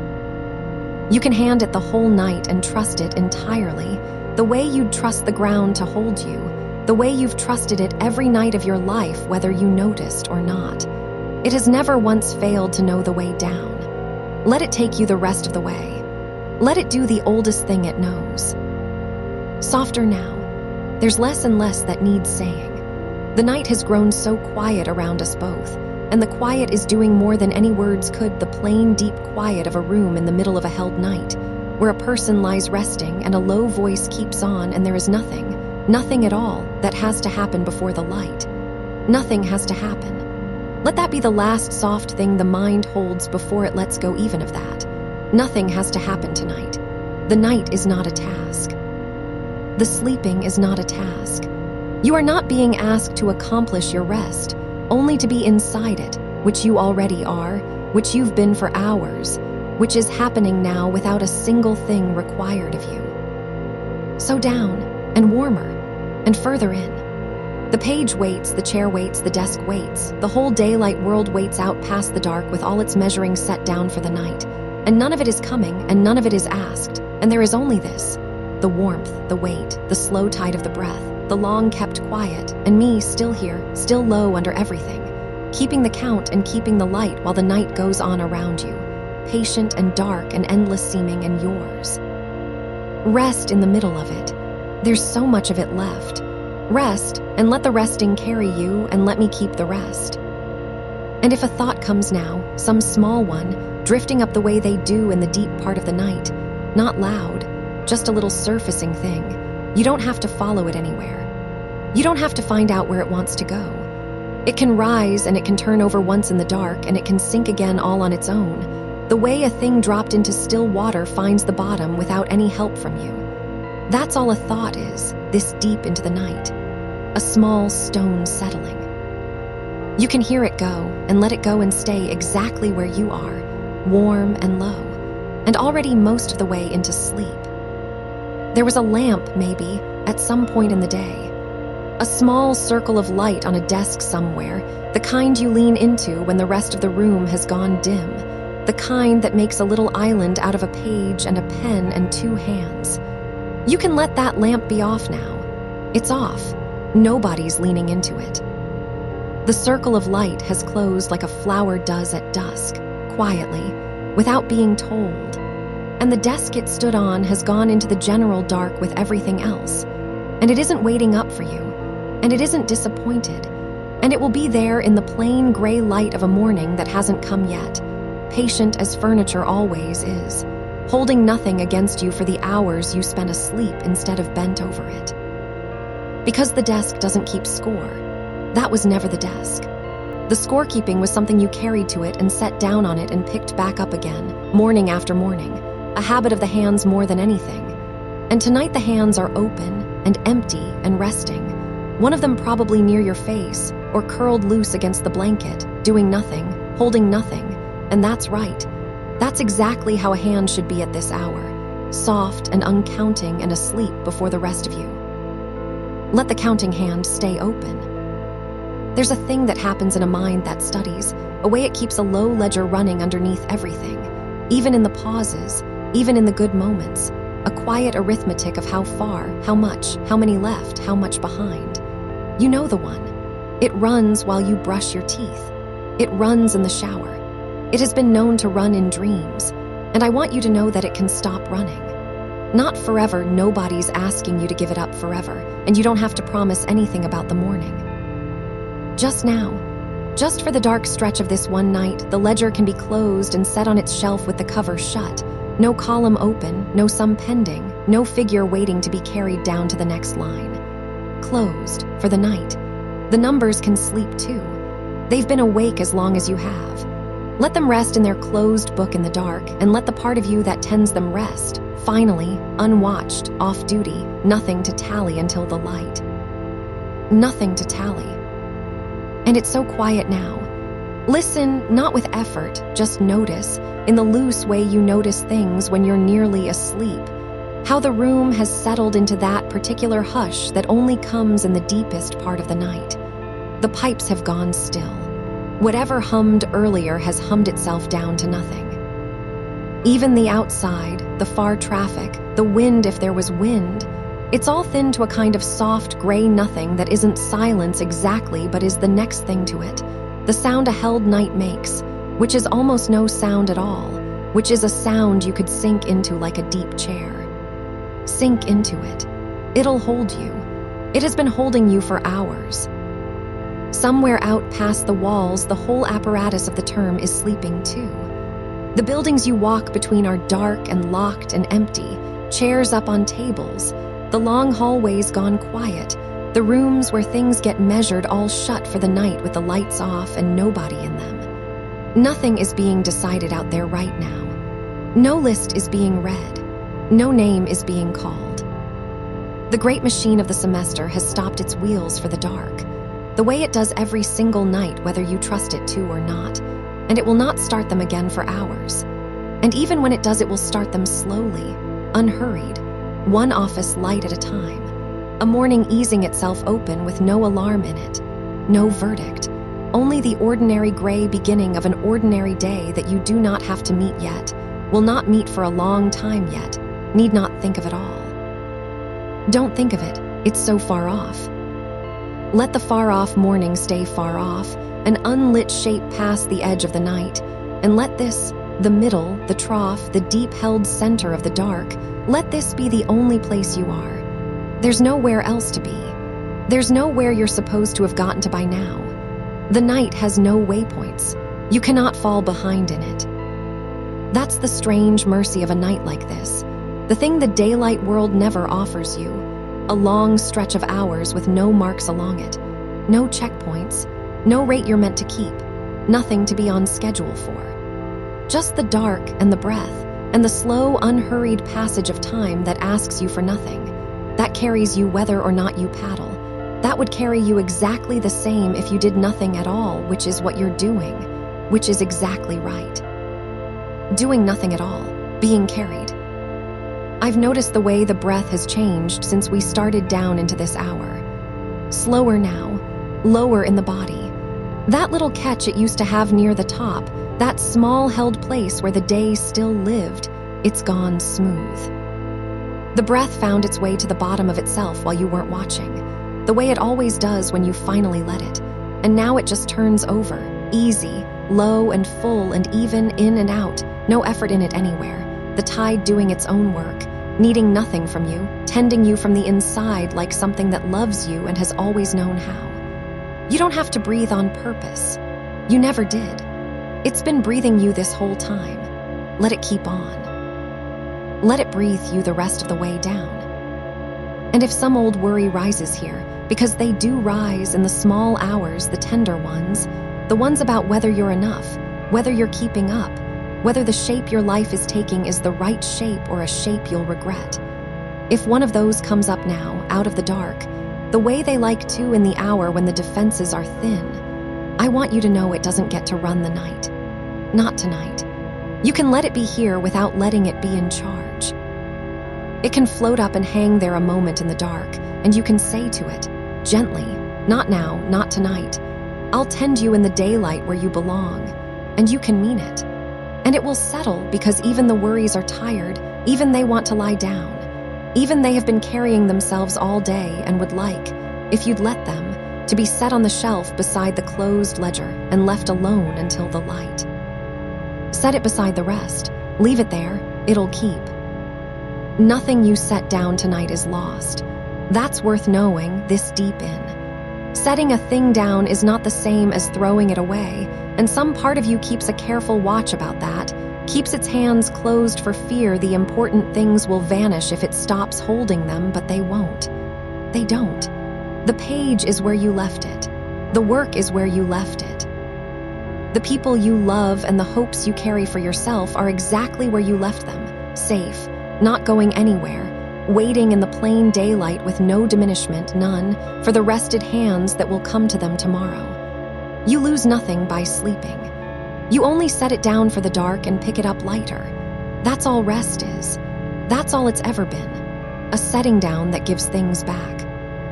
A setting down that gives things back. So down, there's no bottom you can fall through. The bed is holding you, and the floor is holding the bed, and the ground, the deep old patient ground, is holding all of it, holding the whole dark building and the dark street and the sleeping town. Everything resting on something that rests on something, all the way down to a quiet that has held the world up every night since there was a world. And it is holding you now, without strain, without any least effort, the way it holds everything that has the sense to stop struggling and lie down on it. You've lied down on it. You can let it take the whole weight now, all of it. The body and the day and the year and the low hum of the term and the closed book of numbers and the worry set on the shelf. The ground underneath everything can hold every ounce of it, and it isn't even trying, and it will not tire, and you can let go into it as completely as you have ever let go of anything. Let go into the ground that holds you. And I'll stay low under it all, the way I have been, keeping the quiet, keeping the count of the hours so you don't have to, watching the slow, dark middle of the night go by so you can be entirely gone from it, entirely under, entirely at rest. You don't need to track how long. You don't need to wonder how much of the night is left. That's mine to hold now. There's a great deal of it left, hours and hours, more dark than you could use, a generous, long depth of night still ahead of us, and you don't have to spend it or measure it or worry it thin. You only have to lie in the middle of it and be kept, which is what's happening, which will go on happening, which asks nothing of you at all. Nothing at all is being asked. Somewhere in you, maybe, there's a young part that learned to sleep with one eye toward the morning, a part that never fully lets down because there's always the next thing, the early thing, the thing you can't be late for. I know that part. It's a good part. It has gotten you to a great many mornings. And tonight it can rest too. Tonight there is nothing it has to guard against, no bell it has to beat, no dawn it has to be braced for. It can uncurl. It can set down its watch. It can let the night be a night and not a countdown, and it can slip under with the rest of you, unguarded, unbraced, trusting for once that the morning will find you on its own without you having to lie awake reaching toward it. The morning always finds you. It doesn't need your help to arrive. Let that part off its post. Let it sleep the way a child sleeps, all the way, with nothing held back for later. All the way, nothing held back. The quiet is doing so much now. I can feel the words growing less necessary, the way they do this far down, the way a hand can loosen on a rail once the ground is close. There's less and less I need to say. The staying isn't in the words. It was never in the words. It's in the low, steady fact of the voice being here, under the dark, keeping on, which it will do whether I'm naming the world or not, which it will do in the gaps between the sentences just as faithfully as in the sentences, so that even when I go quiet for a moment you are not alone in the dark. Not for a second, only held in a quiet that happens to have stopped speaking, which is still holding, which is still here. Still here, in the quiet, holding. Rest into the spaces now. Let the pauses be part of it. Let the silence between one soft thing and the next be a place you sink a little further. The way the tide goes out a little more with each slow pull, taking you with it, further from the shore of the day, further from the lit desk and the closed book and the far machine of the term, out into the deep dark water of the middle of the night, where nothing reaches and nothing asks, and the only thing that moves is the slow tide of your own easy breath, carrying you, out past where the worries can follow, out past where the counting goes, out past where the counting goes. And warmer here. Notice, if you notice anything at all now, how warm the small held place of the bed has become, how the heat of you has gathered under the blankets into a soft, close warmth that wraps you the way warmth wraps a thing it means to keep. That's yours. Your own body made that patiently while you rested, the way it does everything quietly, without asking, without needing thanks. It's keeping you warm right now with no instruction from you. It's slowing your heart and softening your hands and letting your face go loose and untroubled. All of it, all at once, the whole wise machinery of you turning the night into rest without a single order from the part that thinks. Let the thinking part be off. It's been on so long. Let the body run the night. It knows this. It has always known this. It was sleeping soundly long before you ever had a thing to prove. Long before there was anything to prove.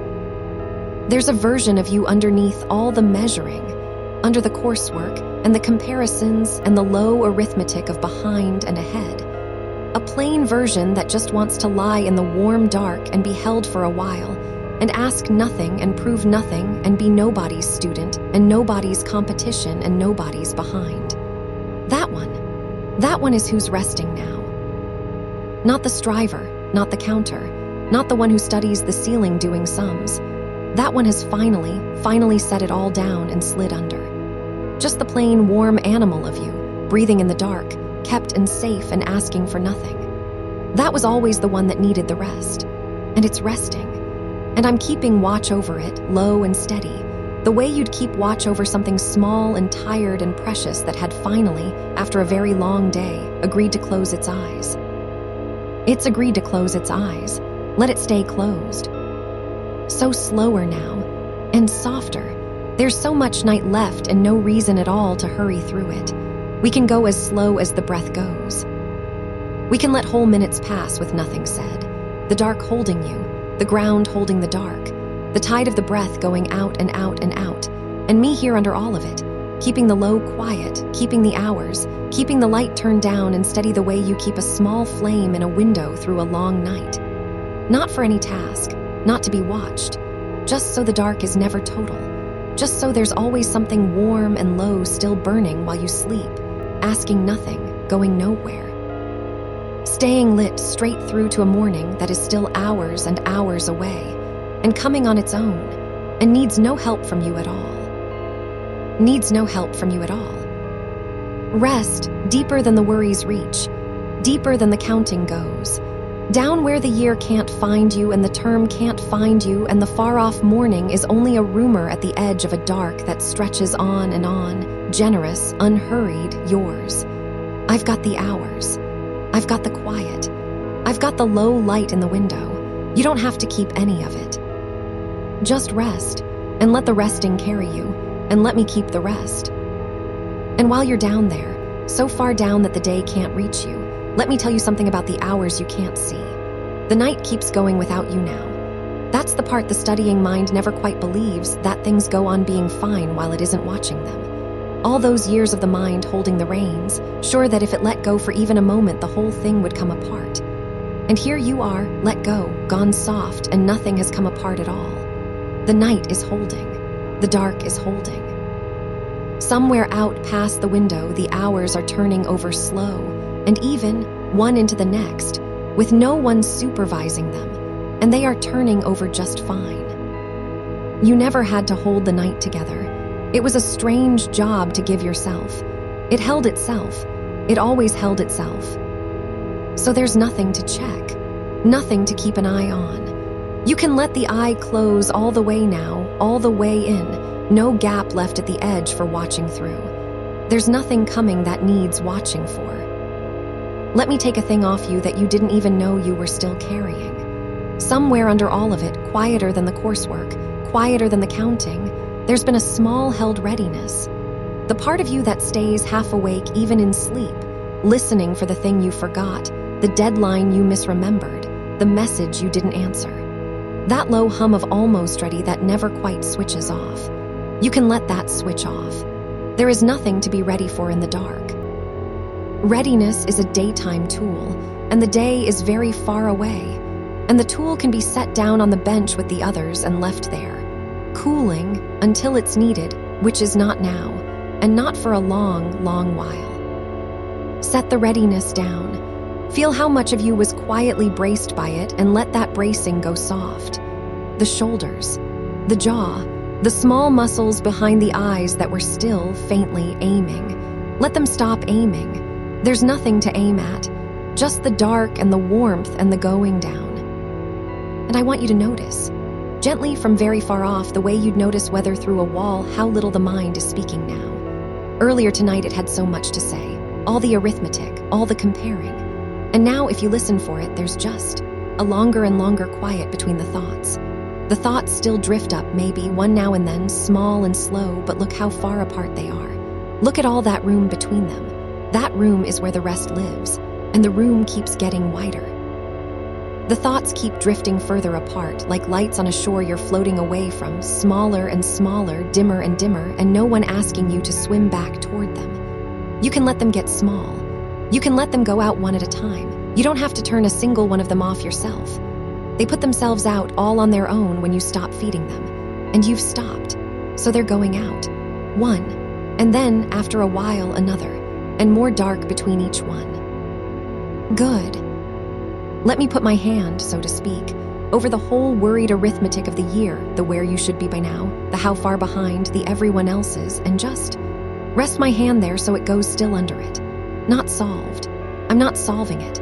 It doesn't need solving at this hour, and it never did at this hour. Just stilled. Just quieted the way you'd rest a hand flat on a spinning top and feel it slow and wobble and settle and lie down. The whole spinning, some of it, lying down. Nothing lost by its lying down. It will spin again in the morning if you want it to, and you may find in the morning that you don't want it to spin quite so fast or quite so long. But that's a morning thing, and morning's business is mornings, and you are excused from all of it now. Fully excused. The kind of excused where no one is even keeping the list of who's absent. Just gone, softly, into the dark, unrecorded, unmissed, resting. There's an old idea the studying mind carries around, so deep down it never says it out loud, the idea that resting has to be earned. That you get to lie down only once the list is short enough. That sleep is a reward for a day done well, and a day done poorly buys you a poorer sleep. As if the night were the last exam of the day and you had to pass into it. Let me tell you plainly, into the dark where you can hear it without arguing, it was never true. The night was never the reward for the day. The night is not the day's judge. The night doesn't read the transcript. The night just opens, wide and dark and warm for everyone, for the ones who did everything and the ones who did nothing and the ones who lay on the ceiling all evening doing sums about themselves. And it takes them all in the same and holds them all the same and asks none of them how the day went. It's not asking you. It will never ask you. Rest is not a wage. You don't have to have earned this. You just have to lie here and let it in. And you're letting it in. Feel it coming in not as a thought, as a weight, a good weight, the sweet heaviness that means the body has stopped negotiating and simply agreed. The arms heavier than the blanket, the legs long and dense and still, the head a full and settled thing in the dark, giving all its weight to whatever holds it, keeping nothing back. That giving of weight is the body saying yes. It's the oldest yes there is, older than any word for it. And it's saying it now, everywhere in you at once, quietly, without your permission and without needing it. Yes, yes, down, down, enough, rest. So we'll let more time pass now. There's no shortage of it. That was the day's lie too, wasn't it, that there was never enough time, that you were always losing it, always behind on it, the clock a thing that took from you. But look at the night's time. Look how much of it there is. Look how it just keeps coming, hour after unhurried hour, given freely, asking nothing back, more of it than you could ever spend. You are rich with time right now. You are lying in the middle of more time than you know what to do with, and the only thing to do with it, the only thing, is to keep resting through it. So keep resting through it. Let it pour past slow. You have hours. You have so many hours. I'll stay through all of them. Let me tell you what the small hours are actually like, out past the window, so the part of you that used to dread them can finally lay that dread down too. They're not the frightening hours the tired mind makes them. They're the softest hours of the whole turning day. Nothing is asked of anyone in them. No one, anywhere, is expected to be doing anything at this hour. The whole world has been let off. The streets are given over to the quiet. The rooms are dark, and the people in them are down, all of them. The ones who studied hard and the ones who couldn't, all breathing in the dark at the same slow tide. No one ahead of anyone, no one behind. All of you simply asleep, simply held, simply carried through the low middle of the night toward a morning that will arrive for each of you at exactly the same unhurried pace, no matter what any of you did. There is no getting a head start on the dawn. It comes when it comes. You cannot fall behind on the sunrise, so you might as well let the small hours be soft. And they are soft. They're the softest thing there is, and you're lying right in the deep, warm heart of them, kept. Down further. There's further to go, and all the time to go there, and no floor you can hit too hard, because this going down has no floor. It only has deeper and softer and quieter, on, and the further you sink, the gentler it gets. The way deep water goes still and warm and dark below the reach of any weather up top. Whatever weather the day had, and it had some, it always has some, it's all up top at the surface, far above where you are now. Down here there's no weather. Down here there's just the slow dark and the even warmth and the long, long quiet. And you, resting in it, past the reach of any wind. And if a worry finds you even here, and one might, they know these hours, they come looking in these hours, you don't have to send it away. You don't have to do anything with it at all. Let it come. Let it drift up out of the dark, whatever it is, the thing you're behind on, the thing you should have done, the comparison that stings. Let it come all the way up and show itself. And then watch what happens when you don't grab it. Watch how, with nothing to hold on to, no fear reaching back for it, no mind snatching at it, it just hangs there a moment, and loosens, and drifts on past and down and away the way everything drifts away down here, because down here nothing has anything to hold it. Your worries need your grip to stay. That's the secret of the small hours. They can only stay if you reach for them. And you're not reaching for anything now. Your hands are open. Your hands are soft and open and holding nothing. And so everything that comes just passes on through and sinks away. And you're left, again, with only the dark and the warmth and the breath. Only ever the dark and the warmth and the breath. That's all that stays when you stop holding. And that's all you need to keep. So let them come then, if they come. You're safe from them now in the truest way, not because they can't reach you, but because when they reach you, you simply won't grab on, and they'll pass, everyone, like leaves on the top of deep water, riding the surface far above where you're resting. None of them able to sink down to you, none of them heavy enough to reach the deep, still dark you've gone down into. Let the whole term drift by up there on the surface. Let the whole year of shoulds float past. You're too deep now for any of it. You're down where it's only breath.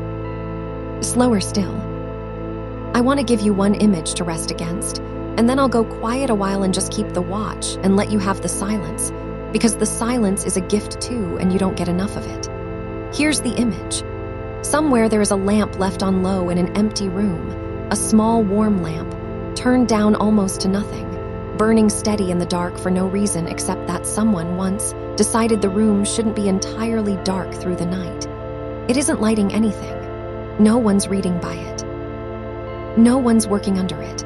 It's just burning, low and gold and patient, hour after hour, keeping its small warmth in the corner of the dark, asking nothing, proving nothing, useful to no one and perfectly, quietly content. That lamp is not behind on anything. That lamp is not measuring itself against the other lamps. That lamp is just lit, just warm, just there all night, being exactly enough by simply staying lit. Be the lamp just lit, just warm, just here in the dark, being enough by resting, not lighting anything, not working, not owed to anyone, just quietly, steadily, warmly here, letting the night burn slow around you, asking nothing of yourself but the small, warm fact of still being here, still breathing, still held. That's all you have to be tonight, lit and warm and low. That's the whole of it. And now I'll let it get quiet. Rest. Still here, the lamp's still low. The hours are still turning, slow, out past the window, and none of them need you. Just checking in soft, the way you'd feel a hand settle for a moment on your back in the dark and then lift again, only to let you know it's there. It's there. Go on down. There's a thing that happens to the counting mind when it finally stops counting. A kind of relief so quiet you might not even feel it as relief. Just as a loosening, a giving way, a long-held breath finally let all the way out. You spend the days totting yourself up. Ahead here, behind there, so much done, so much undone, the running ledger of a self that never quite balances. And the strange mercy of the deep night is that the ledger closes. Not settled, just closed. The book shut for the dark. No one adds to it while you sleep. No one subtracts. The whole restless accounting of you goes still between the covers, and you get to be, for these hours, a person with no total, not ahead, not behind, not measured at all, just a warm, sleeping weight in the dark that no number could hold and no number needs to. You were never really a number. You know that, somewhere under the counting. You're a warm thing that breathes. That's the truer fact. And it's the only fact left down here, where the book is shut and the numbers have gone dark, and there's just you, breathing, unmeasured, kept. Let yourself be unmeasured a while longer. It suits you. You wear it more easily than you'd think. Watch how the body settles even deeper the moment the counting stops, as if it had been waiting all along for permission to stop being a score and go back to being a body. It's a body. It's just a warm, tired, good body in a dark, warm room, and it's off duty, all the way off, and it's sinking, and I'm keeping the watch so it doesn't have to keep any part of the watch itself. Down. Down where the ledger doesn't reach. The morning is still coming, and it's still fine that it's coming, and it still needs nothing from you to arrive. It's out there right now, hours off, gathering itself slow at the far edge of the dark, in no hurry at all, and it will come up over the sill of the world exactly when it comes, whether you spent the night braced for it or spent the night the way you're spending it now, deep down, let go, unmeasured, resting. It cannot tell the difference, and it does not care. The morning is not grading your night. The morning just comes and warms the sill and finds you wherever you are, and it would rather, if morning could rather anything, it would rather find you rested. So give it that. Let it find you rested. Stay down here in the deep, warm dark and let the hours do their slow work of carrying you toward it, and be no help to them at all, because they don't need your help and never did. They've carried heavier sleepers than you through longer nights than this. They know the way. Let them carry you. I'll keep the low light going. I'll keep the quiet. I'll keep the hours the way I've been keeping them, steady, unhurried, all through the dark middle where you can't see them turning. Nothing for you to hold. Nothing for you to watch. Nothing for you to be ready for. Just the warm weight of you in the dark, and the breath going out, and the lamp burning low, and the long night still wide open all around you. More of it left than you could ever need. All of it yours, all of it soft, all of it kept. Rest, and let the resting be the only thing, and let me keep the rest. Deeper still, there's no bottom to this, only further and softer, only warmer and slower, only down. And I'm here, and I'll stay here, and the night will keep itself. Let it. The desk is still there across the room in the dark, wherever you left it, and it can stay exactly as it is. You don't have to look at it. You don't even have to know what's on it. Somewhere over there in the shadow is the shape of it, the stack, the open thing, the pen lying wherever it rolled to when you stopped, and all of it is holding perfectly still, waiting for no one, needing nothing, casting its small square shadow into the room and asking you for absolutely nothing in return. It's furniture. In the dark, it's just furniture. The weight it seems to have in the daylight, that pull it has, that little gravity that turns your head toward it even when you're trying to rest, none of that is in the room right now. The dark has taken the pull out of it.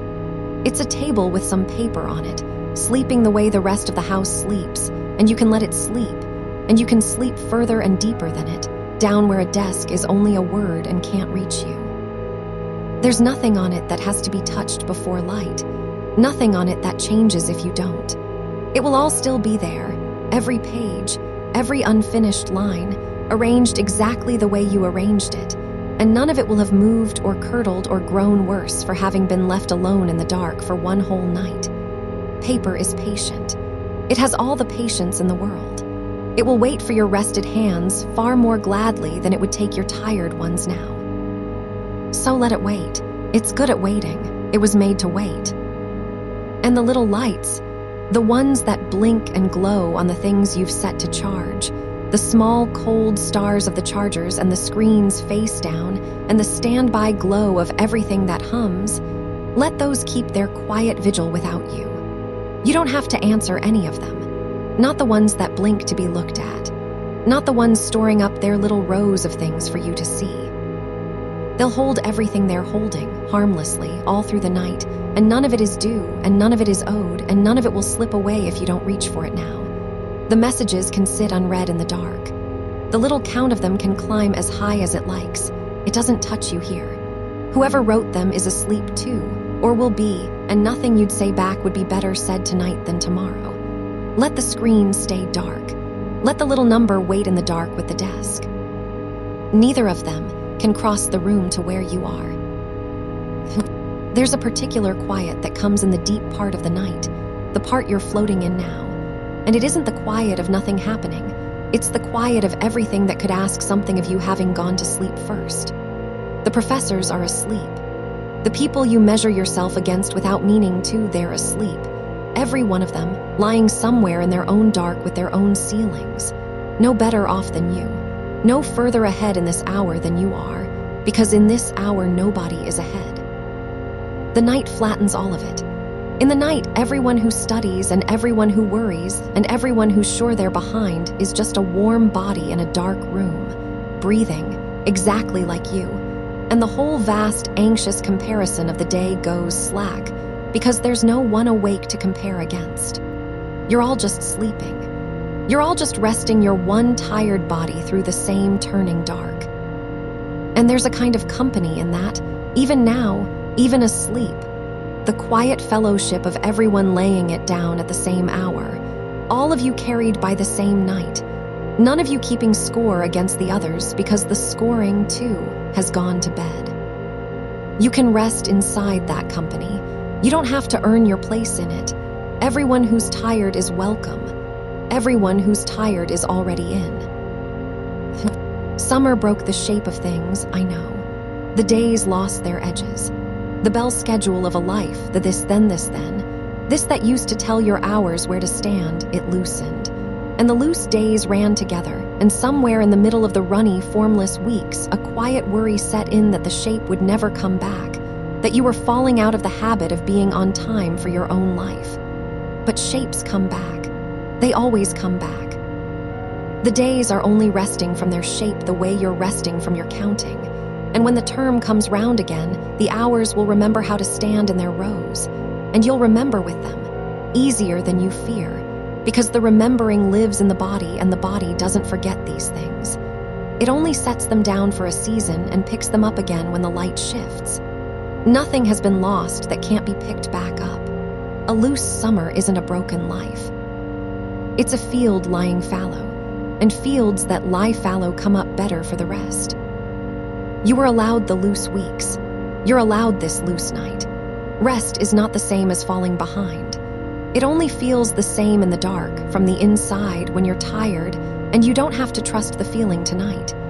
You can let the feeling say its small, worried thing and set it gently down beside the others, and go on resting, unconvinced, unbothered, deeper than the worry can follow.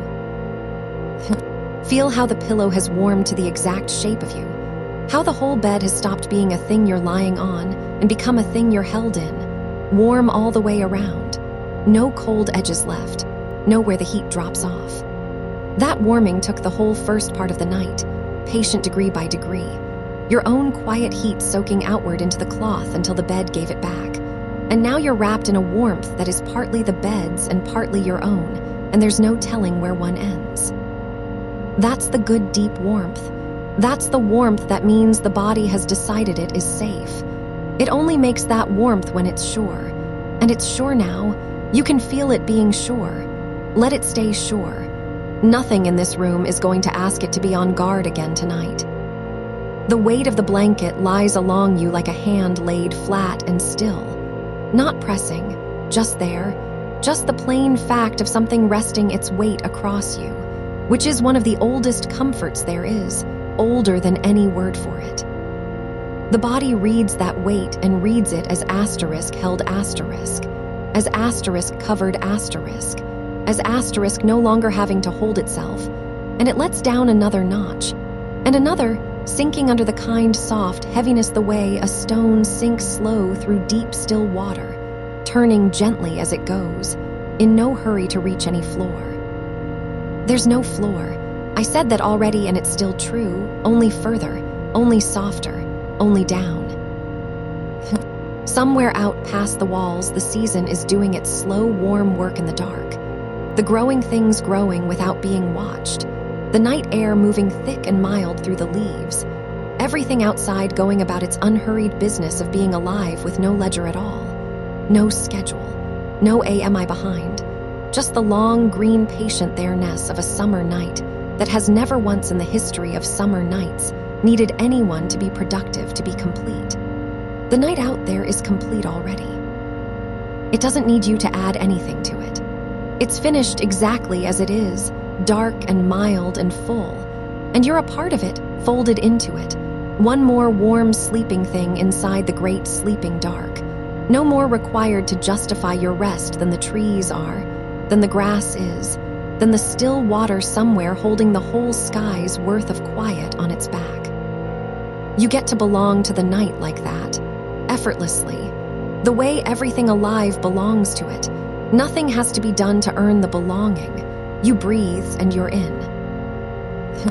And if a thought comes up now, some small, bright, anxious thing surfacing out of the dark the way they do in these hours, some asterisk did I asterisk, some asterisk should I asterisk, some what about asterisk, You don't have to chase it and you don't have to fight it. You can just notice it has come, the way you'd notice a light come on in a far window across the way. And you can let it be a light in a far window, nothing to do with you, nothing you have to walk over to and answer. It will glow a moment. And then, unattended, unfed, it will dim on its own and go out, the way they all do when no one gets up to tend them. The thoughts that come at this hour are not urgent. They only wear the costume of urgent. Underneath the costume, they're just tired sparks, and they burn out fast when you don't blow on them. Let them come. Let them go. You're deeper than the place they reach. They flicker up at the surface, and you're far below the surface now, watching the little lights come and go on the water overhead without any wish to swim up toward them. Down here, it's just the warmth and the breath and my voice and the dark. That's the whole world down here. That's all there is at this depth, and it's enough, it's more than enough, it's plenty, it's soft. The breath has found its slow country now. You didn't steer it there.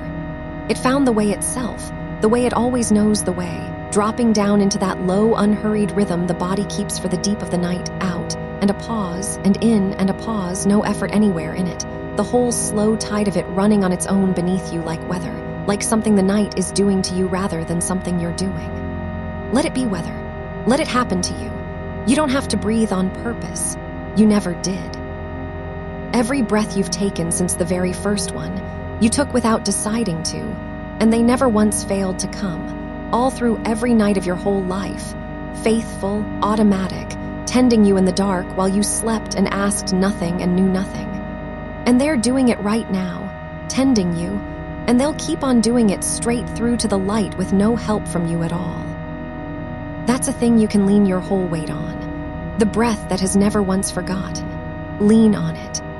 Let it hold you up from the inside while the bed holds you up from below, and I keep the quiet from all around, so that you're held on every side at once, above and below and within, wrapped and kept and breathed, with nothing left over for you to do but sink. You spent so much of the day being the one who holds, holding the plan together, holding the worry about the plan, holding the picture of where you're supposed to be by now and the picture of where you are and the sore aching gap between them, holding your face steady for the people who'd worry if it slipped, holding, hands full all day of things that couldn't be set down without someone seeing. No one's seeing now. It's dark and it's late, and there's no one to keep the face steady for and no one to hold the plan in front of. You can let your hands be empty. You can let them lie there open and empty on the warm cloth, palms soft, fingers loose, holding nothing, guarding nothing, ready for nothing, just resting, the way hands almost never get to rest, all the way open, all the way off duty. Look how easily they let go when there's no one watching to need them full. They were tired of being full. They're glad of the empty. Let them stay empty till morning. There's nothing that has to be in them before the light. I'll tell you what happens to the small hours while you sleep through them, so you know you're not missing anything by being gone. Nothing happens. That's the gift of them. They turn over, slow and dark and uneventful, one into the next, and no test is given in them and no verdict is handed down and no line is drawn under your name. They're just hours, plain dark hours, passing the way water passes under a bridge in the dark. And the only thing that happens in them is that a tired person gets to stop and rest and be carried and come out the far side of them lighter than they went in. You're inside that carrying right now. It's already working. It doesn't need you awake to work. It works best of all when you're gone, and you're nearly gone, and that's exactly right. That's exactly where I want you, nearly gone. Most of the way down, still slipping. Slip. There's nothing to stay up for. There never was. Whatever part of you learned to keep one small light burning in case the night asked something of it, that part can put its light out too now and sleep. The night's not going to ask. I've told the night not to ask, and the night doesn't ask anyway. It never did, and I'm here between you and anything that might, keeping the watch so completely that not one flicker of watching is left for you to keep. Every last piece of the guarding, mine now, all of it. You're relieved of the whole post. Off, down. Gone soft in the warm dark with the empty open hands and the slow found breath and the good sure warmth, and the desk asleep across the room, and the little lights blinking to no one, and the loose summer resting its shape, and the whole comparing world laid down for the night, all of it, everyone, asleep at the same hour, and you among them, one warm breathing thing folded into the great mild dark, unmeasured, unneeded, uncounted, kept. Down a little further, there's always further, softer than this even, slower than this. I'm still here. I'll be here through the part you won't remember, the long, smooth stretch in the middle of the dark where even the dreams go quiet, keeping the low light, keeping the hush, keeping the hours turning so you don't have to feel them turn. Nothing to hold, nothing to watch, nothing to be ready for. Just the warm weight of you, sinking and the breath going out, and the night wide and soft and long all around, more of it left than you could ever need. Rest, let the resting be all of it, and let me keep the rest. Somewhere across the room the notebook lies closed, and the pen beside it has stopped its little work, the ink gone still and dry in its channel, and none of the words you set down today are asking to be read again tonight. They'll keep.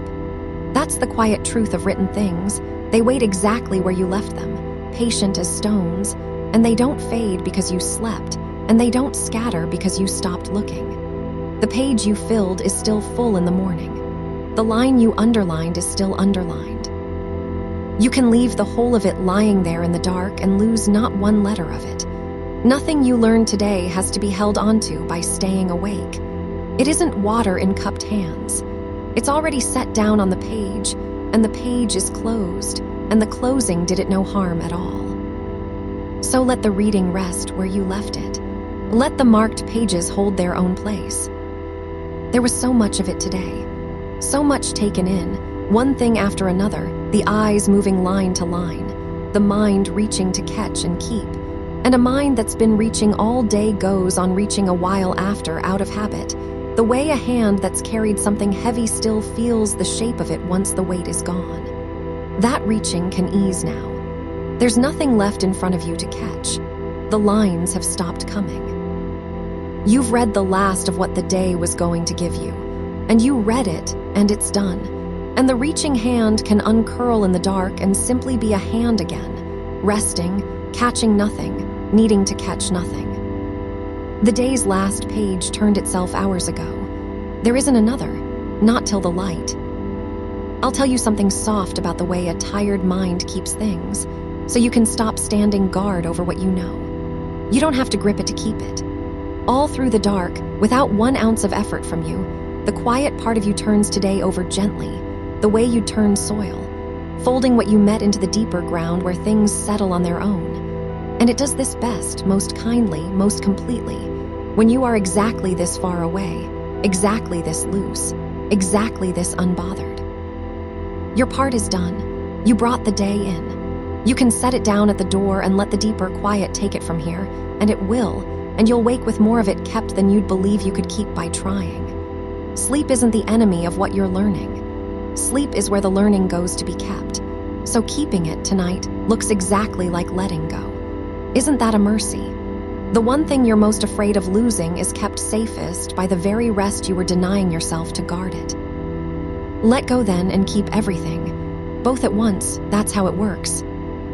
Down a little further into that. Think of the library, if you liked not to be in it, only to picture it emptying, which it's doing right now, wherever it is. The long tables going bare one by one. The lamps clicking off aisle by aisle as someone walks the rows in the last of the evening. And the great quiet coming down over the stacks like a cloth over a cage. And all those thousands of pages standing shoulder to shoulder in the dark, holding all they hold, asking nothing of anyone, waiting without worry for whoever comes in the morning. Nobody's reading in there now. Nobody's supposed to be. The building itself is allowed to be empty and dark and closed for the night, and no one calls it lazy for it. No one says the library is falling behind by being shut. It's just night, and the building rests as buildings rest, full of everything it knows, needing to prove none of it in the dark. You're allowed to be like the library after closing. Full, quiet, shut for the night, nothing owed until the doors open again. And the doors won't open for a long while yet. Hours of dark still folded ahead of you, more than you'll use. The backpack's by the door where you dropped it, slumped and heavy and honest, done with the day. It doesn't have to be packed tonight. The books can stay in it or out of it. It makes no difference to the dark. Whatever you were going to organize, whatever list you were going to write so you'd feel ready, whatever small readying you do at night to buy yourself a little peace, you can skip it this once. The readiness will still be there to build in the morning, and morning is the honest place for it, in the light, with coffee, with a mind that slept. Building it now in the dark with a tired mind only costs you sleep and buys you a readiness that dissolves by dawn anyway. Leave the bag slumped.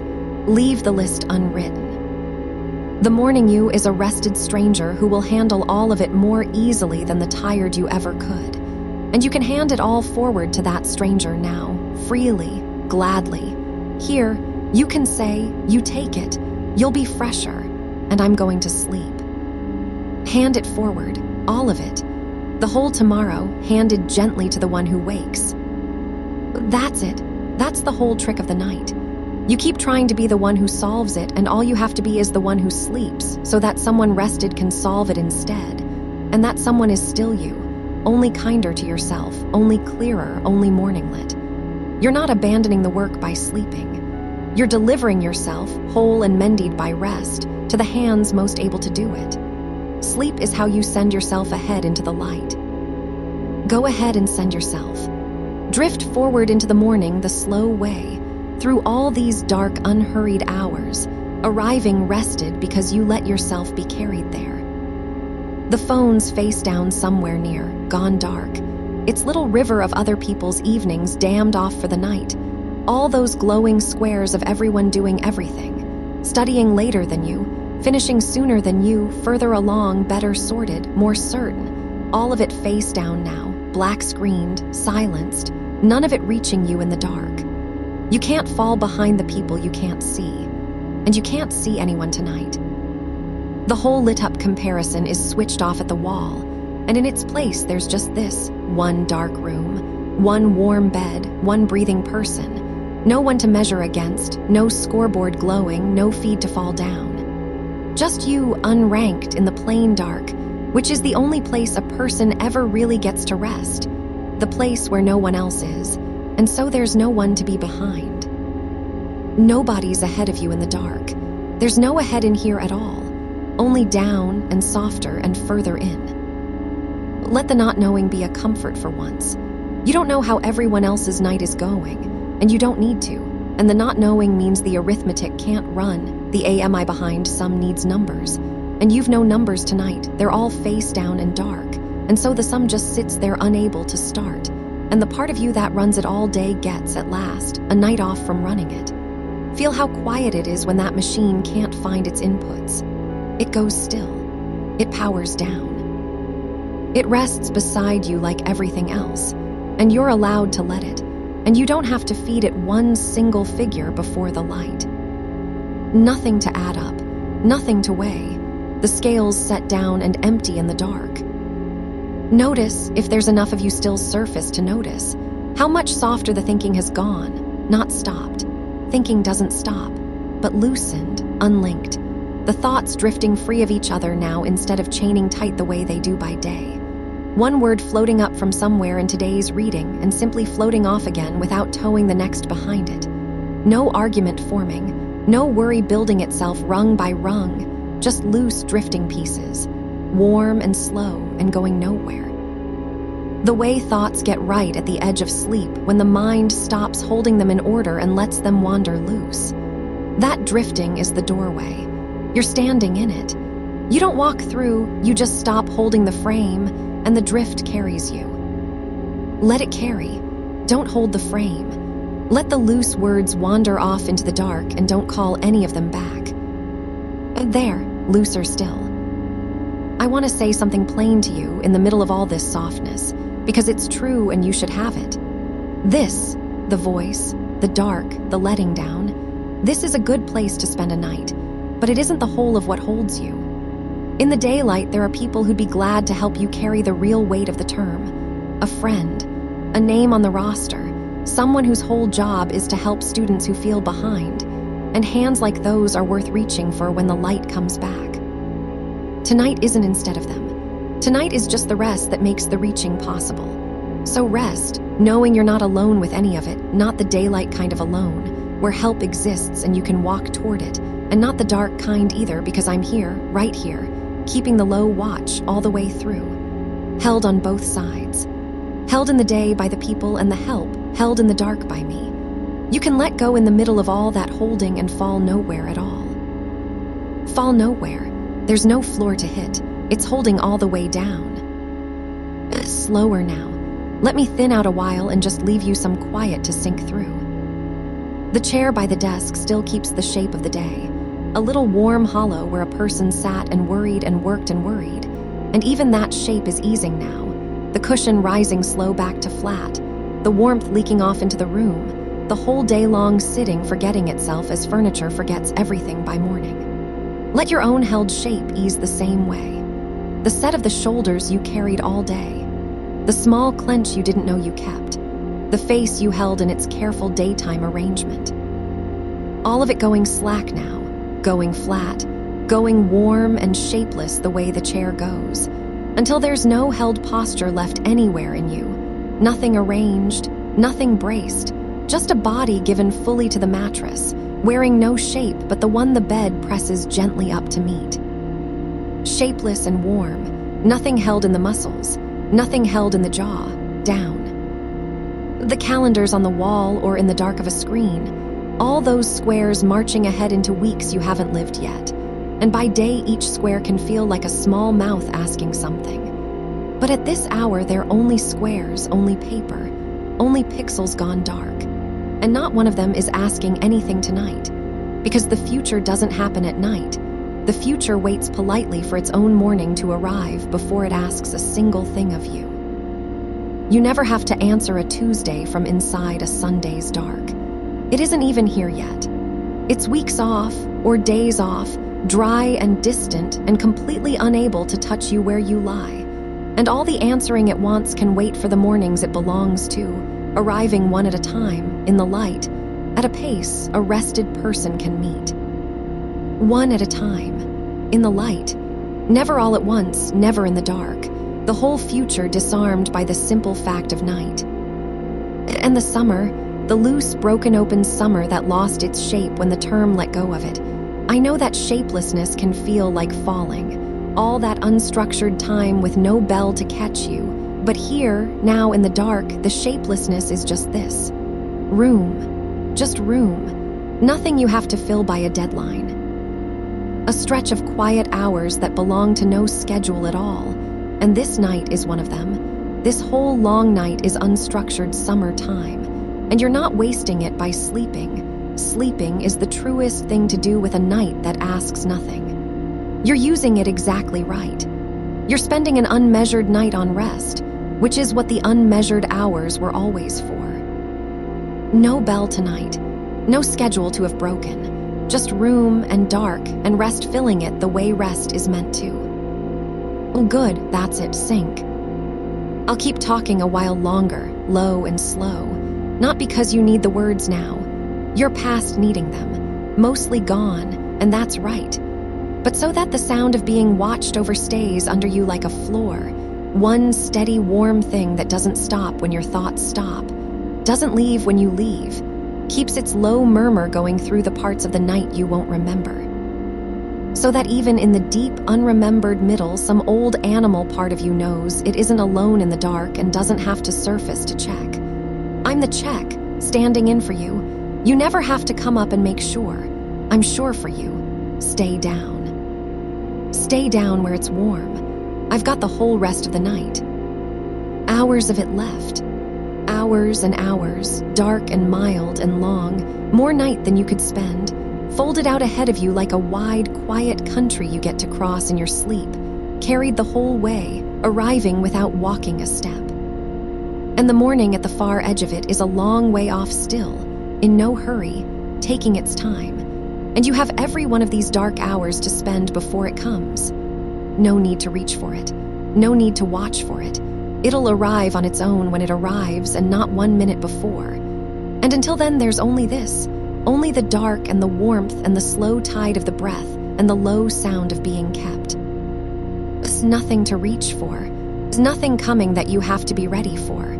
Just the long middle of the night, holding you and me holding the middle. Let the breath go out one more slow time and don't bother drawing the next. It draws itself. It always has. It will all night, faithful and slow and asking nothing of you. One of the many quiet machines of you that run just fine without a hand on them. The heart, the breath, the slow, deep folding away of the day. All of them running themselves in the warm dark, needing no manager, no student, no one awake to keep them going. You can be fully gone and every good thing in you goes right on. That's how safe it is to leave now. Nothing you're responsible for stops when you stop. So stop, all the way. There's nothing left that needs you tonight. Down, softer. The desk asleep, the bag slumped, the pages closed and keeping, the squares dark and asking nothing, the whole lit world of comparison switched off at the wall, and you the last soft thing still slipping down into the middle of the kept and quiet dark, further with every slow breath, and me here, staying, keeping the low light and the long watch and the whole remaining night. Rest now.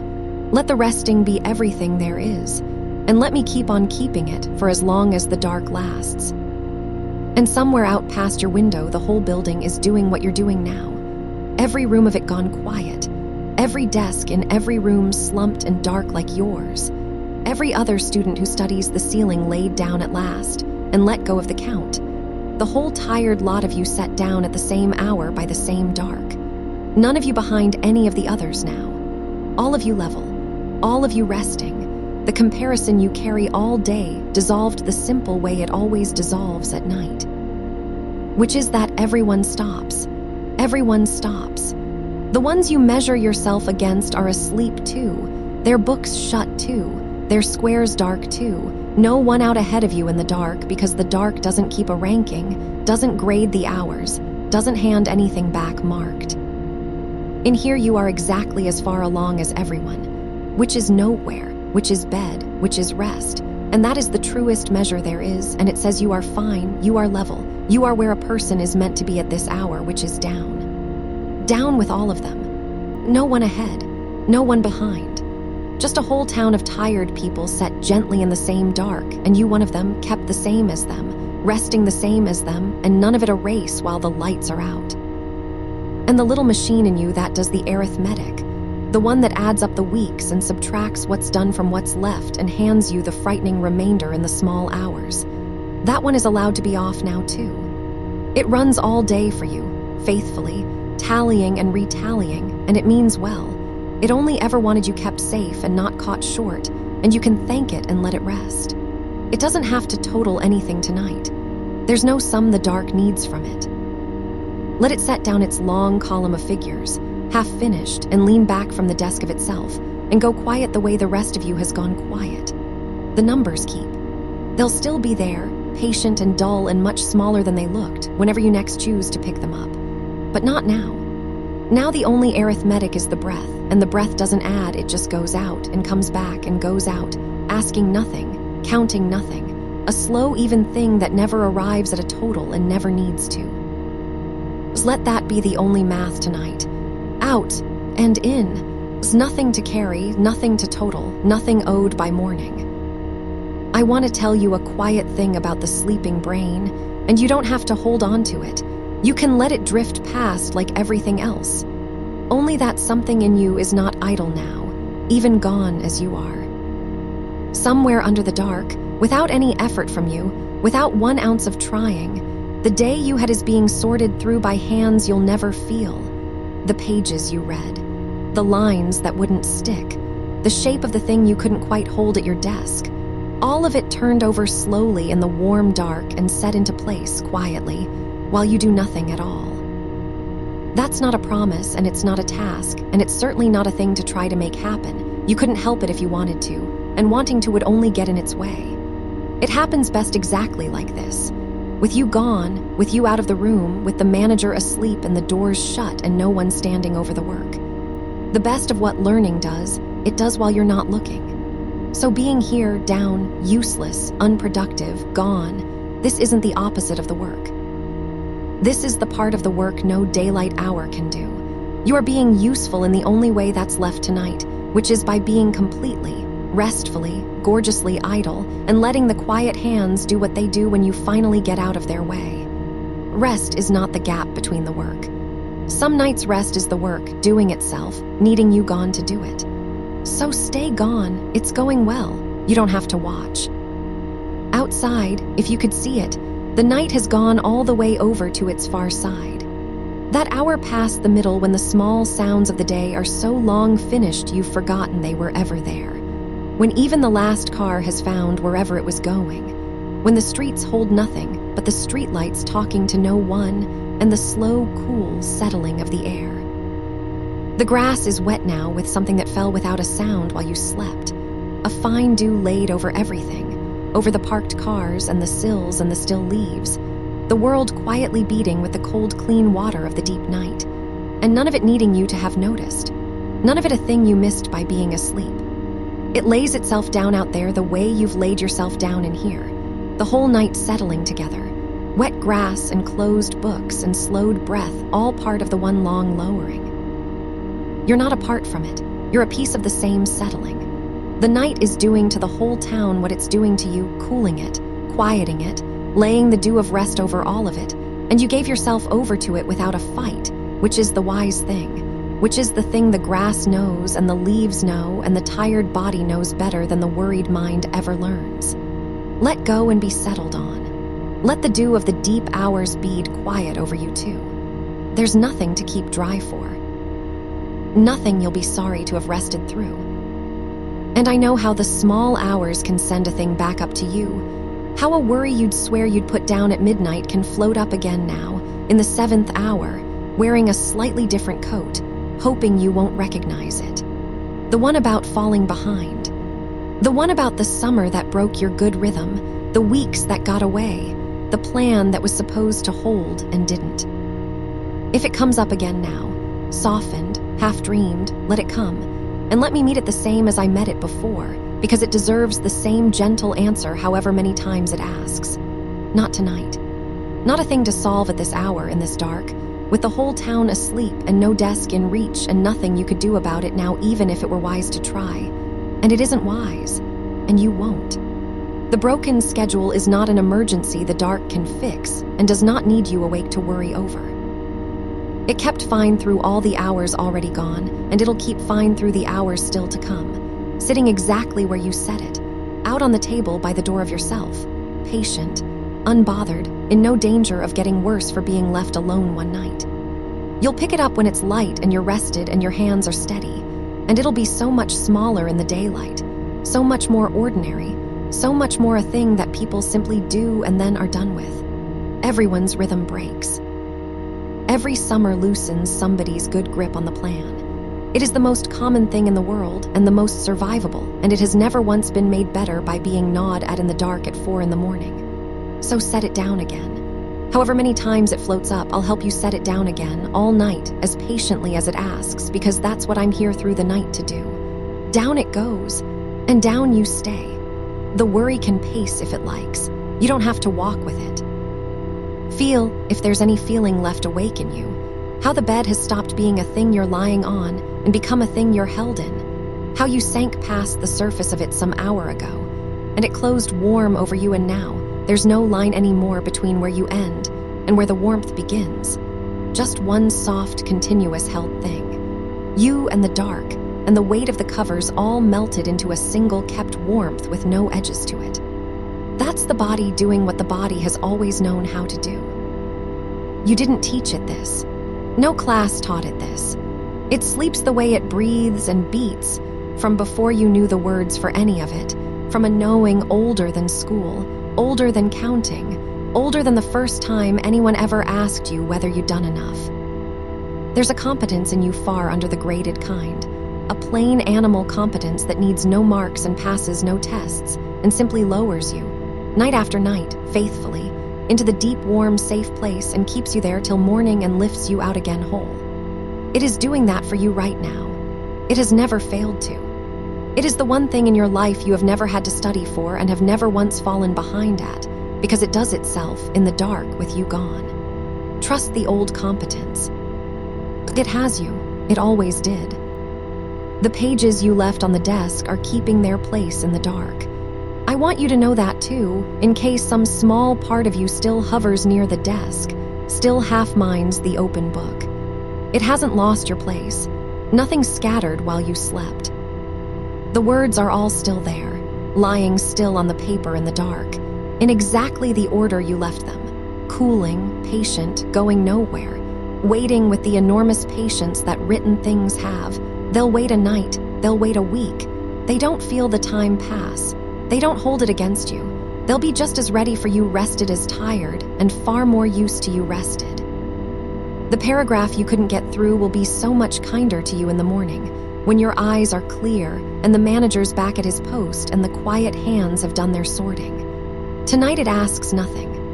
A closed book is the most restful object in the world, all that thought folded shut and holding, needing no one, radiating a small dark patience there on the desk.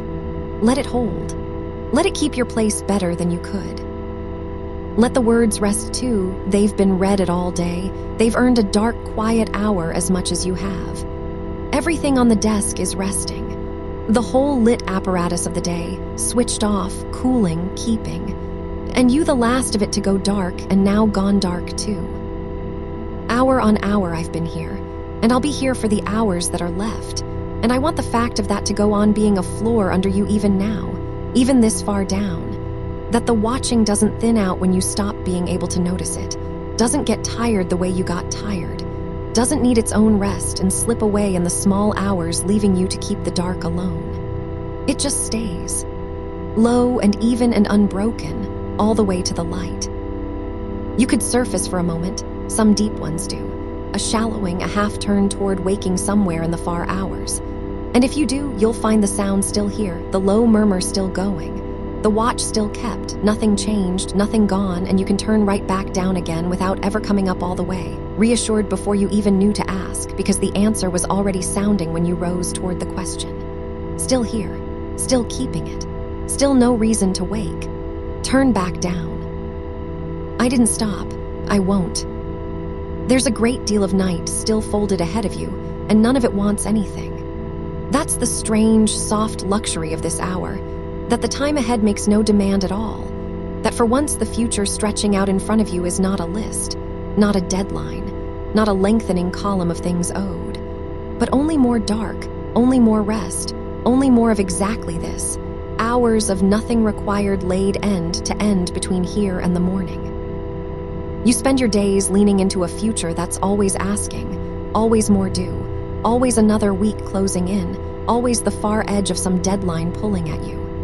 And here, tonight in the deep of it, the future has finally stopped asking. The hours in front of you tonight want nothing but for you to keep sleeping through them. That's the whole of what's expected of you between now and dawn. Nothing. To stay down. To let the night pour by unspent and unmeasured and unmissed.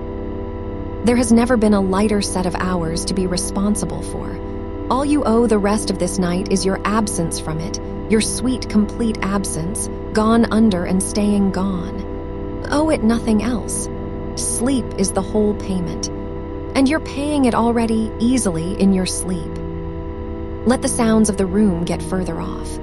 The small tick and settle of the building cooling, the far occasional nothing of the street, the sound of your own slow breath, all of it drawing back, getting dim and soft and distant, the way sounds do when you're going down past them. Not gone silent, just moved off, out to the edge of a large calm you're sinking into the middle of. You don't have to follow any of them. Let them ring on out there at the rim of things and let yourself keep dropping toward the still center where even the sounds don't reach, where it's only the warmth and the dark and the far low thread of my voice, which follows you all the way down because it's not really a sound anymore, more like the shape the quiet takes, more like the temperature of the dark, a thing you feel keeping you rather than a thing you hear. Down past the sounds, down under them, to where it's only warm and dark and kept.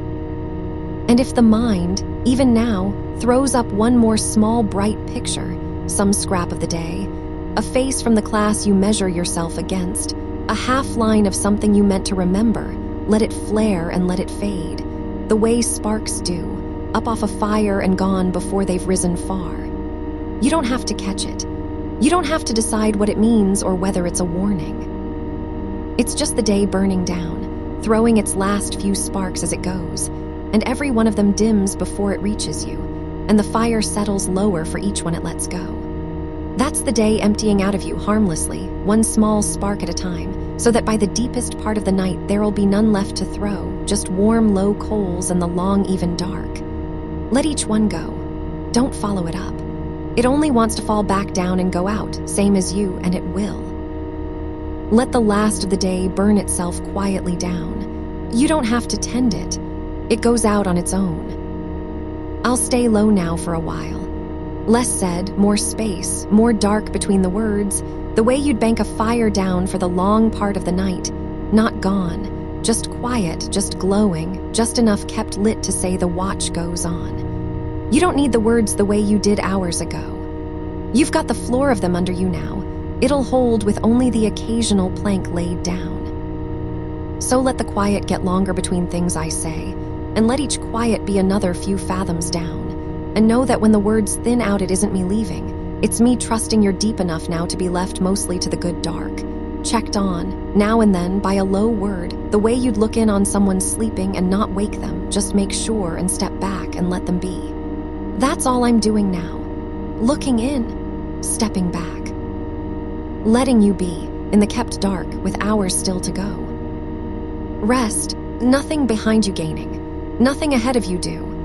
Just the wide, unspent country of the night, and you asleep in the middle of it, carried, and me keeping the low watch at the edge of the light, and the morning still a long, long way off, in no hurry at all. And the house has gone quiet around you too, in that way houses do somewhere past the middle of the night, when even the small machines that hum all day seem to have lowered their voices, when the fridge settles and the pipes stop ticking, and the last car that was ever going to pass has passed. You don't have to listen for any of it. It's only the building resting the way you're resting, letting its own held things go slack, going cool and dim and slow, keeping you inside it like a stone keeps warmth long after the sun's off it. You're held twice, then. Once by the dark and once by the walls, and neither of them wants anything from you. There was a version of tonight where the desk still had a claim on you, where the open book across the room kept a small light on in the back of your mind, a page corner turned down, a thing not finished, tugging. Feel how that thread has gone loose now. The book can stay open. The page can stay where it is. Nobody is going to come and check it, and the knowing that was in it before you closed your eyes will still be there in the morning, no less than it was, waiting on the paper as patiently as paper waits, which is to say completely, without a single thought of you. That's a thing worth letting yourself trust, down here where trusting is easy. The work keeps. It doesn't spoil overnight. It doesn't quietly undo itself in the dark the way it can seem to, in the small hours when the tired mind imagines everything it built dissolving back to nothing while it isn't watching. It doesn't. It sits exactly where you left it. Every line you understood today, you'll understand tomorrow. It settled into you while you weren't looking, the way most true things do, not clutched, not forced, just let in, and it's yours now, quietly, whether or not you keep vigil over it. So you can stop keeping vigil. There's nothing to guard. The having is already done. Just let the guarding hand come open. Just let it lie there, palm up, empty and easy, the way a hand lies when it's given up holding on to the day. And I want you to notice, without reaching for it, how far off the arithmetic has drifted. That running sum you carry, the how much left, the how far behind, the counting of chapters against weeks against the people who seem to have more of both. Listen for it now. It's gone faint. It's out past the rim with the other far sounds, still totting away to itself, but too distant now to land on you. Its numbers too small to read from here. You've dropped below the place where it can reach. It was never really the truth about you anyway. only a habit the mind kept because it thought the counting was the same as the doing. It isn't. You can put the whole ledger down and the world keeps its shape. The subjects you're learning don't know they're being measured. They just sit there being themselves, patient and whole, indifferent to whether you're ahead or behind on somebody's chart, and they'll open to you tomorrow exactly the same whether you slept easy tonight or counted yourself sick. So sleep easy. The count can run without you. It'll be there in the morning if you want it, thinner and less frightening in the daylight, the way these things always are. There's nothing to add up now, nothing that comes out short, just you whole at rest below the reach of the counting. There's a kind of tiredness the counting makes. I think you know the one, a tiredness that isn't in the body so much as in the wanting, worn down from wanting to be further along than you are, from measuring the distance so many times a day that the measuring itself becomes the weight. Set that one down too. Not the wanting. The wanting's all right. It'll be there in the morning warm and useful and yours. Just the constant taking of the measurement. Just the ruler laid against yourself 100 times a day. Let the ruler go. Let it slide off the edge of the bed and fall soundlessly into the dark and lie there on the floor till morning. And don't reach for it. And feel how much lighter you are without it in your hand. How the same distance, unmeasured, stops being a cliff and becomes just a road. A long, ordinary road you're already walking, at your own pace, which is the only pace anyone ever actually crosses anything.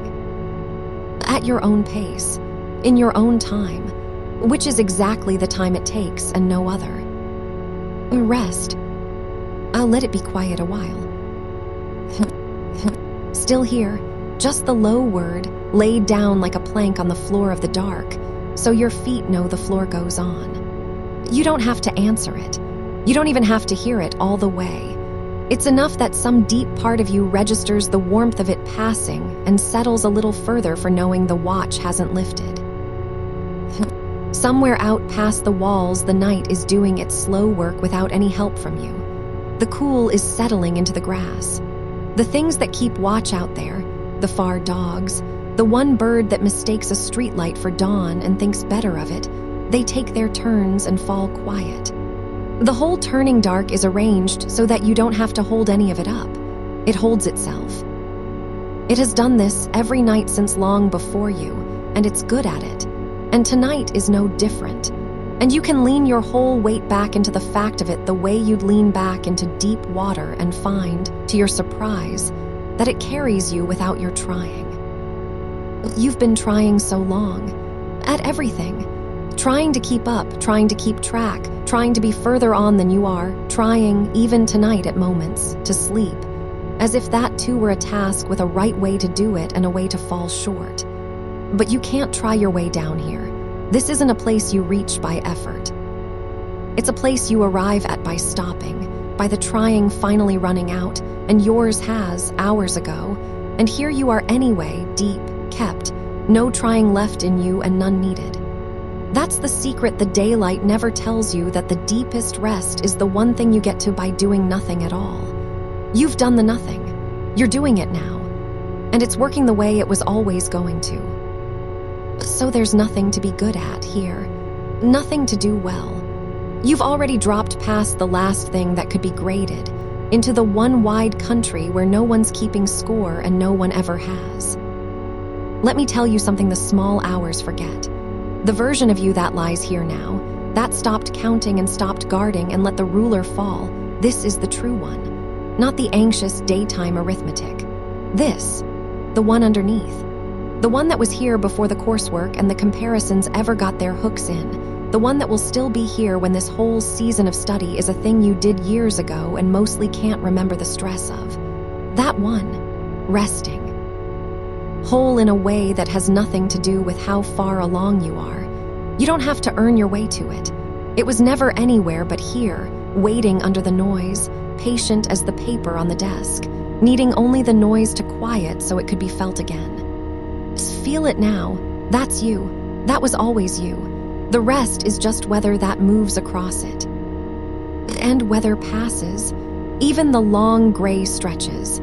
Even the ones that feel like they'll never lift. They lift.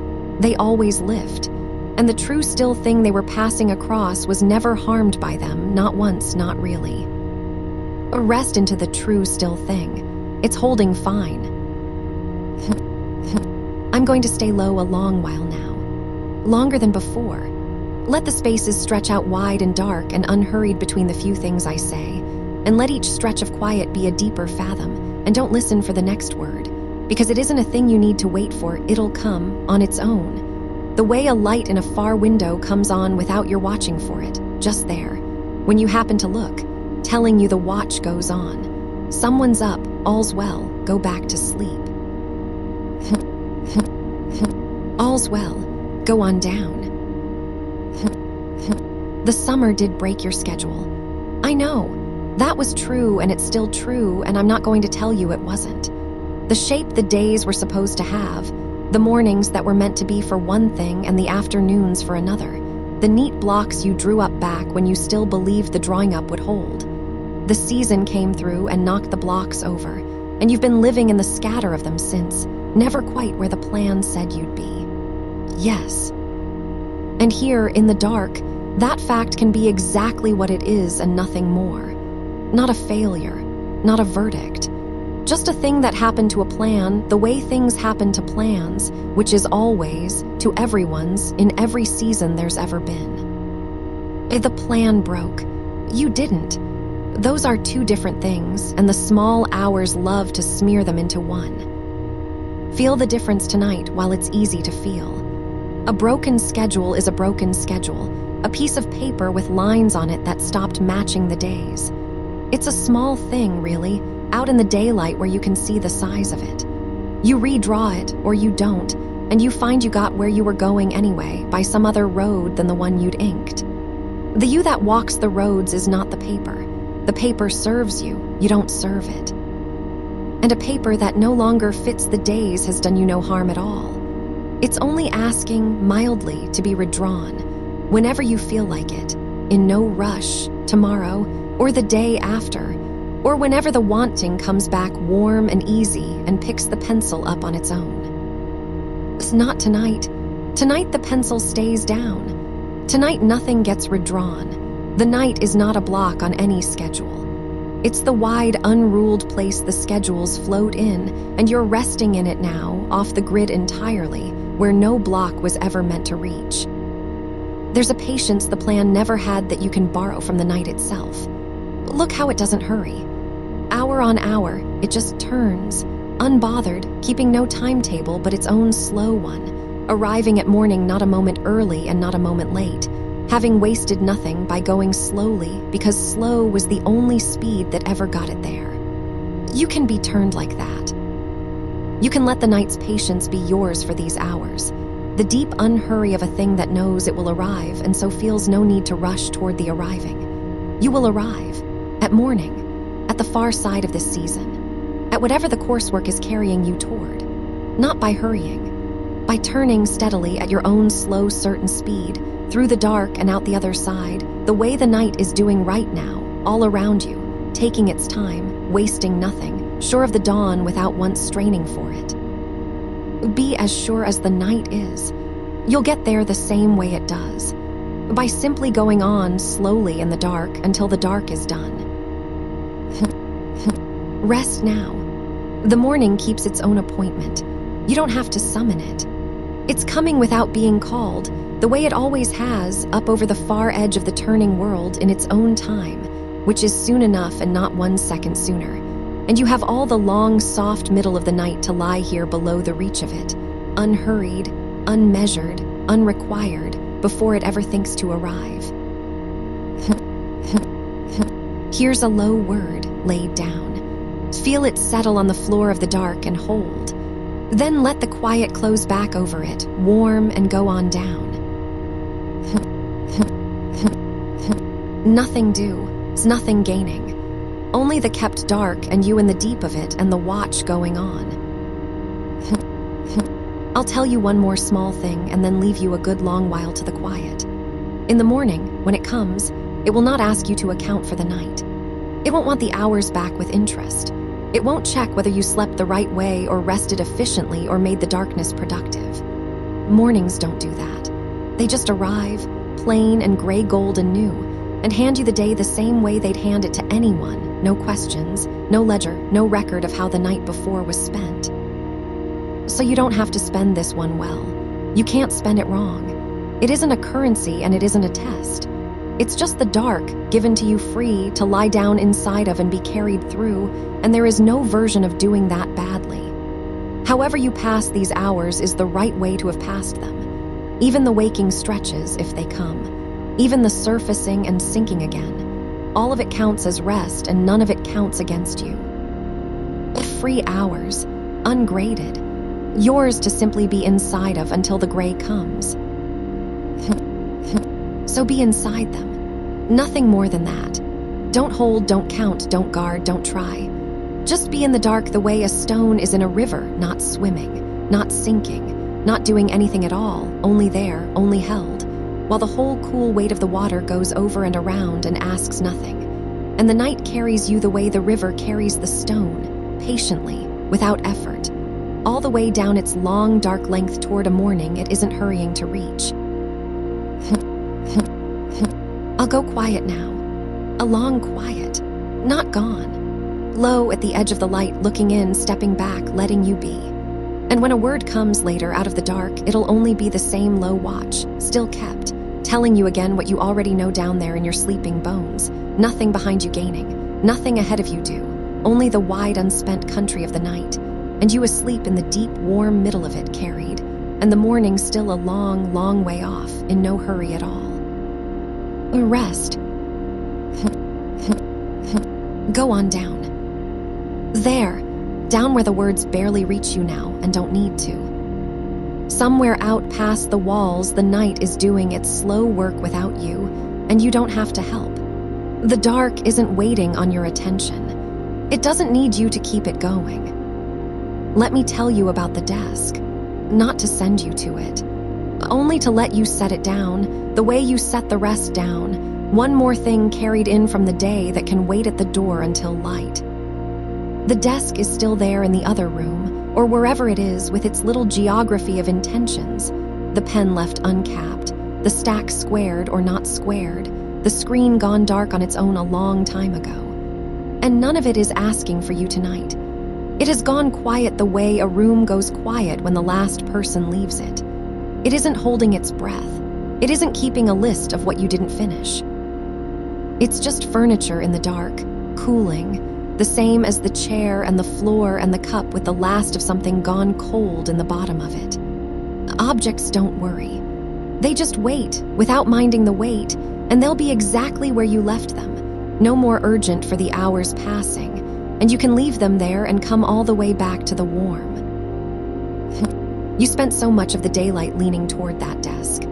The whole shape of you bent a little in its direction even when you were nowhere near it, that soft, constant tilt of the mind toward the thing not yet done. And you can feel, maybe, down where you are now, how the tilt has gone out of you. How you're not leaning anymore. Lying flat and level and unaimed, pointed at nothing, pulled toward nothing, the long muscle of your attention finally let off its hook and allowed to hang slack in the dark. That leaning is a kind of work all its own, you know. The wanting to be further along. The quiet forward strain of it, hour after hour, day into day, so steady you stopped feeling it as effort and just called it being yourself. But it was effort. And it's set down now. For these hours you are not leaning toward anything at all.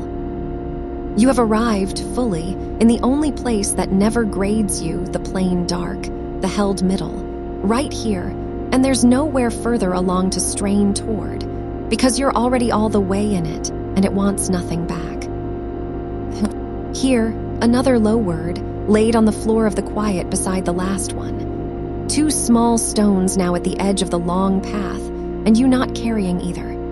Just placed and passed and left glowing faintly behind you in the dark while you go on. There's a thing the tired mind does in a night like this, in the small, deep hours, and I want to name it gently so it loses its edge. It reaches for the count. It goes looking, half asleep, for the tally, how many days left, how many pages, how far behind, how much summer already spent, and it starts to lay the numbers out in the dark like cards on a table, one after another, the old arithmetic of am I enough? And if it's doing that, even now, even a little, that's all right. You don't have to stop it by force. You only have to notice that the numbers have no light to be read by. Down here in the true dark, they're just shapes with no faces. The mind lays them out and can't quite see them, and lays out another, and can't see that one either, and slowly, the way a child counting sheep forgets partway which number came next, it loses the thread of its own accounting, and the cards go soft, and the table goes soft, and the counting hand goes still on the blanket, and the whole ledger just drifts off the edge of the table into the warm, ungathered, unfinished, and no one comes to collect it. Let it drift. The count was never yours to keep through the night. A night doesn't run the numbers. It's the one place the arithmetic can't follow you into, and you're deep inside it now, past the last place the figures reach. Nothing do. You've heard me say it, and you can stop hearing the words and just have the thing itself now, the plain fact of it, wide and cool under you like the floor of a lake. Nothing do. All the way down, in every direction as far as the dark goes. I'll stay. You don't have to check that I'm here. The staying isn't something you have to keep true by listening. It's just true. The watch goes on whether you follow it or not, low at the edge of things, steady. The way a lamp left burning in a far window keeps burning after everyone in the house has fallen asleep, not needing to be looked at to go on giving its small light. Think, if you think of anything, of how many nights the body has already done this without you. Not tonight. I don't want you working at a thought. Only let it be there, faint and reassuring underneath, that the sleeping is not a skill you're being tested on. You have slept thousands of nights. Through good weeks and bad ones, through nights you dreaded and nights you barely noticed arriving, the body has gone down into the dark and come back up on its own schedule, every single time, without once needing you to understand how. It knew how before you knew anything. It's doing it now, underneath the words, slowing itself, cooling itself, letting the breath go long, all the old sure machinery of rest turning over quietly in the dark, while the part of you that studies and strains and counts is finally, blessedly, off duty. You can trust that, the way you trust the floor to be there in the dark when you set your foot down. You don't inspect the floor first. You just trust it and it holds. The sleep is like that, already under you, already holding, not asking to be understood. Let me give you the window, not to look out of, just to know it's there, dark and cool and doing nothing, the way everything in the room is doing nothing tonight, keeping its calm with you. Beyond the glass, the night is enormous and it does not know your name. And I mean that as the kindest thing. All the vast dark reach of it out there, the cooling streets, the fields if there are fields, the far hills, the whole slow-turning bulk of the world tipped away from the sun, none of it is thinking about you. None of it is measuring how you're doing. You are so small and so unwatched out there in the great dark, and it is such a relief to be for once entirely unobserved. No eyes on you, no standard held up beside you, nobody out there in all those miles of night keeping score of your one small life. Just the dark, minding its own enormous business, and you tucked into a warm fold of it, released from being seen. The comparison can't reach you here either. That other thing the daylight does, the sidelong glance at how far along everyone else seems, the story that they've got it figured, and you're the only one still fumbling. Out there in the real dark, all those others you measure yourself against are lying down too. Every one of them. The whole exhausted class of them, the whole striving year of them, flat on their backs in their own rooms, staring at their own ceilings or already gone under, each one privately sure the others have it handled. None of them ahead of you tonight. None of them behind. Just a whole dark countryside of tired people lying down at the same time. And the race, if there ever was a race, called off on account of night, everyone sent home, everyone allowed to stop. You're allowed to stop. Not just permitted for tonight as a favor. Stopped already. It's done. You did it. Somewhere in these long hours, the stopping already happened, and you didn't have to force it, and no alarm went off, and the world did not slip its rails. You simply came to rest the way a swung thing comes to rest, the arc getting shorter and shorter until it just hangs, still, plumb, pointed straight down at the quiet center of itself. That's where you are, hung still. Pointed down at the center, not going anywhere and not needing to. Here's the third stone, laid down soft beside the other two. A low word for the floor of the dark, and then the quiet closing warm over it, and you going on lighter, past where I can even see the path. The hours are so wide now. You've come into the widest part of the night, the deep, slow middle where time isn't ticking so much as pooling, spreading out flat and unhurried in every direction, and there's no current in it, nothing pulling you toward morning faster than morning wants to come. You could not rush this stretch if you tried. It doesn't have a speed. It just holds, vast and level, and you rest on the top of it like something set down on still water, going nowhere, needing nowhere, held up by the sheer, patient depth of the dark beneath you. Nothing gaining. Feel how nothing is gaining on you here. No due date closing the distance. No behind catching up. The whole pack of things that chase you through the daylight has lost your scent completely in the dark and stands somewhere back at the border of the evening, unable to follow, while you go deeper and deeper into the one country they can't enter, where nothing pursued you and nothing ever will all night long. I want to tell you, Lo, so it settles in without waking anything, you have not fallen behind by resting. The night is not a stretch of track you're failing to run. These hours don't belong to the schedule. They were never the schedule's to take. They're a separate thing entirely, a gift folded into the turning of the world, dark-handed out free to everything that breathes, and no ambition, however large, has any claim on them at all. The most driven person alive gets the same 8 hours of dark as you and can't turn a single one of them into progress. The night doesn't convert. It only shelters.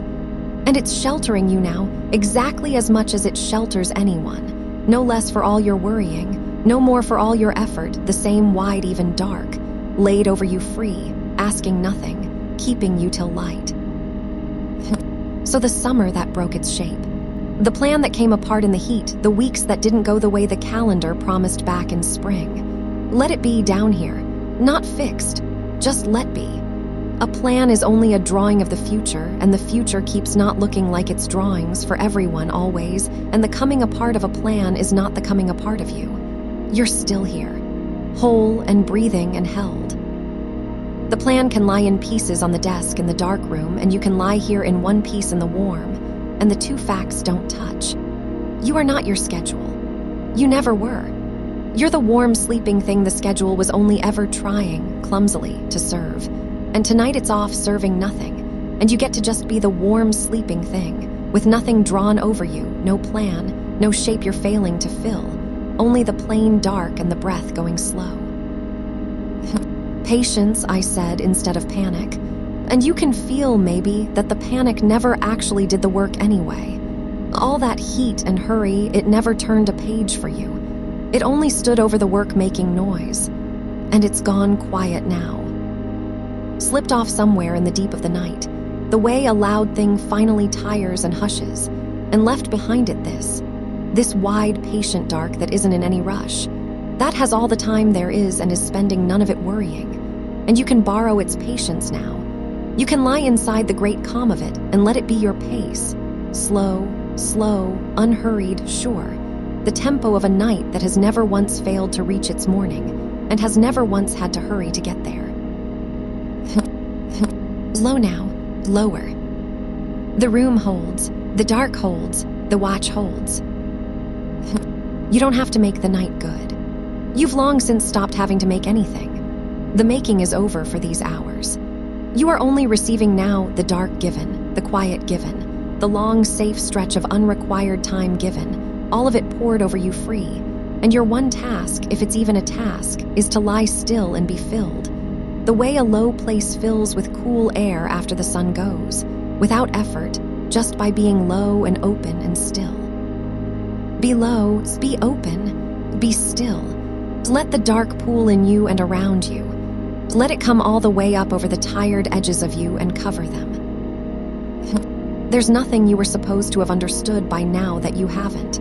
Nothing you were meant to have become that you're behind on becoming. That whole ache, the sense of a self you should already be, standing just ahead of you, disappointed, it can't hold its shape in the dark either.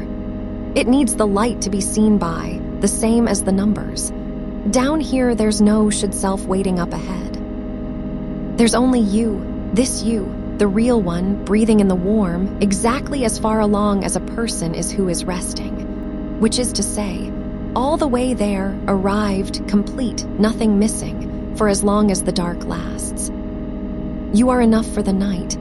That's a small enough thing to be, and you are it easily without trying. Enough to be held. Enough to be carried. Enough, just as you are, breathing, to deserve every hour of this dark and every hour of the rest still coming. Here's a stone for that one too. The should self, the ache of the not yet enough. Laid down at the edge of the path with the others, glowing faint, left behind. And the quiet closing over.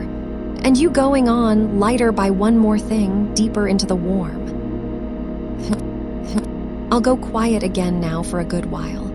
You know how this goes by now. I step back to the low edge of the light, and the dark comes up warm in the space where the words were. And you don't lose anything by my going soft, because the watch isn't in the words. It's in the staying, and I'm staying. Sleep on, there's so much night left. Hours of it still, wide and unspent and yours, and no thinning of it yet, no gray at the edges. Only the deep middle going on, patient, dark, in no hurry at all to end. Nothing due, nothing gaining. Only the kept dark and the watch, and you asleep in the warm, deep heart of it, carried, and morning still a long way off. Rest. Go on down. There, all the way down. The house has that sound a house makes very late, when even the pipes have gone still and the last car has long since passed and not been replaced by another. You may have noticed it before on other nights and thought it was emptiness. It isn't. It's the sound of everything off duty. The refrigerator resting between its low turns. The street outside resting. The whole apparatus of the day, the alarms not yet set to ring, the inboxes gone dim, the buildings across town with their windows dark, all of it stood down for the same few hours at the same time with you. You're not the only one lying still in the dark right now. Half the world is. More. A great quiet company of the resting, none of them getting anything done, none of them behind for it, all of them simply breathing through the low middle of the night the way you are, and no one keeping score of any of it. You've joined something lying here, not fallen out of the race. Joined the larger, older thing underneath the race, the thing that was always there, that the daytime just talks too loudly for you to hear. Rest in that. You belong to the night crowd now, the ones off the clock, and it asks nothing of you but to keep breathing, which you're already doing, which you don't even have to attend to, because it goes on under its own gentle management, in and out, warm and slow, while the rest of you lets go by degrees. Somewhere out past the wall, the desk is still sitting where you left it. You don't have to picture it. But if it drifts up, the book's open or shut, the one page you meant to finish, the pen where it fell, let it come, and let it be exactly as harmless as it is. It's just furniture in a dark room. Wood and paper, holding still, not waiting for you, not tapping its foot, not counting the hours you're away from it. A closed book doesn't miss you. It keeps the page for you without effort, without impatience. The words all still there, in order, unbothered by the dark, and they'll be there in the light too, in exactly the same order, having lost nothing, having asked nothing, while you were gone into sleep. The work keeps. That's a thing worth knowing all the way down in the body, the work keeps. It doesn't spoil overnight. It doesn't curdle if you look away from it to sleep. You can leave it on the desk in the dark and it will hold its shape until you come back, whole, patient, the same. So leave it. Let the desk have the dark to itself for a while. You have somewhere softer to be. There's a whole long season stacked up behind you, you know. Not the arithmetic of it. I don't mean the weeks and how many are left. I mean the plain fact of it, the way it feels in the arms and the eyes. You have already sat through so many hours of this. So many evenings under the lamp. So many mornings begun before you were ready. You've read more than you remember reading. You've understood things you've entirely forgotten understanding, and they're in you still, folded down under the newer things, part of the ground you now stand on without noticing you're standing on it. You didn't lose those. They became you. That's what all the hours turned into, not a tally, but a person, this person, who knows more tonight than she did a season ago and can't even feel the difference because the difference is too close to see. You're further along than you can perceive from inside. You always are. A person walking never feels the ground move behind them, and yet the distance is real, and it's covered, and it doesn't uncover itself when you sleep. So let the season rest behind you like a long road already walked. You don't have to walk it again tonight. You don't have to check that it's still there. It's still there. It's paved. It holds your weight even when you're not looking at it, the same as the floor does, the same as the bed does now, taking your whole tired length without a sound and asking nothing back. Let the shoulders go one more notch. There's almost always one more notch. The body keeps a little held back, out of long habit, a small readiness in the shoulders and the jaw and the hinges of the hands in case. In case of what this late? Nothing's coming. The door's shut. The night's more than half spent and nothing has needed you and nothing will. So the readiness can be spent too. Let the jaw be heavy. Let the tongue rest soft in the floor of the mouth. Let the hands forget their hands. Let them go to just weight, just warmth, laid down wherever they're laid. No grip left in them, nothing held. Even the small muscles around the eyes, the ones that have been reading and squinting and searching all season, the ones that scanned so many lines looking for the thing you needed, those can smooth now. No lines to scan here, nothing to find in the dark. The looking is done. Let the eyes be still under their lids, quiet as stones under water, moving slower, slower, going nowhere.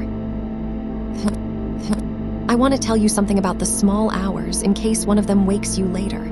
They will feel important if they come. 2, 3 in the morning has a way of making everything feel decided, final, true. A worry that arrives at that hour arrives dressed as a verdict. But it isn't one. It's just a thought wearing the dark for weight. The hour lends it a gravity it didn't earn and can't keep.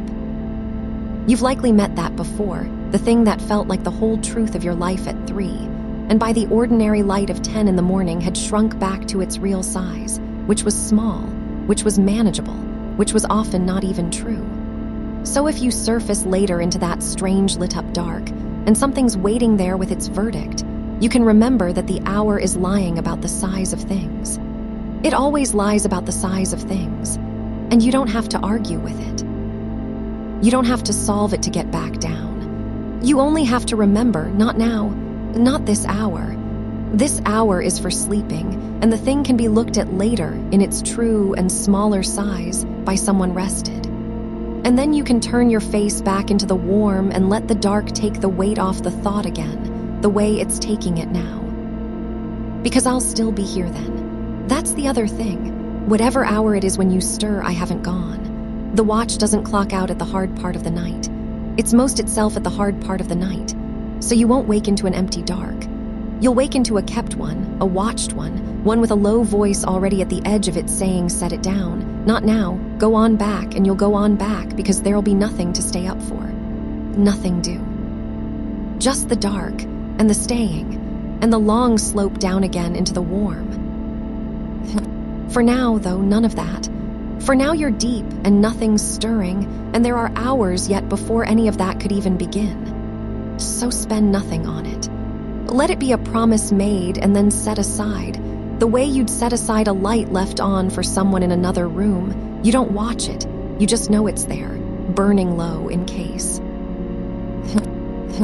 Feel how the bed has stopped being something you're lying on and become something you're lying in. That happens this late if you let it.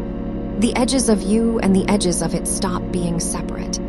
The warmth pooled around you is partly the bed's and partly yours, and there's no longer any line where one ends. You're held the way a seed is held in soil, not on top of the ground, but folded down into it, surrounded, kept warm on every side in the dark in the season where nothing is asked of the seed but to be there and wait and slowly, without doing anything, become ready. You don't have to grow tonight. That's not what the dark is for. The dark is the rest between the growing. The seed doesn't strain in the soil. It doesn't lie awake worried it isn't sprouting fast enough. It's simply held in the exact place it's supposed to be, doing the one thing that hour asks, which is nothing, which is resting in the warm dark until the warm dark is done. And it is enough. The waiting is not wasted. The waiting is the work, the only work, and it happens without effort, and you are already doing it perfectly, just by lying here folded down into the warm with your breath going slow. Let another layer settle. There's always another layer going down. Like sediment easing to the floor of a still pond once nothing's stirring the water anymore. The day threw up so much fine silt, so many small suspended things, and they've been drifting down through you for hours now, quietly, one by one, and the water of you is clearing as they settle, going still, going clear, going deep. Nothing's stirring you now. So it all comes to rest at the bottom and lies there, and the you above it grows clearer and quieter the longer you're still. You don't have to clear the water. Stillness clears it. You've only to stay still and it clears itself, the way it's been clearing all night, the way it's clearing now. You spent so much of the season being seen, or feeling seen, measured, checked, compared, a little on display, even alone, even in your own room, as if some part of you was always being graded by a watcher who never left. That watcher's off duty too now. Down here in the dark, no one's looking at you. Not even you. There's a great relief in that if you let yourself feel it to be, for these hours, completely unobserved, unmeasured, off the record. No one's forming an opinion of how you're sleeping. There's no good or bad way to lie here in the dark. You can't do it wrong. You can't fall behind at it. It's the one thing all season that has no standard to fall short of, no better version of you doing it more correctly somewhere. There's just this, you, breathing in the unwatched dark, held by no one's expectation, free of the eyes for a while, even your own. Let that be a kind of privacy you sink into. The privacy of the deep night. Curtains of dark drawn on every side, and behind them only rest, only warmth, only you, unseen and safe and asked after by nothing. Slower now. I'll thin out again. You don't need much from me down here, a word now and then, a hand at the edge of the dark, that's all. The rest is yours to sink through on your own weight, and your weight knows the way.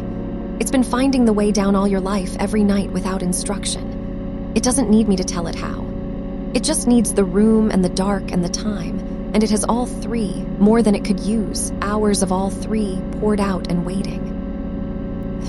So, down through the settling water, down past the silt come to rest, down into the soil that holds the seed, down where the desk can't reach and the season lies paved and quiet behind you, and no eye is on you and no hour is counting.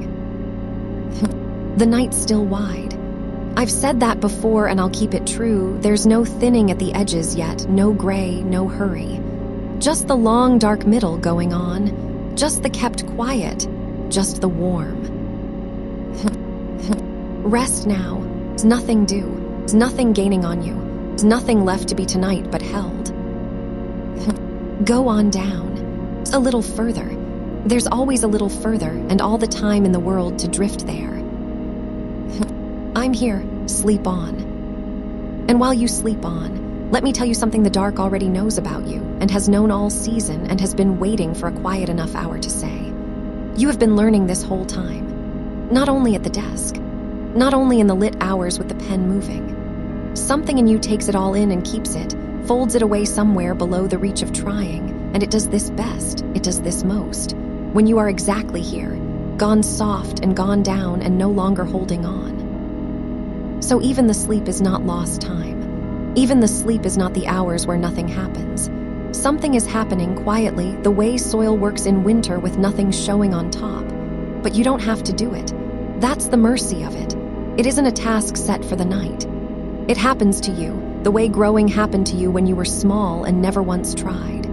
You only have to lie here and be carried, and the carrying does the rest. So let go of even the idea of using this. You don't have to sleep well to get something from it. You don't have to sleep at all in the counted sense, the achieved sense, the sense that could go on a list.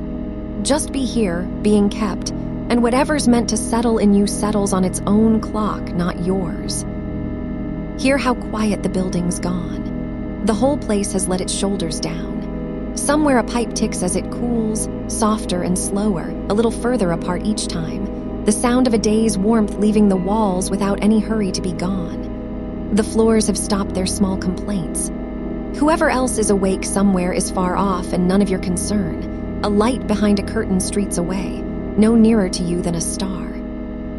The night's arranged itself around you like a room around a candle. Everything turned gently inward. Everything grown still at the edges, so the small, warm center can rest. And you are the small, warm center. Not the deadlines, not the term. You, the living, quiet thing at the middle of it all, breathing, kept, drawn down. There was a version of tonight where you lay here and did the arithmetic again. Counted the weeks. Measured yourself against the ones who seem so far ahead, the ones whose summers looked like ladders while yours felt like a room you couldn't quite leave. You know that arithmetic well. It has kept you up before. But notice, it isn't running tonight. It got tired too. It set itself down somewhere back in the earlier dark and hasn't picked itself up since, and you haven't gone looking for it, and that's allowed. You are allowed to not do the sum. You are allowed to not know, for 8 whole hours, exactly where you stand. The standing will keep. The where you are is still there in the morning to be looked at in daylight with a rested pair of eyes, and rested eyes are kinder arithmetic than these small-hour ones ever were. Let the numbers sleep in their drawer. There's a thing that happens to a term when it's over. It stops being a race and becomes a shape. All the frantic middle of it, the being behind, the catching up, the nights that felt like falling from far enough on, it settles into something you did, something with edges, something whole, and the panic drains out of it and only the shape remains. You can't see that shape yet. You're still a little too close. But it's forming already, back there behind you in the paved-over quiet, hardening gently into a thing that happened and held together after all. And you don't have to look at it. I only want you to feel that it's back there, done, cooling, not chasing you. Nothing behind you is chasing you. It's all just lying where you left it, going the way of everything finished, still, and harmless, and yours. Slower now. Feel the weight of the blanket. How it lies along you evenly, asking nothing, the plain animal comfort of being covered, of having a warm dark pulled up over you the way it's been pulled up over sleeping things since long before there were terms to fall behind in. This part of you is very old. This part of you knew how to be soothed by warmth and weight and dark before you knew a single word, before there was a thing to study or a way to be graded, back when being kept was the whole of what you were for. That part hasn't gone anywhere. It's here right now under all the newer worrying layers, and it is deeply, simply content, covered, warm, breathing, held. Let it be in charge for a while. It knows things the studying part forgot. It knows that most nights, most waits, most fears in the small hours ask for nothing but to be waited out in the warm. So we wait them out together. If one lifts its head, some old familiar worry, surfacing the way they do around this hour, quiet-footed, hoping to find you awake, you don't have to rise to meet it. You can let me meet it. I'll set a hand on it and turn it gently back toward the dark, the way you'd ease a door most of the way shut on a room you're done with for the night. Not slammed, just eased to. Left ajar so nothing feels locked out but dimmed and quieted and told without words that it isn't needed now, that its hour isn't this hour, that it can go and rest too. Even the worries are tired. Even they would like to lie down. Let them. There. See how the room stills again. The night is so much longer than the trouble in it. That's a thing worth sinking into, how much more night there is than there is worry to fill it. The worry's a small thing, really, a handful, however loud it gets. And the night is vast and dark and slow, and it has room for the worry and room for you and room to spare, oceans of room, hours you couldn't spend if you tried. You will not run out of night. You've been half afraid of that some evenings, of the morning coming before you were ready, of the hours being too few. Not tonight. Tonight the hours are many and unhurried, and none of them has anywhere to be.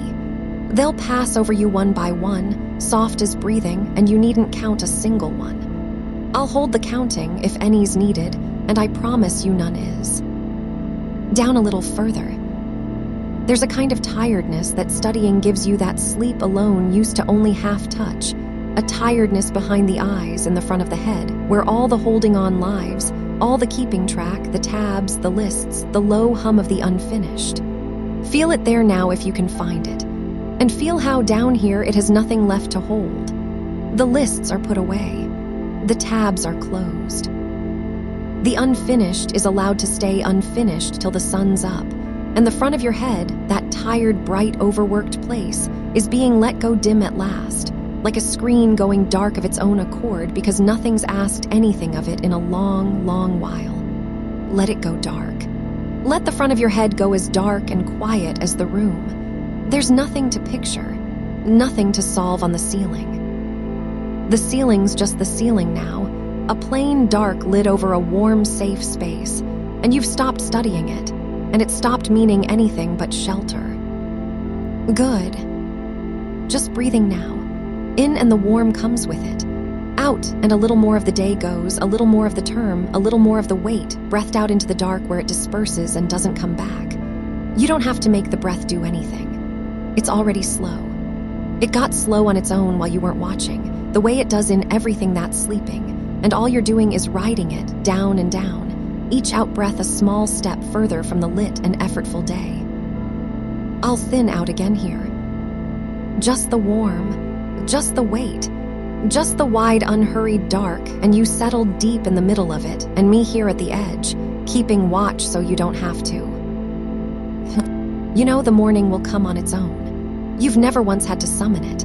All those nights you lay awake as if the day depended on your worrying it into being, and every single time, without your help, the gray came up soft in the window and the light returned and the world was there again, patient, going on. It'll do that tonight too, hours from now when you're far past hearing me. It doesn't need you awake to arrive, so there's nothing to keep watch for. Nothing that needs you at your post.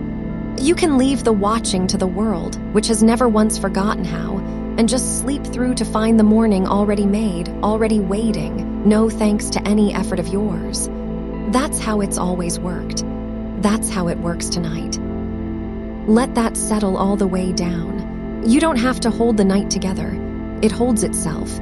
It always has. Softer. Somewhere in these hours your body's doing its quiet housekeeping, the slow, unspectacular work that only happens when you finally stop, the small mendings, the settling, the putting in order of a system that ran hard all season and is only now allowed to sit down and see to itself.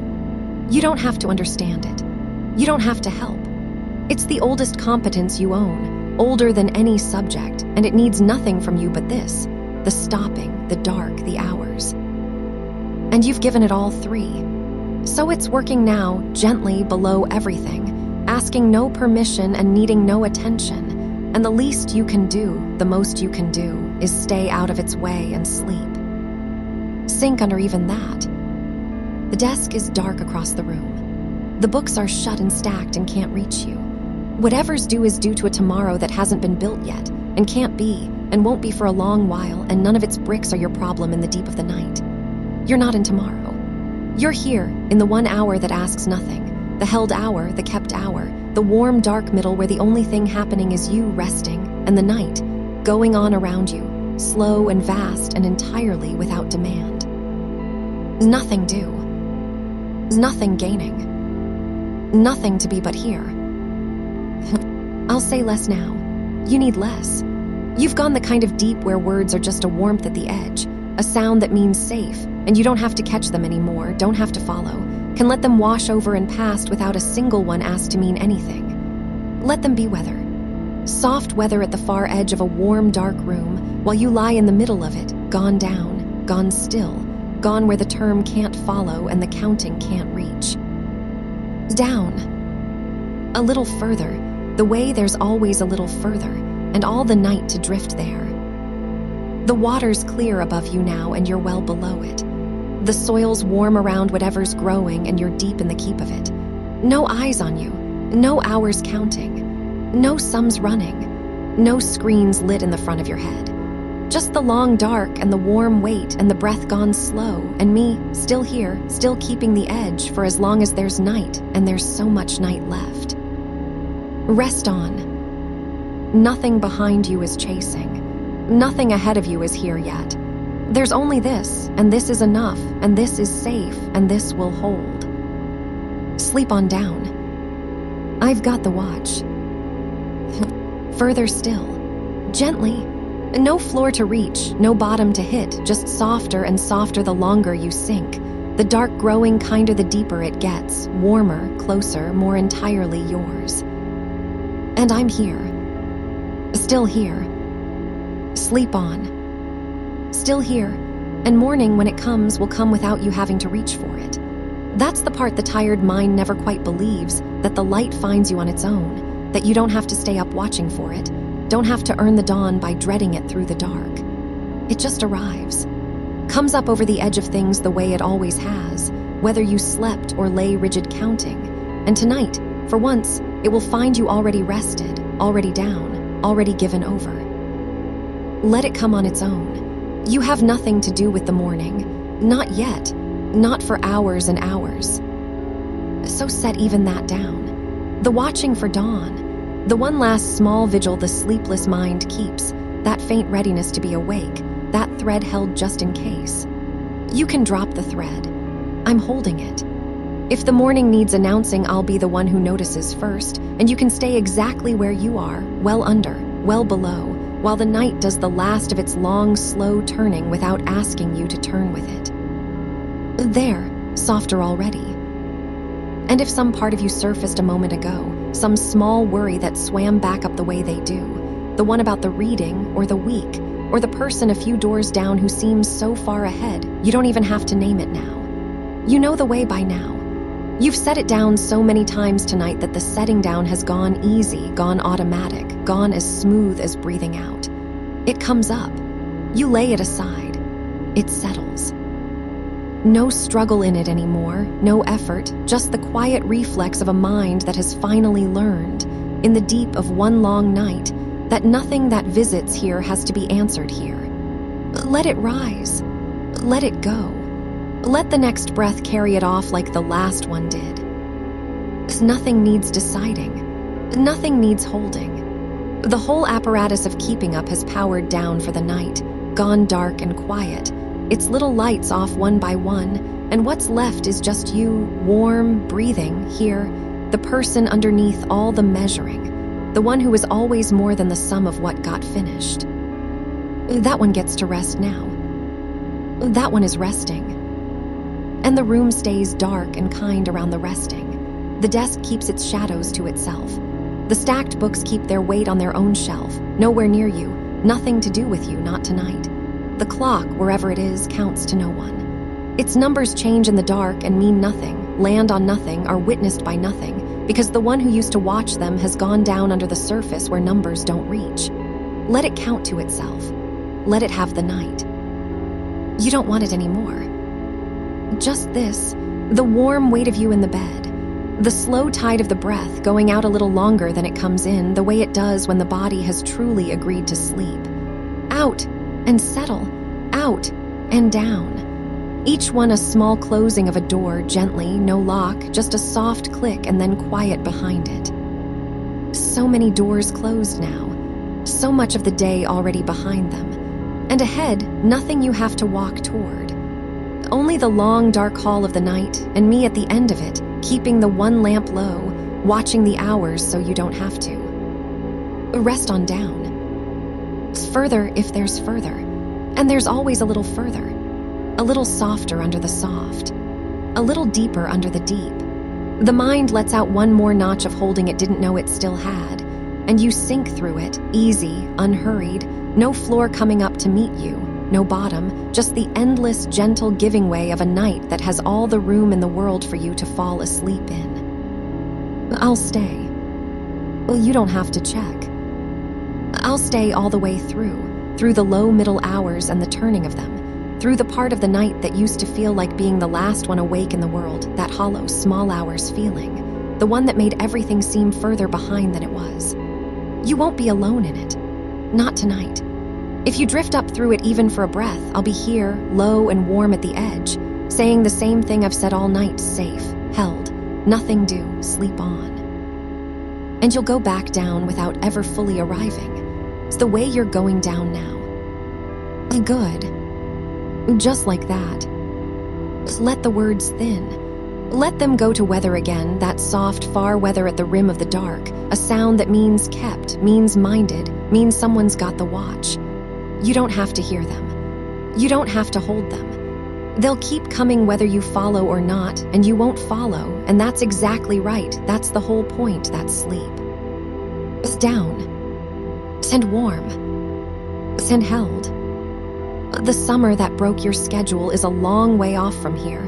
It can't reach into this hour, can't put its arithmetic on your chest in the dark, because you've come somewhere it doesn't go. The comparisons don't live here.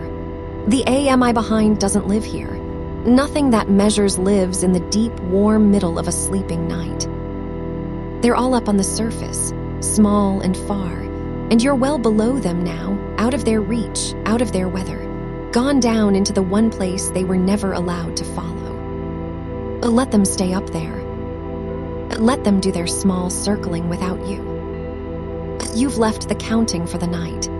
You've handed it over, and nothing broke, nothing fell. The world went on holding its shape while you set your grip loose, and it'll still be there in the morning. No worse for your having rested, maybe softer, maybe easier, maybe met with a little more of you than a night of watching the ceiling would have left. But that's morning, and morning's not your work tonight. Tonight's work is this, only this, the stopping, the dark, the hours. And you've given all three, freely, fully, and the oldest quiet competence in you is seeing to the rest, below everything, needing nothing, asking nothing, while you lie still in the warm keep of the dark and let it. So sleep.